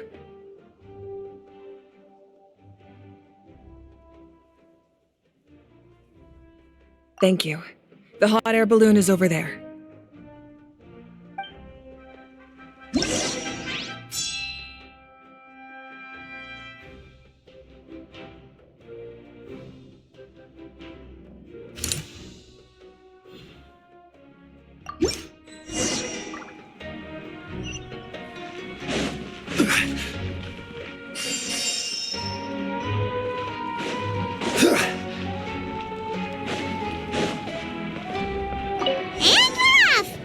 Hey, this thing is pretty convenient. It's not only fast, but also saves us a lot of energy.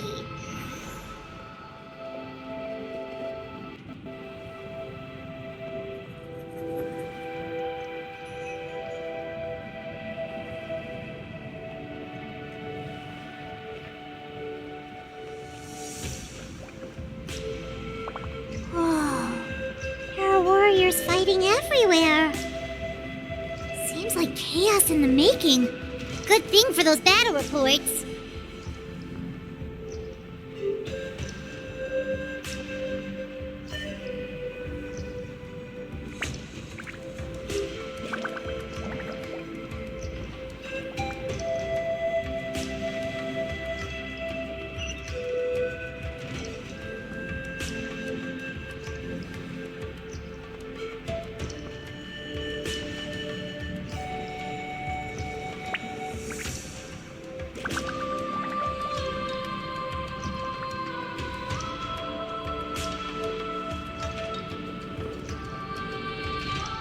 Look, they must be trapped. Let's go help.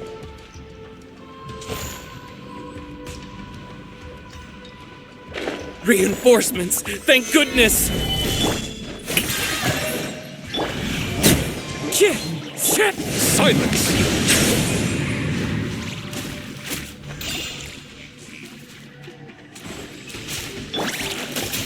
One with nature!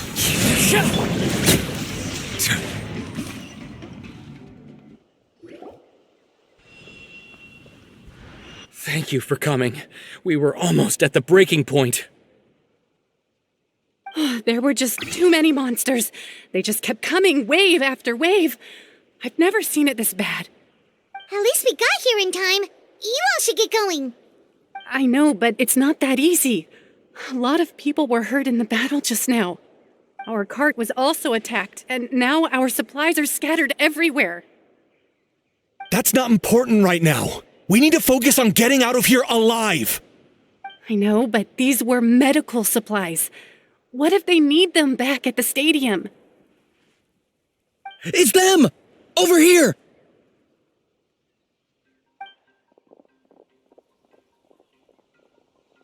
We came to help, but looks like you don't need it. Nice job making it through. Now we can head straight to the next location. What other areas need help?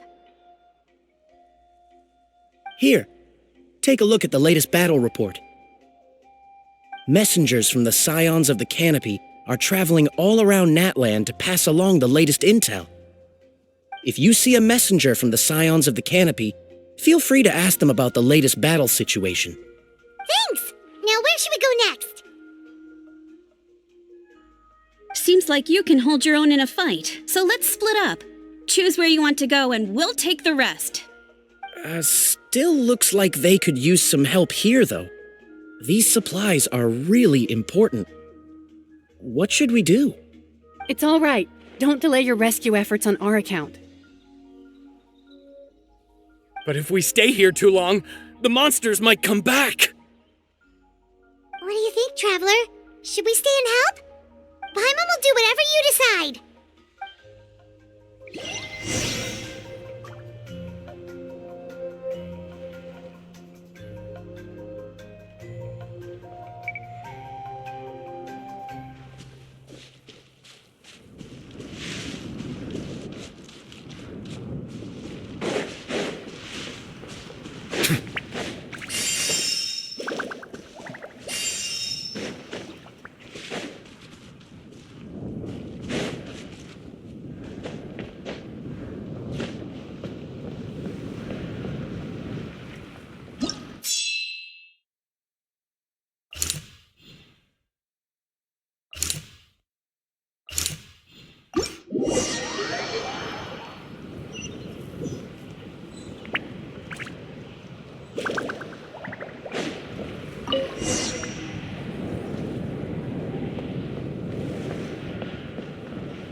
Kanich just ran past.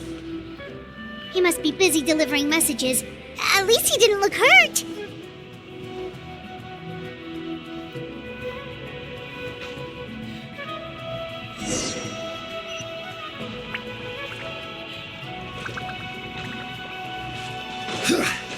This is it! Looks like a battle is in progress.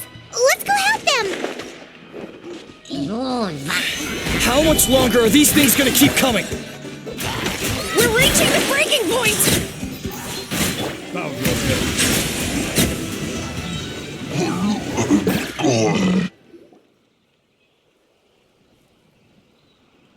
Oh, thank you so much. You came just in time. What's going on? Were other places hit? Yeah, seems like it. The Pyro Archon told us to be ready to evacuate. She warned us something like this could happen. But I never thought there would be this many monsters. You got here just in time. But what should we do about the wounded? The wounded? This area was hit bad. We're housing the wounded in this house for now, but we're short on medicine. It's not easy for them to get around either. We don't know what to do next. We're sitting ducks if we stay here, but we can't just leave them behind. Thank goodness you're here, though. You saved us all. You're right. The monsters are gone, so it should be safe for now. Some of my men can escort them. That will take time, though. And some of the wounded can't walk. They might have to stay here. Don't worry. Once we escort the first group, I'll call for reinforcements. That way, everyone can evacuate. Let's help them out here for now. Then we can head to the next area. Oh, there's a messenger over there. Don't forget, we can get the latest intel from them.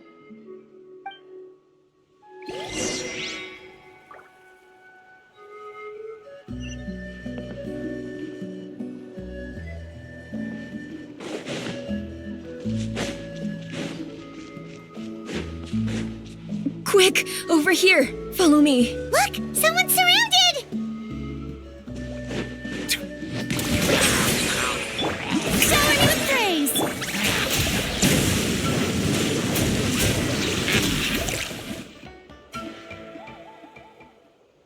Thank you. They really came out of nowhere. Yeah, that was close. Thank you for coming all this way to help us, Doctor. Just doing my part. It really is getting dangerous out here. Looks like sticking with a group of warriors is the only way to stay safe. Anyway, I should head out. Other places need my attention. She seems quite anxious. Guess that means things aren't looking good.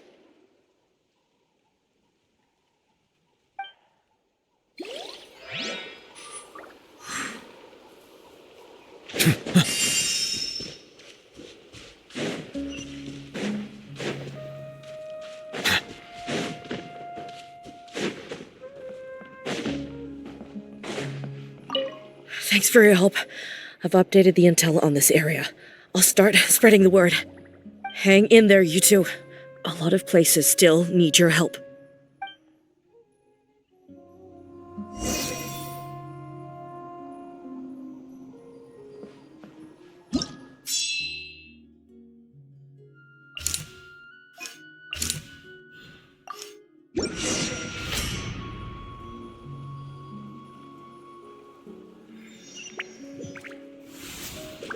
This is the place! Let's go help!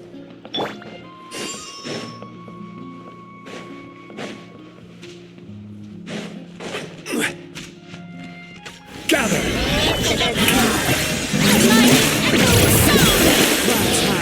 The birds come! Wind strike! Settle down! The time is begging.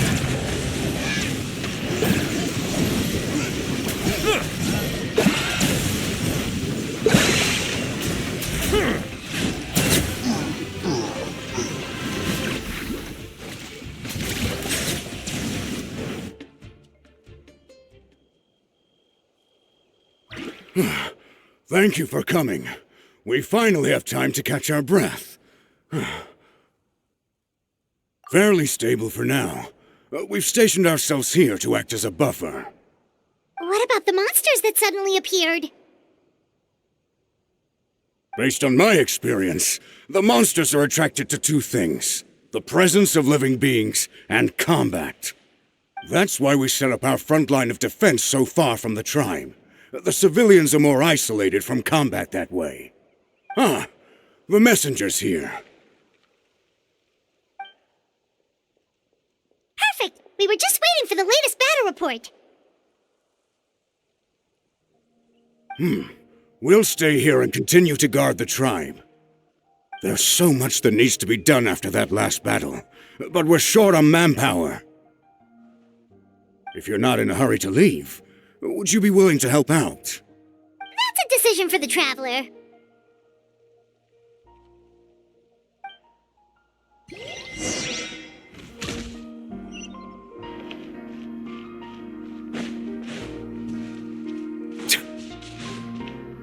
Here's the current situation. If you have this.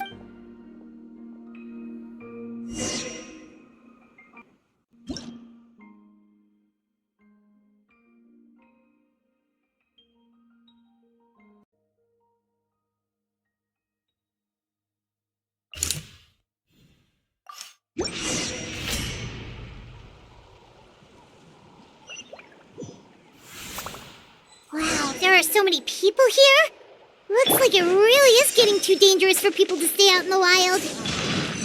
I guess that means the situation isn't getting any better. Well, we'll just have to keep fighting.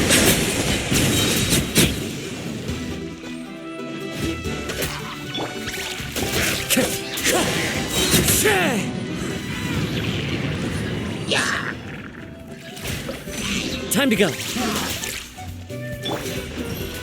Gather!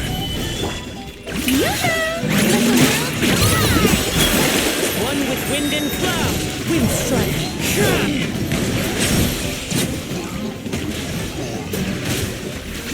Let the might.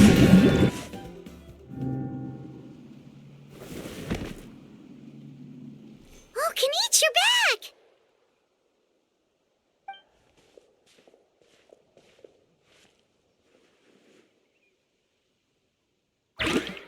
Yeah, it really feels like we're running short on people everywhere.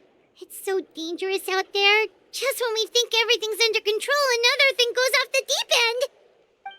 Not that Paimon's complaining, it's just... what if things get even worse?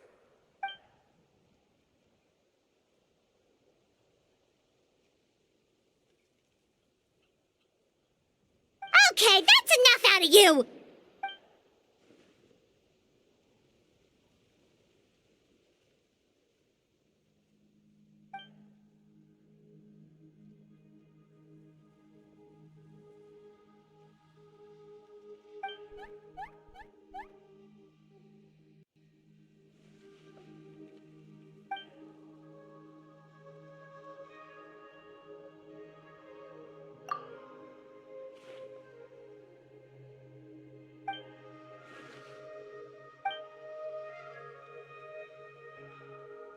Yeah, she always seems so confident. Good idea! Maybe we can see if the people around here need anything in the meantime. Looks like we're on the same page. There are a lot of people in here. Could they all be refugees?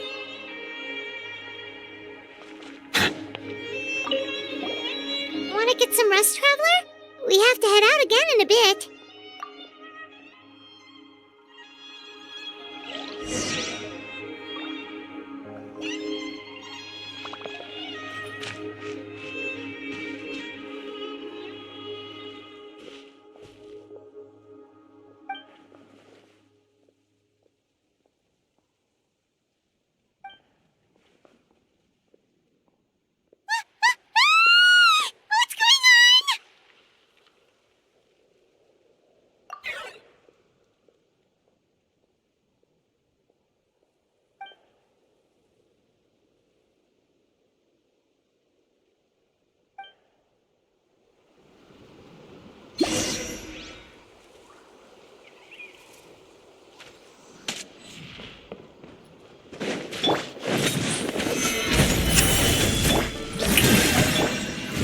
wind knows it. Settle down!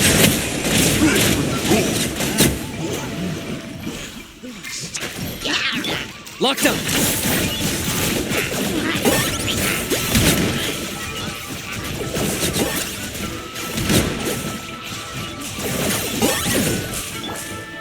Stabilize! Shower me with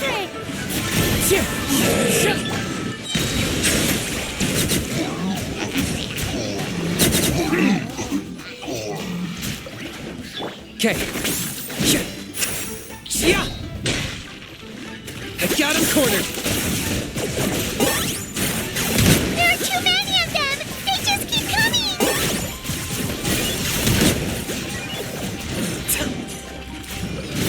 Shadow Blast! Mine to command! Now you're dead.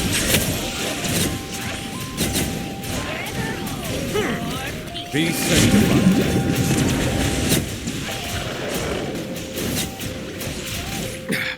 There's a tear in my robe.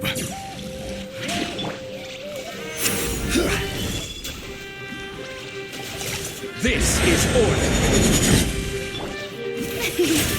The show begins! Time to shine! Clouds high. The birds calm. One with nature. Silence!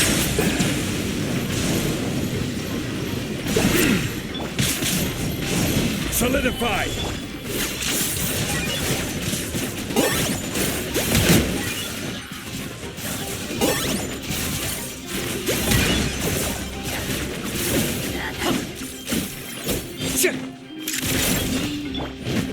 Into the wind.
Thanks.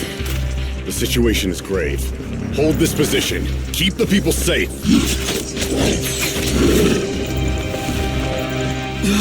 Chaos and emptiness. So that's the abyss. And it knows that now is its best chance. But the sacred flame! Archon's on the case.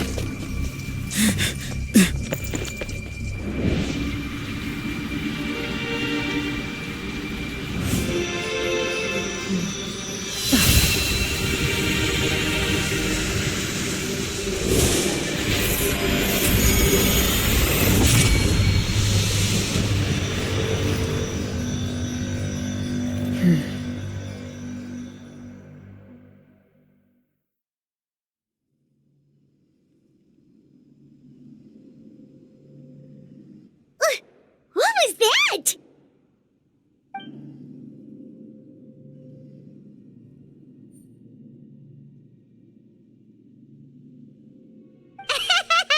Laugh all you want, it's gonna eat you too!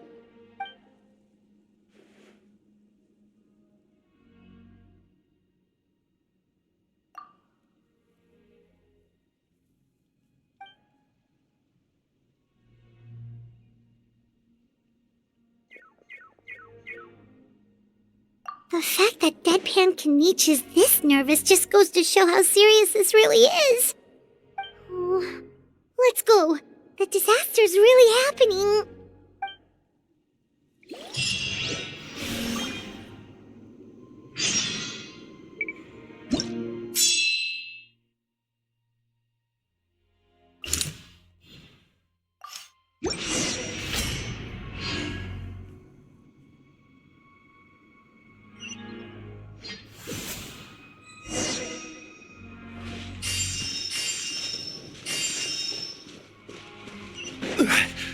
Whoa!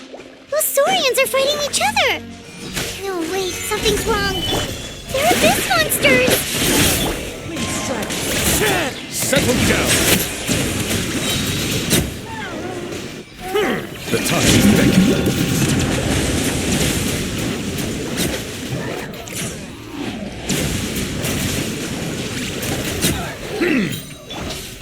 Stabilize.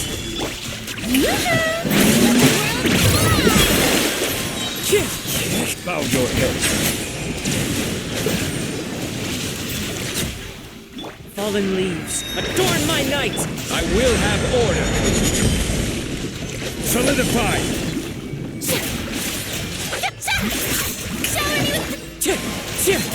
Settle down. Over here! Come on, quick! Hey, wake up! And you, wake up! They're all dead. Oh no! Were we too late? We were on our way to the stadium with our Saurians when that dark entity emerged in the sky. Seconds later, the abyss monsters appeared and changed into Saurian form. They fought till the end to protect us. And now... Right. You need to get to the stadium. Come on, we'll take you. I guess. Thank you.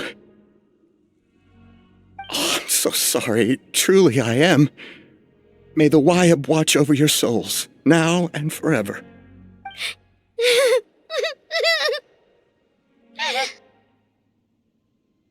Huh?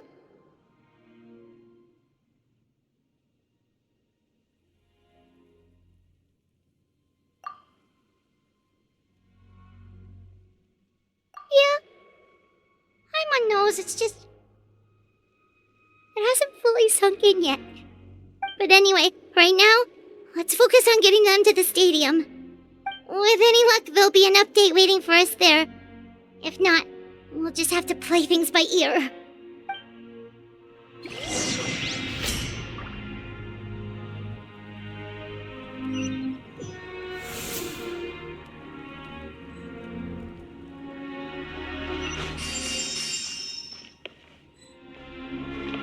Need the latest battle report?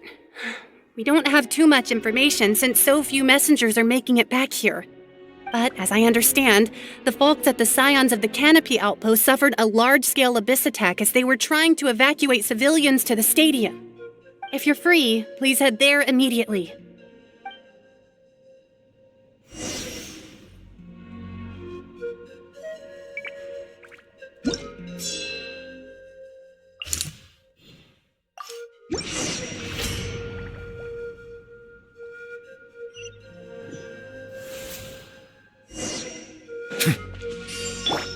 Look!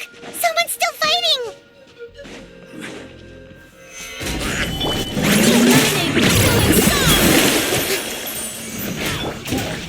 The wind knows me. Be sanctified.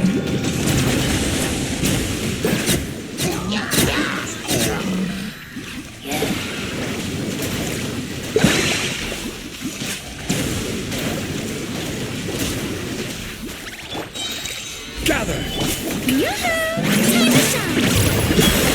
One with wind and cloud!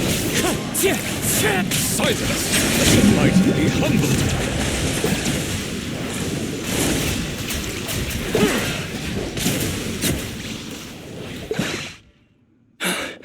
It's you. You came. After you left, some of them started evacuating the civilians, while the rest stayed behind to keep guard, but they're all dead. I'm the only survivor. We're done for now. The Abyss will attack again any minute. And then I'll be a dead man too. The last few civilians holed up indoors won't stand a chance. Hang in there. We'll think of something. There's gotta be a way out of this. Like what? None of the civilians have any combat experience. There are old people, children, wounded. They can't defend themselves. The monsters are gone for now, right? Get back inside. It's too dangerous out here. I know it's dangerous. That's why I came out. Same. Huh? What is this? Can you spare some equipment for us? I've never been in a battle before, but I'm young and I can hold a weapon. That's gotta count for something. And I used to fight in the pilgrimage when I was a younger man. Admittedly, I never made it very far. But if you hand me a spear, I think the old muscle memory will kick in. There are others willing to join us as well. I persuaded them to fight. We can't let the blood spilled by our warrior brethren be in vain. We can't watch on as our heroes lose heart. And we can't let them fight alone. We don't have much equipment left.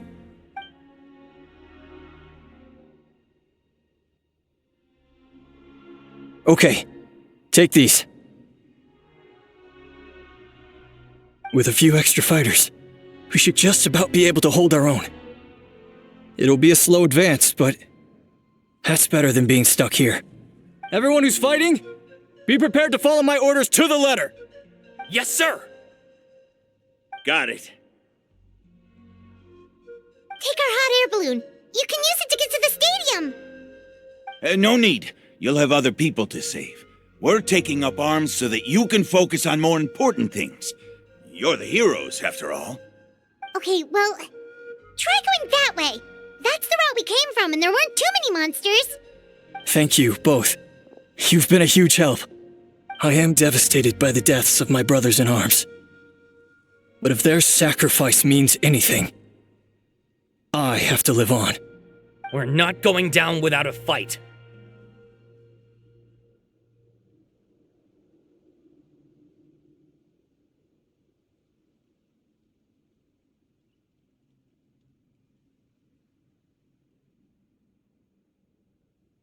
Thanks.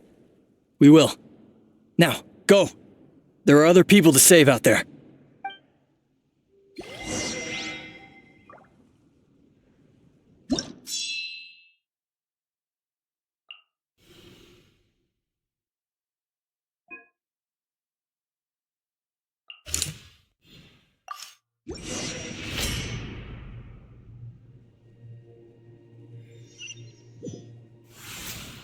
Doesn't look like we'll be able to find anyone here. The monsters are all that's left. Stabilize! Shower nuclear! Into the wind!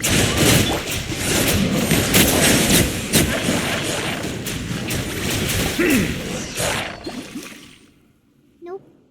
Nobody here. The latest intel said the Children of Echoes need support too. Let's head over.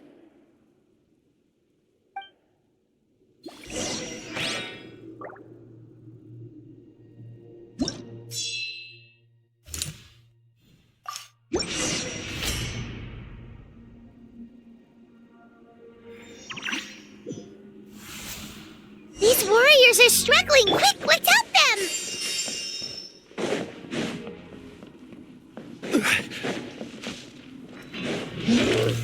Solidify! Wind strategy! Settle down! Be sanctified!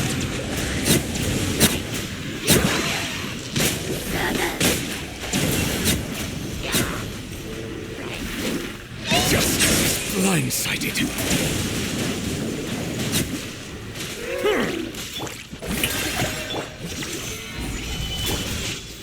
The wind knows that.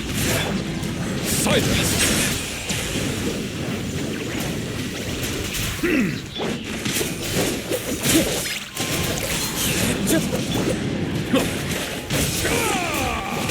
Settle down! This is the second time you've had to come to our rescue. I'm a little ashamed. Thanks to your efforts last time, we managed to fend off the abyss here, even after whatever that was appeared in the sky.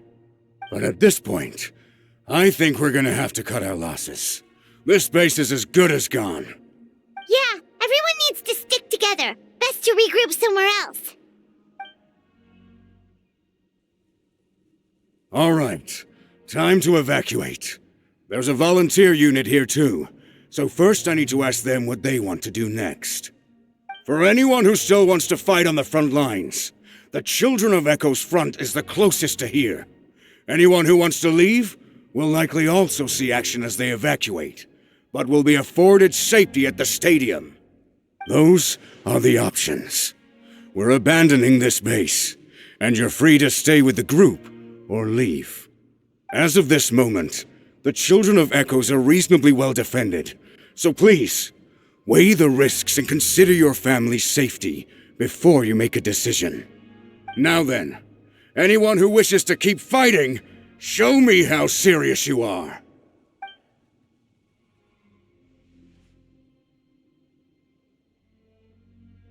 Did I not make myself clear? But if Natlan is destroyed, will there still be a home for us to return to? If anyone wants a future, it's on them to go out there and grab it. Period. No one wants to be that person who sat back and hoped for the best while other people were giving their blood for our nation. Very well. For Natlan. For Natlan.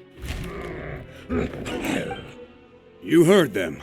This means we'll all be going to support the Children of Echo's garrison. Great! Well, you all seem in good spirits, so that's encouraging.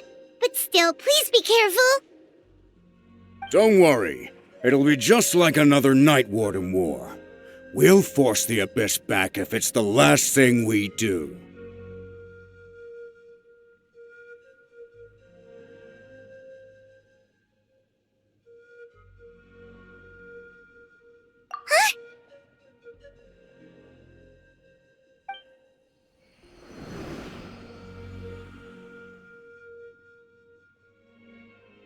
Shoot! That creepy abyss thing is raining down a dangerous-looking substance again! That's over towards people of the Springs territory. From what I've heard, their defenses have been substantially weakened by the Abyss invasion. Then let's head over and check on them!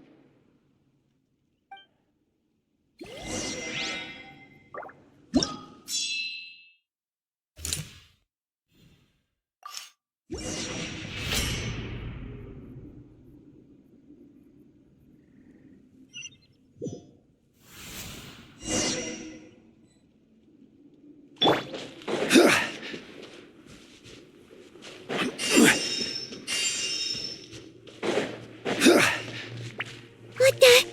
Hyman can't believe it!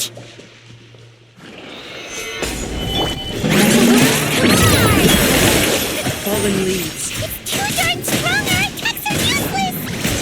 Why isn't anything working? At this rate, the Abyss is just gonna keep sending more and more monsters! The next wave will be here soon! We need to get out of here!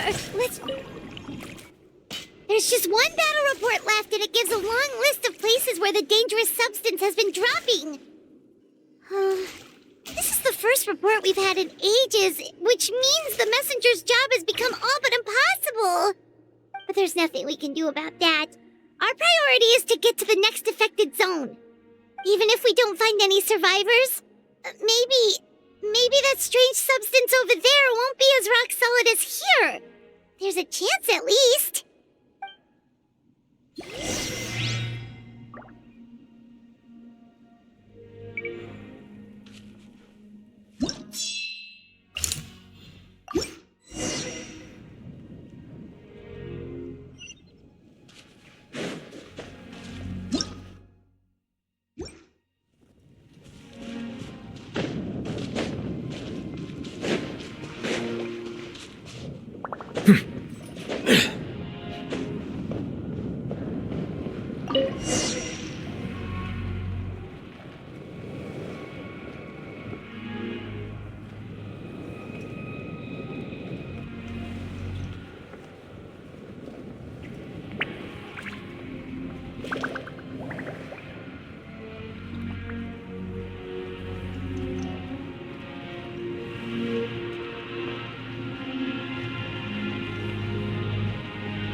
too many monsters.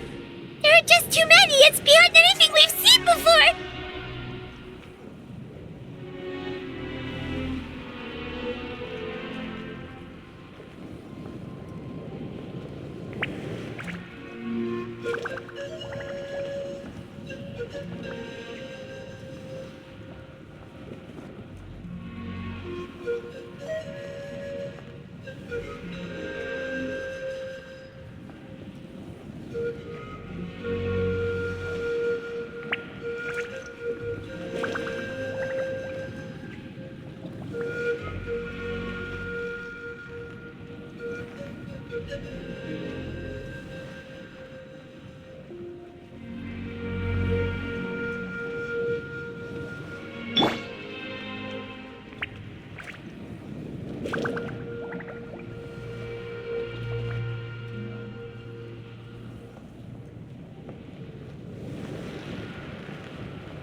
Traveler, this war's getting too much for my mind to take.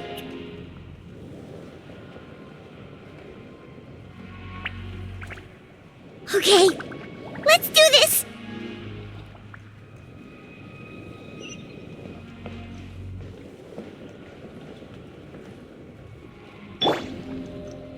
May I present?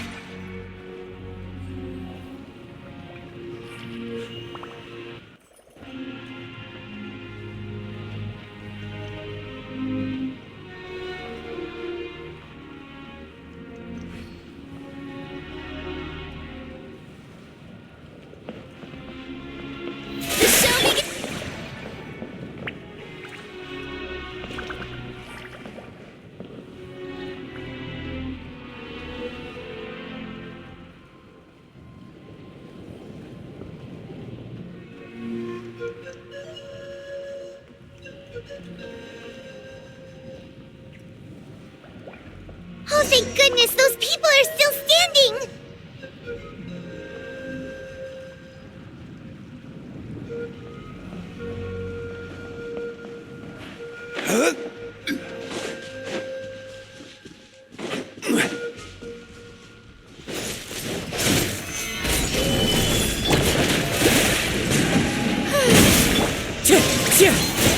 Settle down! Order guide you!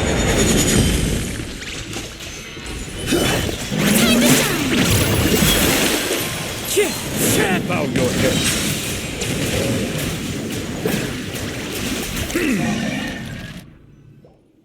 Move out! You've got to get out of here!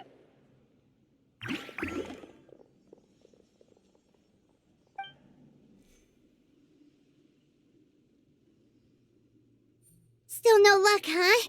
What on earth are these things? How are they invulnerable to attack? Yeah, at least with regular abyssal pylons, anyone with a vision can destroy them. But this thing, no one's seen anything like it before. It's like a part of that sky demon's body or something. Whatever it is, it seems like it can spawn abyssal pylons, and with them, a never-ending stream of abyss monsters. We're just no match for it. At this point, retreat looks like our best option. We're fighting a losing battle here. The stadium is our only hope. That's where the sacred flame is, which seems to be the one thing that well of abyssal energy is afraid of. The Pyro Archon is guarding the flame. As long as that continues, we still have hope. What's this? Water. And some snacks. You look like you need it. I'm guessing you've been supporting the fight all over the map? Sounds like you need a breather. We got enough people to hold our own here, and it's high time you took a break. Why don't you sit down and gather your strength for a minute? It's true. We've been fighting pretty much non-stop. Traveler, you must be exhausted. What do you think?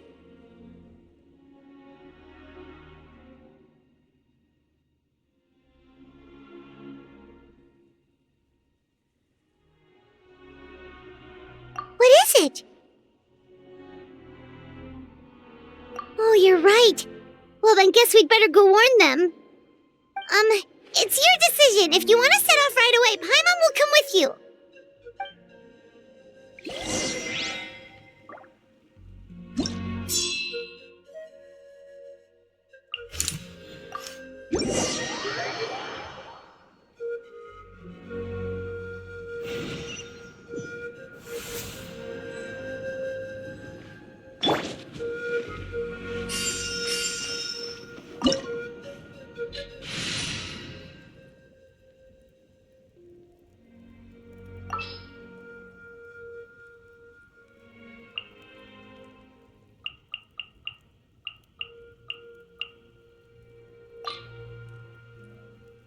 I won't hold you back.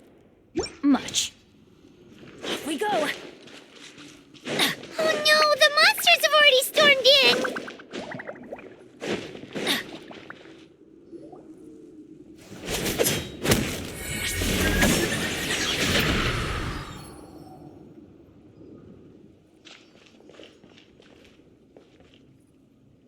Oh, it's you guys. Things are bad here. Something fell out of the sky that's impervious to our attacks. It's a good thing you did, otherwise we might not have made it in time. Kachina, he and I can deal with the remaining monsters and abyssal pylons. You should go catch up with the rest of the group before your parents start worrying about you. Stay safe, Kachina. Come on, let's get this done.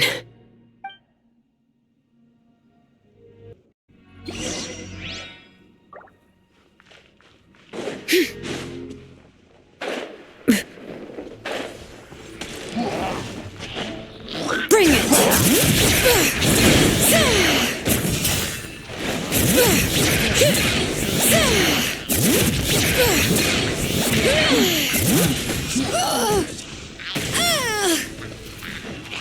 I'm going in! You're toast! Justice will prevail! Now you shall perish!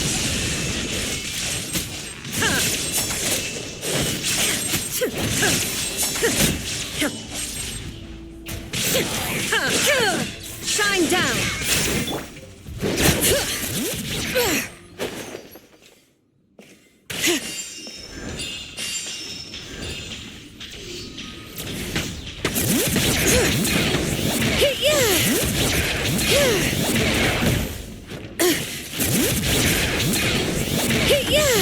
Hear the echoes of the valley!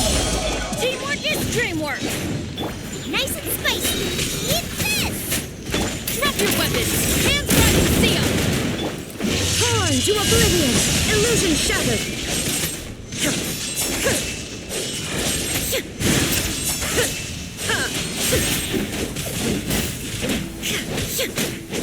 Detached from the world.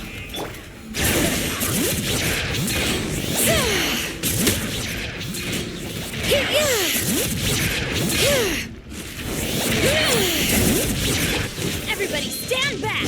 Let's add the frying pan into the fire! Lightning's echo! You're toast!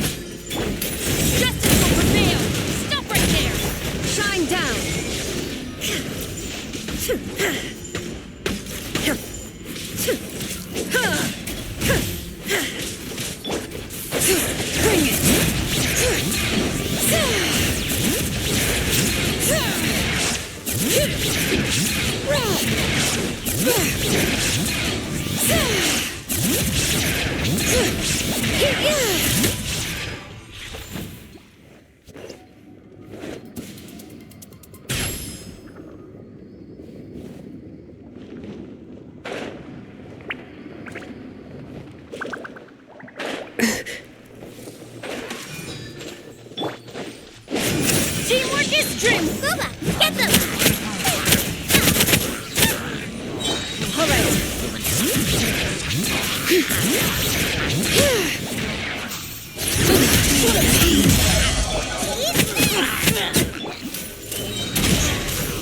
You asked for it! Now you shall perish. There is no escape.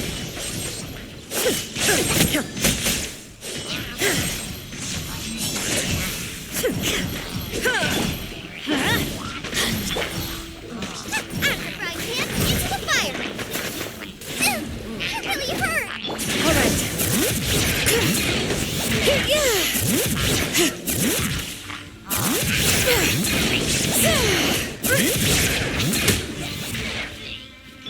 Shine down.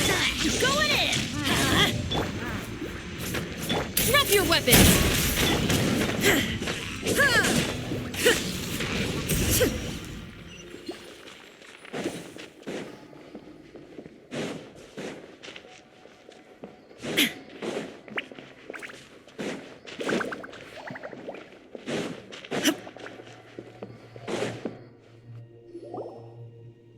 Yep, that's everyone. And no more casualties by the look of things. Yeah, this is, good. We can evacuate shortly. I appreciate your help. How are things out there? Pretty dire, I bet.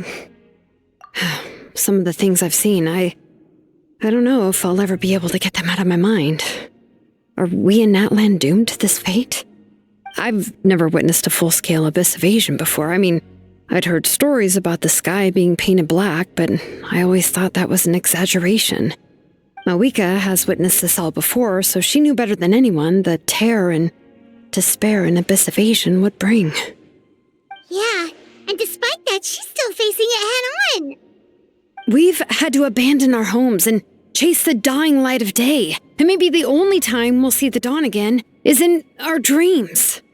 But as long as there's even a sliver of hope, I am not gonna give up. We should catch up with the group. Let's go!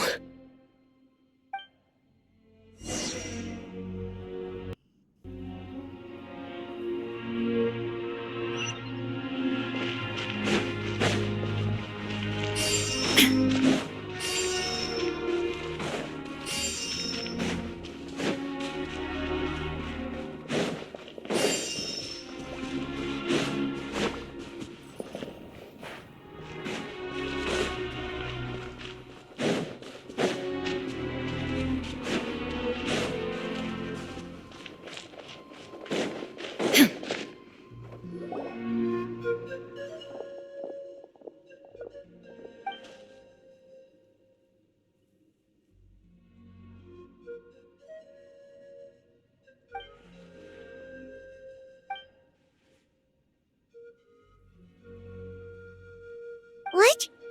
Isn't that Chaska's tribe? She said she was gonna take Koichi home to rest for a while.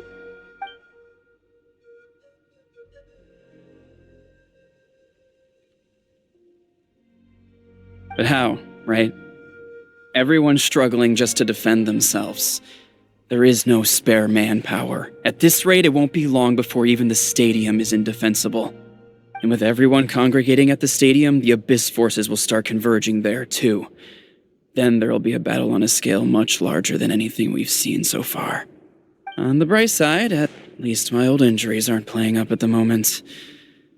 Means I can actually join in with the fighting. The crux of the issue is that the heart of the Abyss itself has joined the invasion. That's a power we just can't match.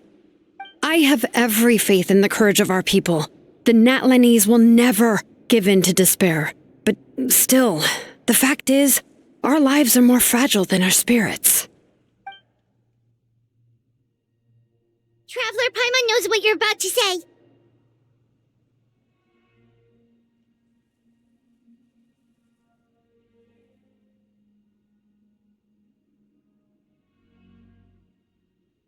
Yeah, I'm unsure it's getting tired from all this flying, but it doesn't matter. Wherever you go, Paimon's going too.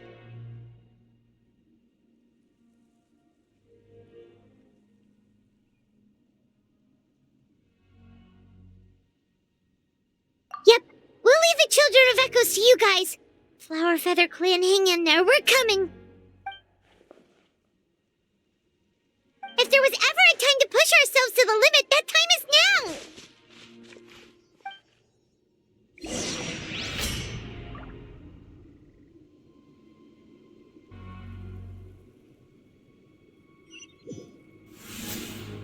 Wait! Over there! It's Cheska and Koichi! Traveler! Over here! Hurry! Let's. I always bounce back. Oba, get them! Final warning! Justice will prevail! Everybody stand back!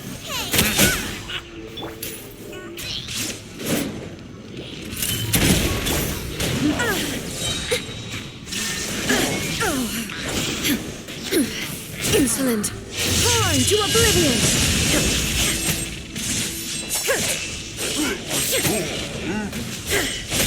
Illusion! The mortal plane! A fleeting dream! Teamwork is dream! Nice and spicy! Drop your weapons!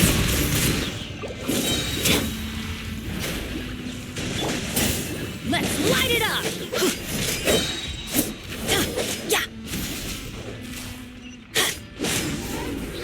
Everybody stand back! Eat this! Hands back and see 'em! Final warning! Shine down! Out the frying pan, into the fire!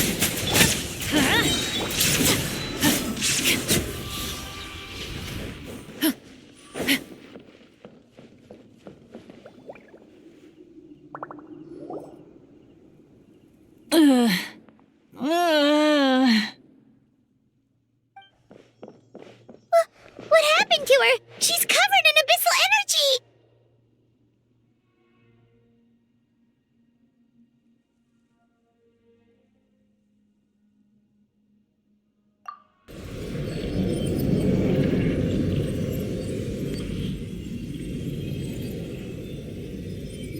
Please, save her.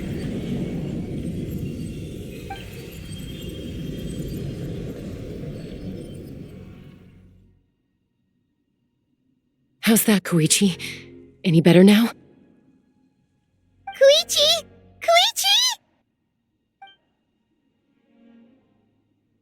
Cheska, I used to think Mom and Dad were crazy for adopting you. I was the younger sibling, but I always felt like it was my job to help Mom and Dad take care of you. I thought I could set you free from the abyssal energy you struggled with. I guess I was pretty full of myself, huh? Thinking I could fix you when... well, we were always the same. Hush, Koichi. Put those thoughts right out of your mind. We'll be at the stadium in no time, okay? I'll carry you there. The abyssal contamination is gone now. Just rest, and you'll get better. I was always nagging you to slow down. Stop rushing headlong into things. I just didn't want anything to happen to you, or to anyone else because of you. I worried about you so much. But now, I realize I never really understood what it's like for you. The fact that you survived an abyssal contamination was a miracle. But it also left you in a constant state of agitation. The fact that we became family was another miracle. But with me worrying about you all the time, it feels like I just agitated you even further. No, absolutely not. Nothing could be further from the truth. Do you hear me? All you ever did was love me. Same goes for Mom and Dad. I've always known that. And I feel terrible because I really did want to get along as a family. It might take me some time, but I'll find a way to make it work. I'm so sorry, Koichi. I never meant to make you feel this way. It's okay, Chaska. No need to apologize. You didn't do anything wrong. No one did. It's nobody's fault that things didn't turn out great. I get it now. So, no nagging from me this time. You keep forging ahead, sis. Never slow down, and never hold back. Spread your wings and fly free, like the fiercest kukusaur in the sky. Show the world who the bravest flower feather warrior is. Because that's who you are. And that's the sister I'm proud of.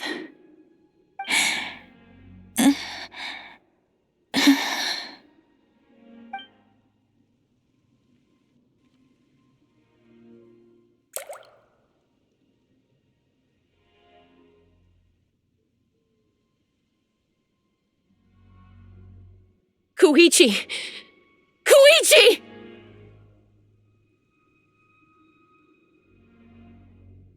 Koichi?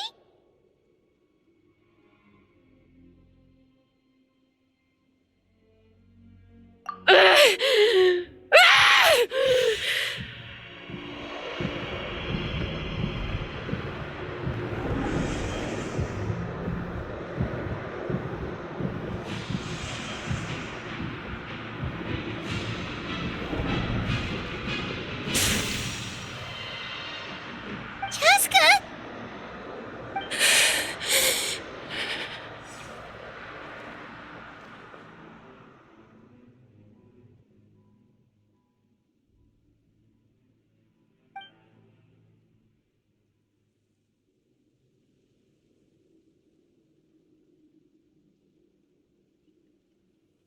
What happened?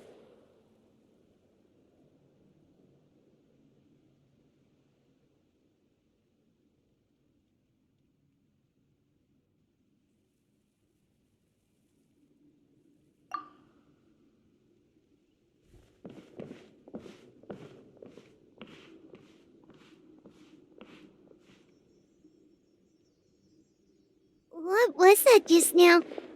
It looked like abyssal energy was flowing out of her, but then, a split second later, it disappeared. Koichi did say that Chaska needs to let off steam now and then, or she'll end up losing herself. But this time she wrestled back control.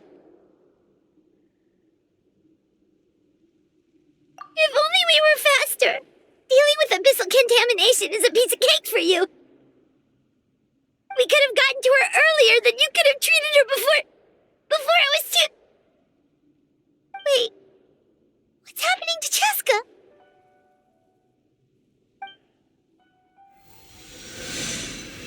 How unfair life can be. She's had the odds stacked against her from the very beginning, and each step forward has been an agonizing one. Maybe she would have been better off embracing her pain. But her journey goes on, and one question looms large in her mind. If she could rise above the layers of pain and ascend over the dark clouds of her mind, what then would she find? Maybe the glorious light of the sun, or maybe a dark, empty void. There is only one way to find out. She needs to spread her wings and soar to new heights. That is the true meaning of life. My life's suffering shall be my epitaph. To remember the pain I endured, and finally transcended.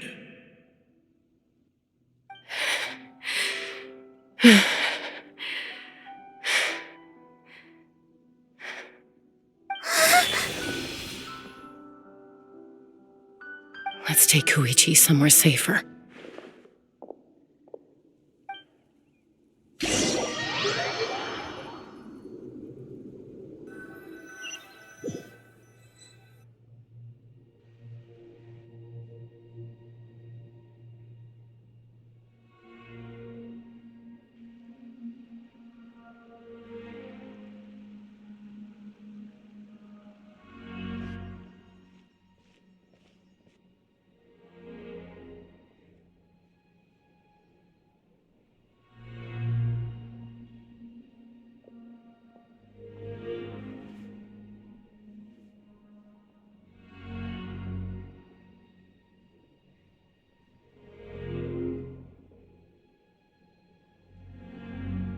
Please, take care of Koichi for me.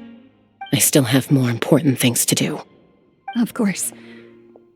We are grateful for her service.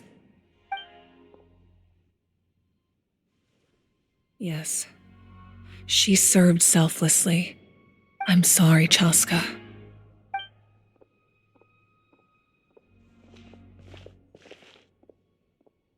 It's all right. I'm far from the only one going through this right now. Koichi wanted to be a hero. And in my heart, she always will be.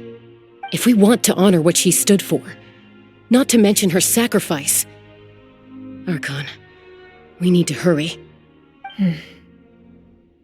Time for this war to end.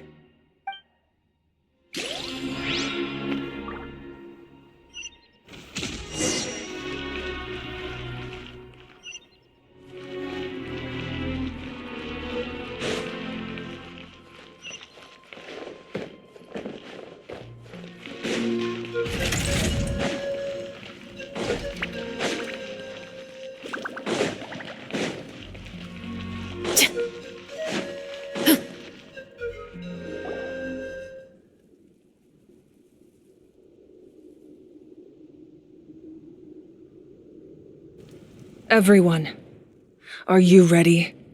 A bitter war lies ahead. Our victory begins in each of your minds.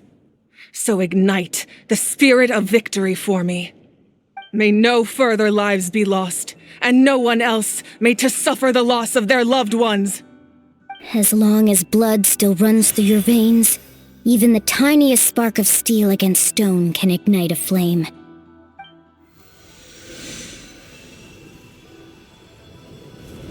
Its blaze will become one with the gaze of all Natlan. Even amid everlasting darkness, our bonds remain eternal.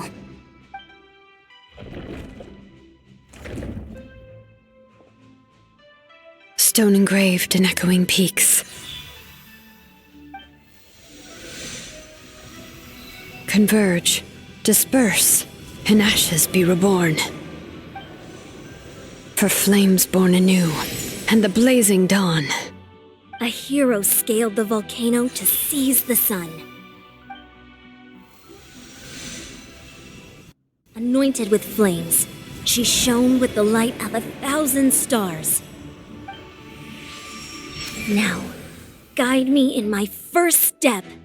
Having foretold his own death, the omniscient man holds a feast in celebration. Let us raise our cups in honor of his heroism and send him off with this final tribute. For at last, his wish is now fulfilled.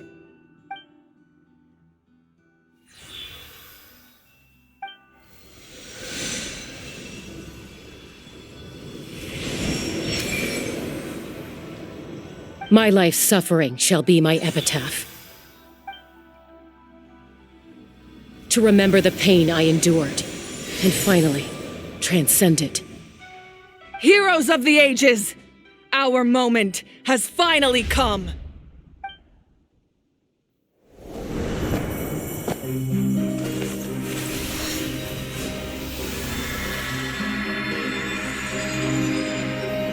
We unite as one! Baptized by the Turnfire. Bearing an ancient blessing. Knowing true power. And accepting a fate of devotion. We embrace the transcendent flame. For Natlan! For Natlan!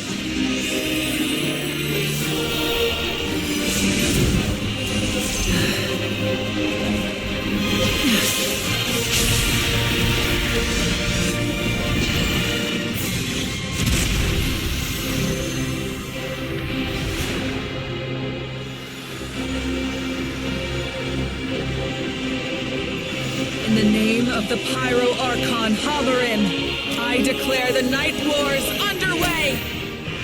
The Ode of Resurrection will guard all life till the war is over!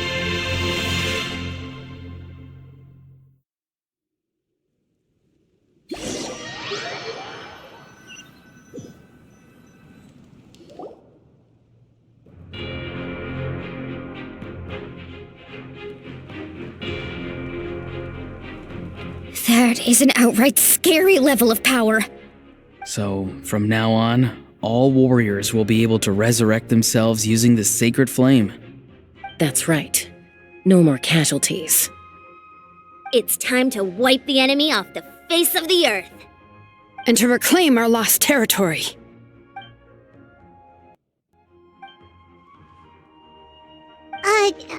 We'll come with you. Paimon, Traveler. I'm so grateful you got to us when you did.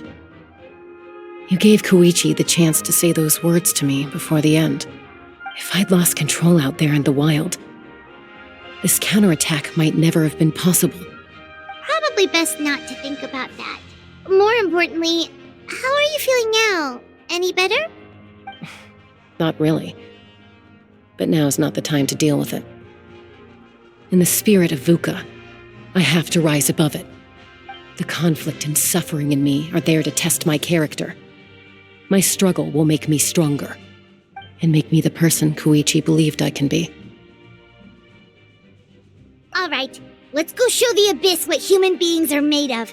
They'll be sorry they messed with Natlan after we're through with them.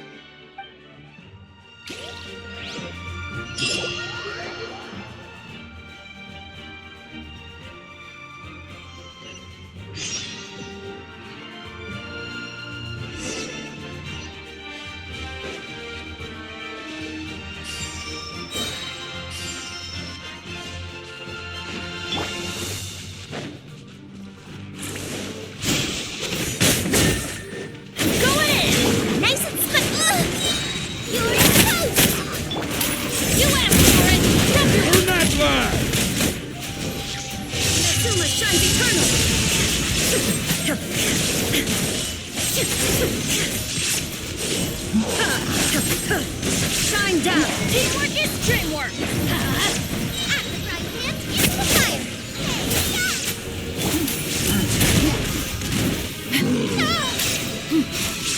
Justice will prevail! Now you shall perish! Illusion shattered! Ooh, what's that? Aerial support from Awika? Look how powerful she is now. It's borderline unfair. Stop right there!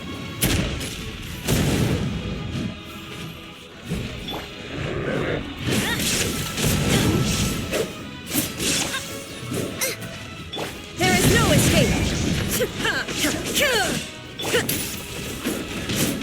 Use my power to destroy the Abyss tumors. Got it. Thanks for the backup.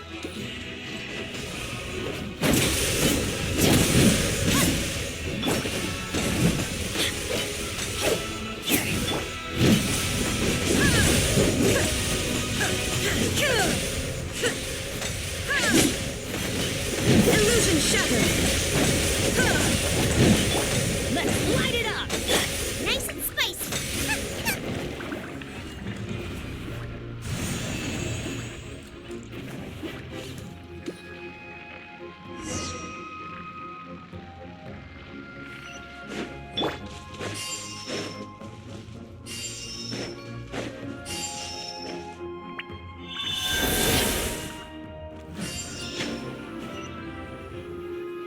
Oh, did you guys see that huge fireball? It exploded right above my head. Sorry, Mualani. I'll adjust my aim. No, you're good, Archon. It didn't hurt at all. Plus, it was freaking cool. Not great for your eyesight, though. Oh yeah, fair point.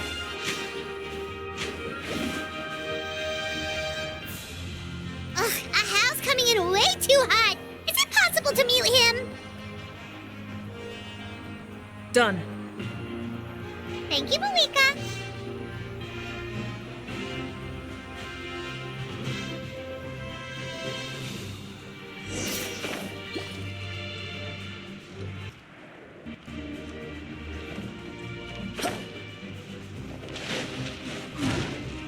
backup has arrived. All right, give them hell.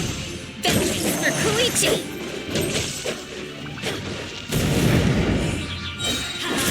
Teamwork is dreamwork. There is no escape.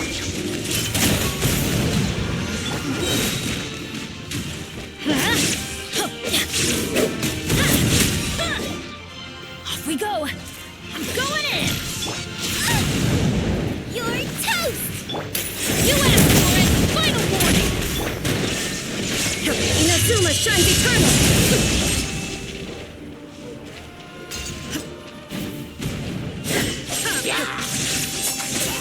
Illusion shattered!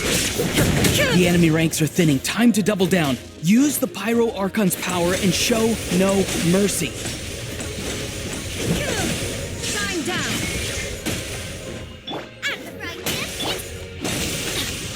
Stop right there! There is no escape!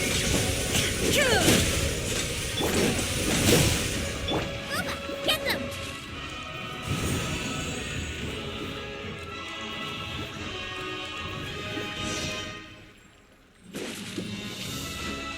Race you! Adventure time!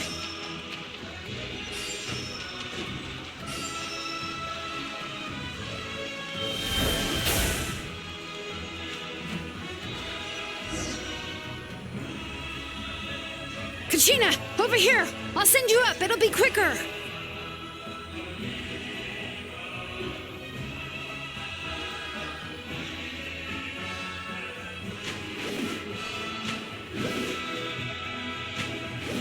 Okay, everyone's safe. Granny, please go on ahead with the others. I just need some more time, I promise. I won't hold things up. Roar on! Leave the vegetables and aphids behind, you dimwit! It's too dangerous!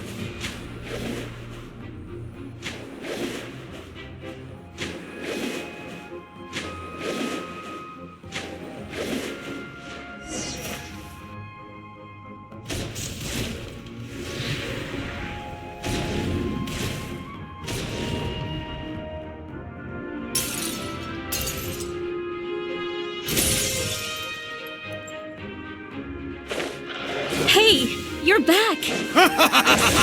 That sacred flame has got me pretty fired up! I'm ready to butcher a whole army of mine! Everyone! Death is now off the table! So charge! Let's give them everything we've got! Nice and spicy! Sprint!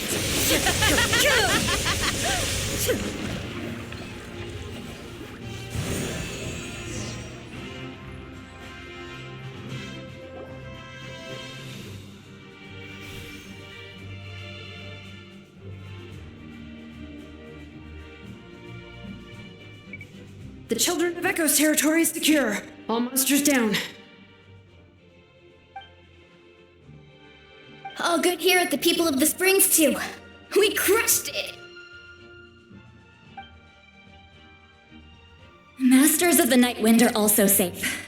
Should I go support the Flower Feather clan? Things are still pretty rough over there. I'm already en route. No need. I just dealt with it. Already? But you were just at the stadium! Yeah, well, you have no idea how long I've been itching to bash some heads in. Oh! Fair enough. Ian-san, what should we do about the Collective of Plenty? Your home's a long ways away from the stadium. Oh, no need to worry. I just heard from Verisa. She says they're safe now.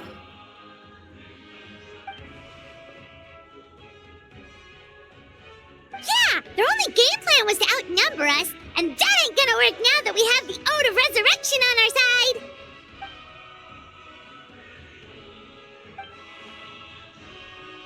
We ain't gonna let them get away with that. Friends, let's gather at the stadium. More abyss tumors have descended, all near the stadium. Let's split up and take them out. Oh, we need someone to guard the main entrance. All right, this is the final battle!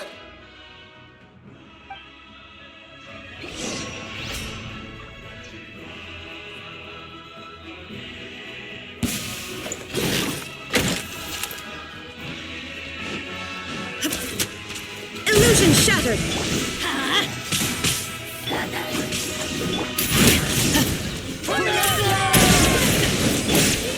Dreamwork! Justice will prevail! Horn to oblivion!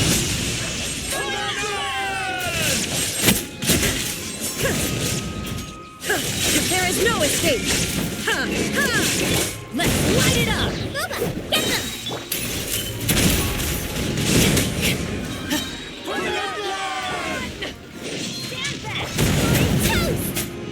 Illusion shattered! Hands ready! Do not attempt to resist! Now you shall perish!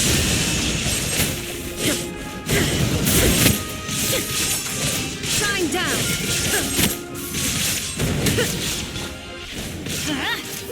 At the right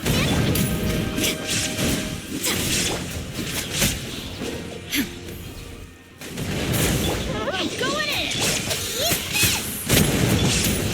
Stop right there! You asked for it! Horn to oblivion!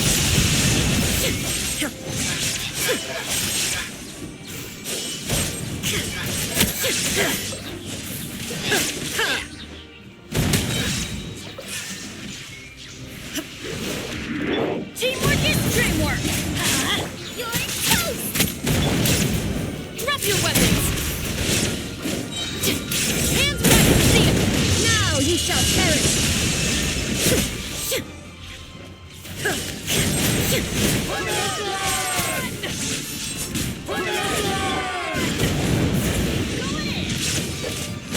Nice and spicy.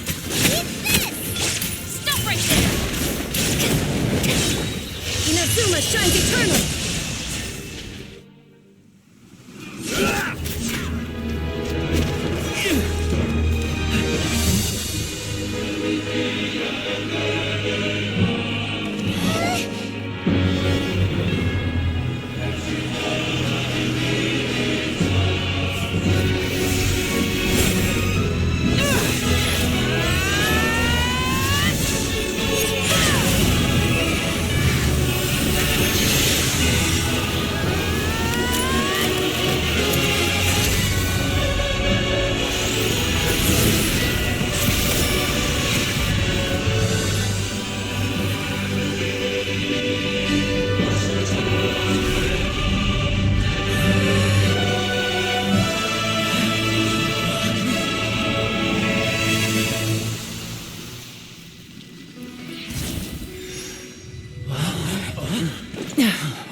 Everyone, we are gathered here to celebrate a glorious victory. It is a victory forged by each and every one of us, and we should all be proud of what we have accomplished. We emerge victorious from another crisis to declare, our beloved Natlan is saved! Woo! All right! I must caution that this war is not yet over. We have not destroyed our enemy, merely driven them further into the depths of the Night Kingdom. But the Abyss underestimated Natlan's forces, and they have suffered a devastating defeat. It will be a long time before they are able to pose a threat to us again. After making some preparations, I will launch my final counterattack. I shall strike them in their lair and wipe them out for good. Oh, man. Wait, Archon, are you saying you're going alone? Yes. The abyssal energy there is too strong. Contact with it would be instantly lethal to anyone else. I'm sure you're all still fired up, and you must be eager to take the fight home to the enemy. But I must ask you to temper your ambitions. I will return victorious, for all of us. It's kind of a shame that we can't join him with a final showdown. Please, look at the bigger picture. Thanks to every one of you, we have already secured an enormous victory. Tonight, we should celebrate to our heart's content. I guess if our lives are no longer at risk, things can basically go back to normal, right?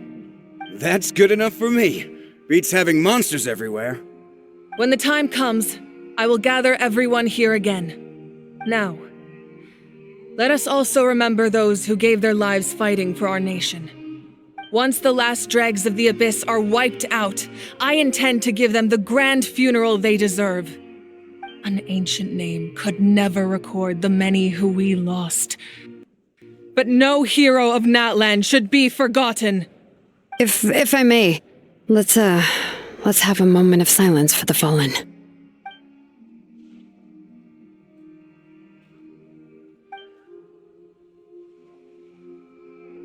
Lastly, there is one more person I must thank for his extraordinary support in our time of need, and that is the captain. Speaking in a personal capacity, I should like to offer my sincere congratulations on your victory. Well, everyone, please enjoy the victory feast. I hope it's a chance to relax your minds and rekindle your spirits, so that we may face what lies ahead with renewed vigor.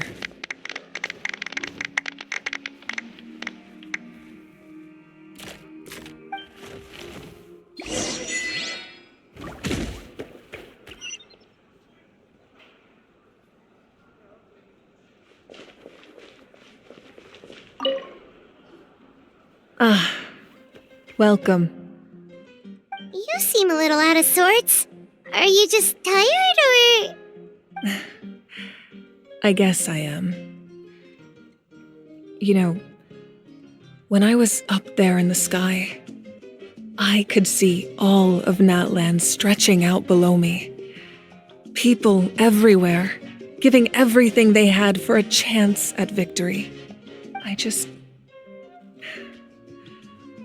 If only I'd been quicker. Maybe they wouldn't have... And Koichi. Maybe she'd still... I'm sorry. Now is not the time for that. Fruit juice, right? Make it a large? True. My 500-year plan has almost come to fruition. Just one last step to go. Namely, my final battle against the Abyss. But battle is second nature to me, so I'm not feeling a huge amount of pressure. It was so awesome. The way you exploded that thing in the sky with one almighty punch! Are you always gonna have that kind of power from now on? That was the Divine Throne unleashing my full potential. And it was only temporary. I can't wield that power for any length of time. My body wouldn't be able to handle it. Likewise, the amplified power of the Ode of Resurrection was also temporary. From now on, it's back to ancient name-bearers only. Correct. We dealt the Abyss a critical blow, so for the time being, it's too weak to sustain regular invasions. I hope the people will be able to enjoy this period of peace. Or rather, assuming all goes to plan, eternal peace. We've had centuries of war with the Abyss, and it's high time we brought that chapter to a close. Anyway, there's something I've been wondering about. I know you've been at the center of some major events in other nations too, and fought many powerful foes. In this war, you were in the thick of it once again, dashing around tirelessly, supporting the fighting on all fronts. So tell me, what drives you to do this as a mere traveler passing through? Why risk life and limb for a cause that's not your own? You know, it's that mindset that distinguishes the heroes in every story. They're the natural protagonists. What I'm really trying to say is, I would love for you, with your extraordinary talent and your sense of justice, to join me in this final step. You and I together, finally putting an end to the ever-looming threat of the Abyss. But I also don't want to take advantage of your good nature and readiness to help others.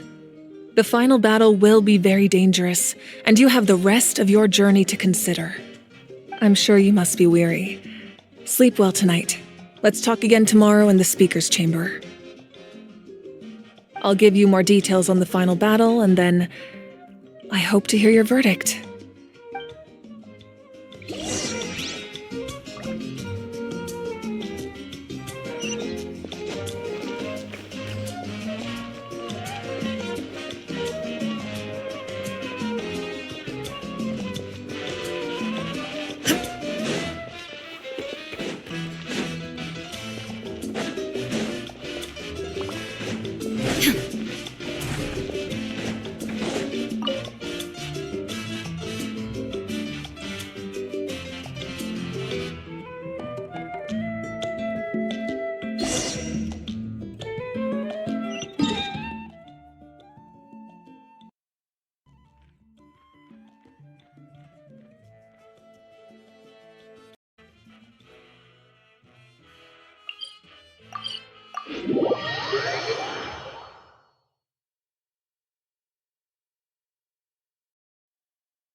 Hey, Traveler, Paimon! There you are. I've been looking all over for you. Oh, hey, Sweet Lolly! What's up? Listen up. I have something really important to tell you.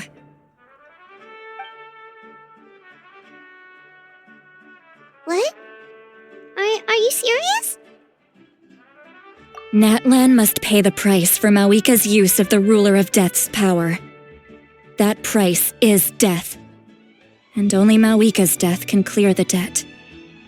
I had thought that the Ruler of Death might have a change of heart after seeing the people of Natlan come together and fight so bravely, but even now that the war's over and the threat to Natlan is gone, it looks like that death is still set in stone. I had to know your thoughts. I want to save her, but I can't do it alone.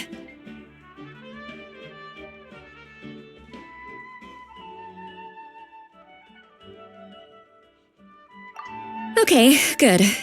That makes me feel a little better. Thank you for standing up for us. There's clearly something special about you, so if anyone has a chance of defying the rules, that would be you. Oh, and please don't breathe a word of this to Mawika. I'm sure she's well aware of the cost of using the Divine Throne's power, but if she finds out that anyone else knows, it could ruin our chances to help. Got it. Mum's the word. Alright, that was the last major item on my to-do list. Now, since I've come all this way, I think it's finally time for a well-earned drink. Go easy, though, yeah?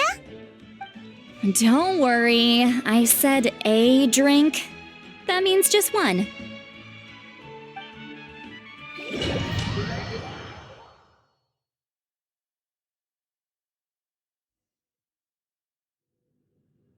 All right, you little munchkin. If you keep pestering me, I'm gonna have to get serious. I get 100 kids a day telling me they want to be the next Pyro Archon. Why should I train you? Nagging isn't gonna accomplish anything. No one can predict the future, and unless you have some exceptional jaw-dropping talent I'm unaware of. I can shoot those cornflakes in your kitchen from right here. Don't be ridiculous. You couldn't make that shot from all the way over here. Wait, hold on. You could hurt someone with that. Well, I'll be. You made this shot. The science of the canopy raised him tough. That's some real skill you got there, little lady. Maybe you really will be Pyro Archon one day.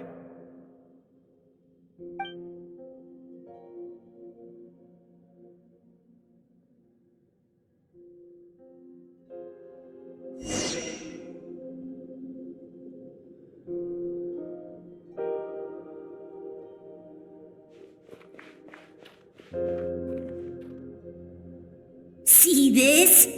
I'm the first one of us to get an ancient name. And it's not just any ancient name, but Mollypo.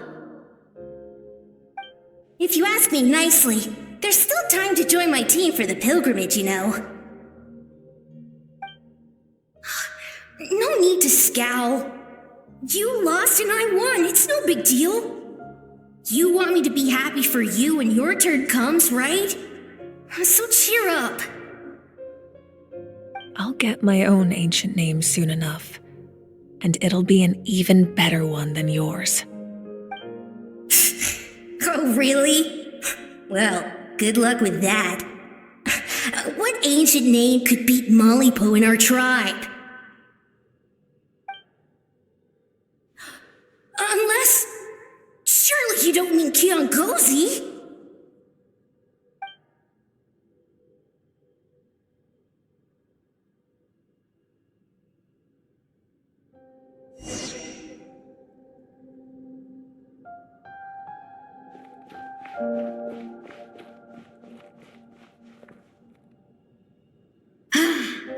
That was fantastic. Can't believe I beat you in a wrestling match for once. Can't be more than a few days now until you're officially made the Pyro Archon. Imagine me trying to schedule a wrestling session with you after that. Excuse me, Pyro Archon, but would you be able to take a day off from running the nation to wrestle with me? I heard that the Pyro Archon inherits the knowledge stored in the sacred flame, and apparently it can change your personality. I can't help but feel a little worried. Worried that you won't be able to beat me in a wrestling match anymore? Why would I be worried about that? Never mind. Clearly, I'm just overthinking things. Why would you forget about me just because of some new job, even if that job happens to be Archon? Come on, one more round.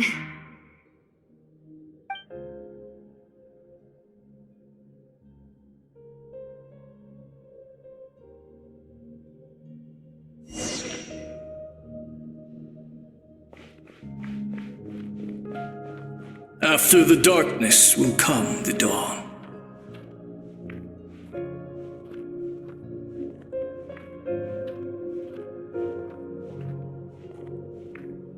No one fights alone.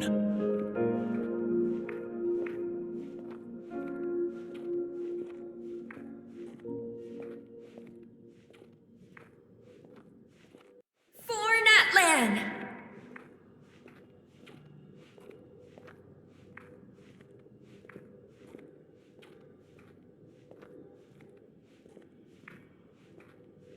Look at the sky! It's getting brighter at last!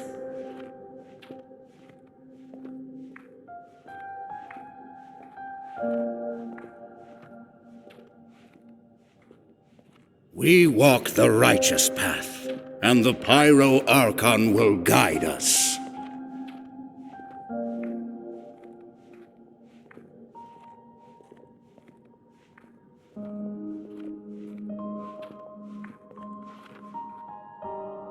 The victors shall burn bright, while the losers must turn to ash.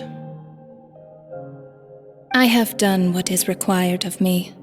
The rules are now written into the Night Kingdom, and this will help you to stand against the Abyss.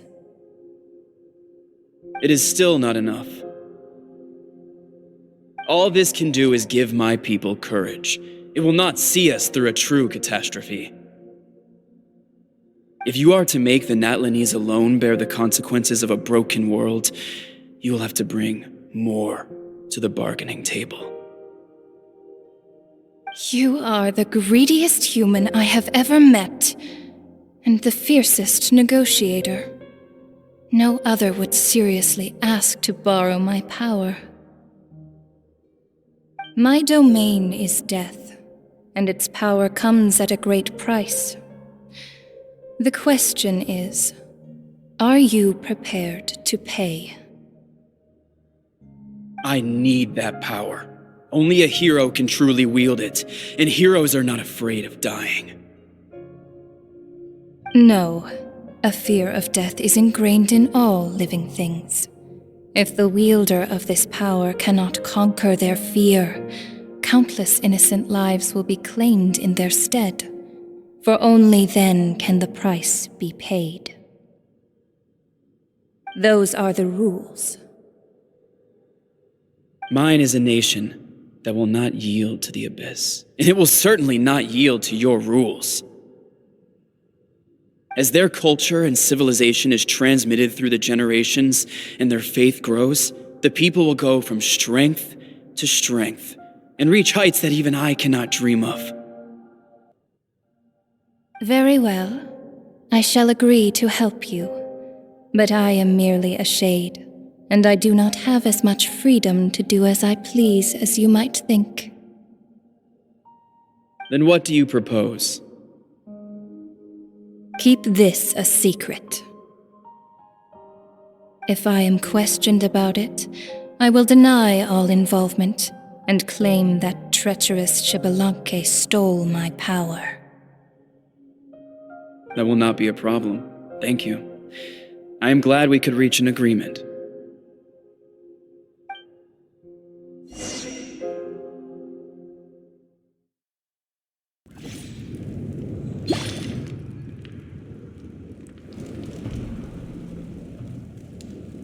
Come in.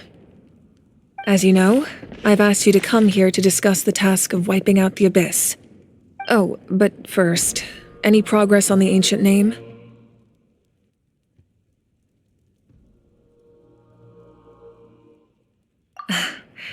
I'm surprised she was willing to help you, and by extension, me. I'm very grateful to her. Wait, hold on. Wasn't the whole point of the ancient names for winning that huge battle? Why would the Traveler still need one by this point?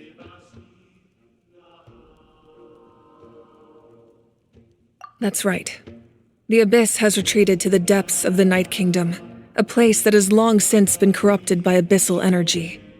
If we don't finish them off and restore the ley lines, the threat they pose to Natlan will remain. The battle we fought yesterday, we may one day have to fight again. This is the fate Natlan has always been resigned to. For thousands of years, we have struggled on the brink of a looming darkness and never known true peace. But this time, I want to break the cycle and free us from this fate for good. With the sacred flame, I can protect myself from the abyssal corruption, but beyond that, you are the only other person who can resist it. If your ancient name can't be forged, I will go alone. But if it can, I'd really love your help.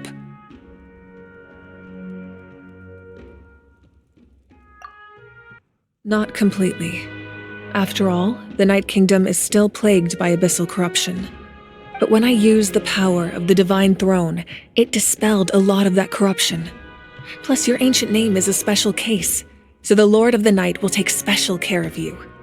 In short, the Ode of Resurrection still has a number of limitations, but I can promise that it will work reliably on you. Whoa! Aren't we forgetting something here? What about Paimon? What's her place in all this? What? You mean we'll be separated? The Abyss is extremely devious. If you two go there together, you can bet they'll make Paimon their primary target just to put us in an impossible position. Paimon wasn't that worried, but now she's petrified. What will you do without me?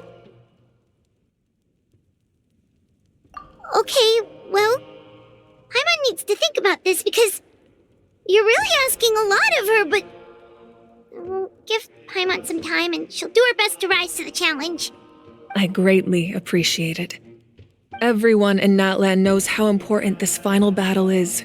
You will be remembered and revered long into the future, until the end of time.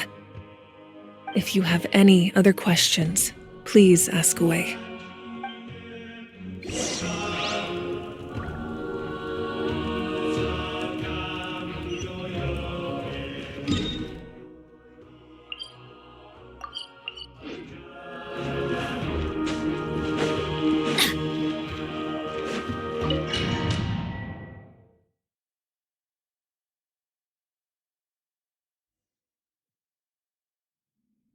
The Outlander with deep ties to this land returns. And this time, he is alone. The power that the Pyro Archon used to strike back at the Abyss came from the Ruler of Death. From what I know of her rules, she will demand death in return. How do you know of this? I see. So, the Ruler of Death sent you on your long journey. Natlan still has a final battle to fight, and I too have a final foe to face. For the sake of those countless lost souls, and a hope for Natlan's future, I need your help.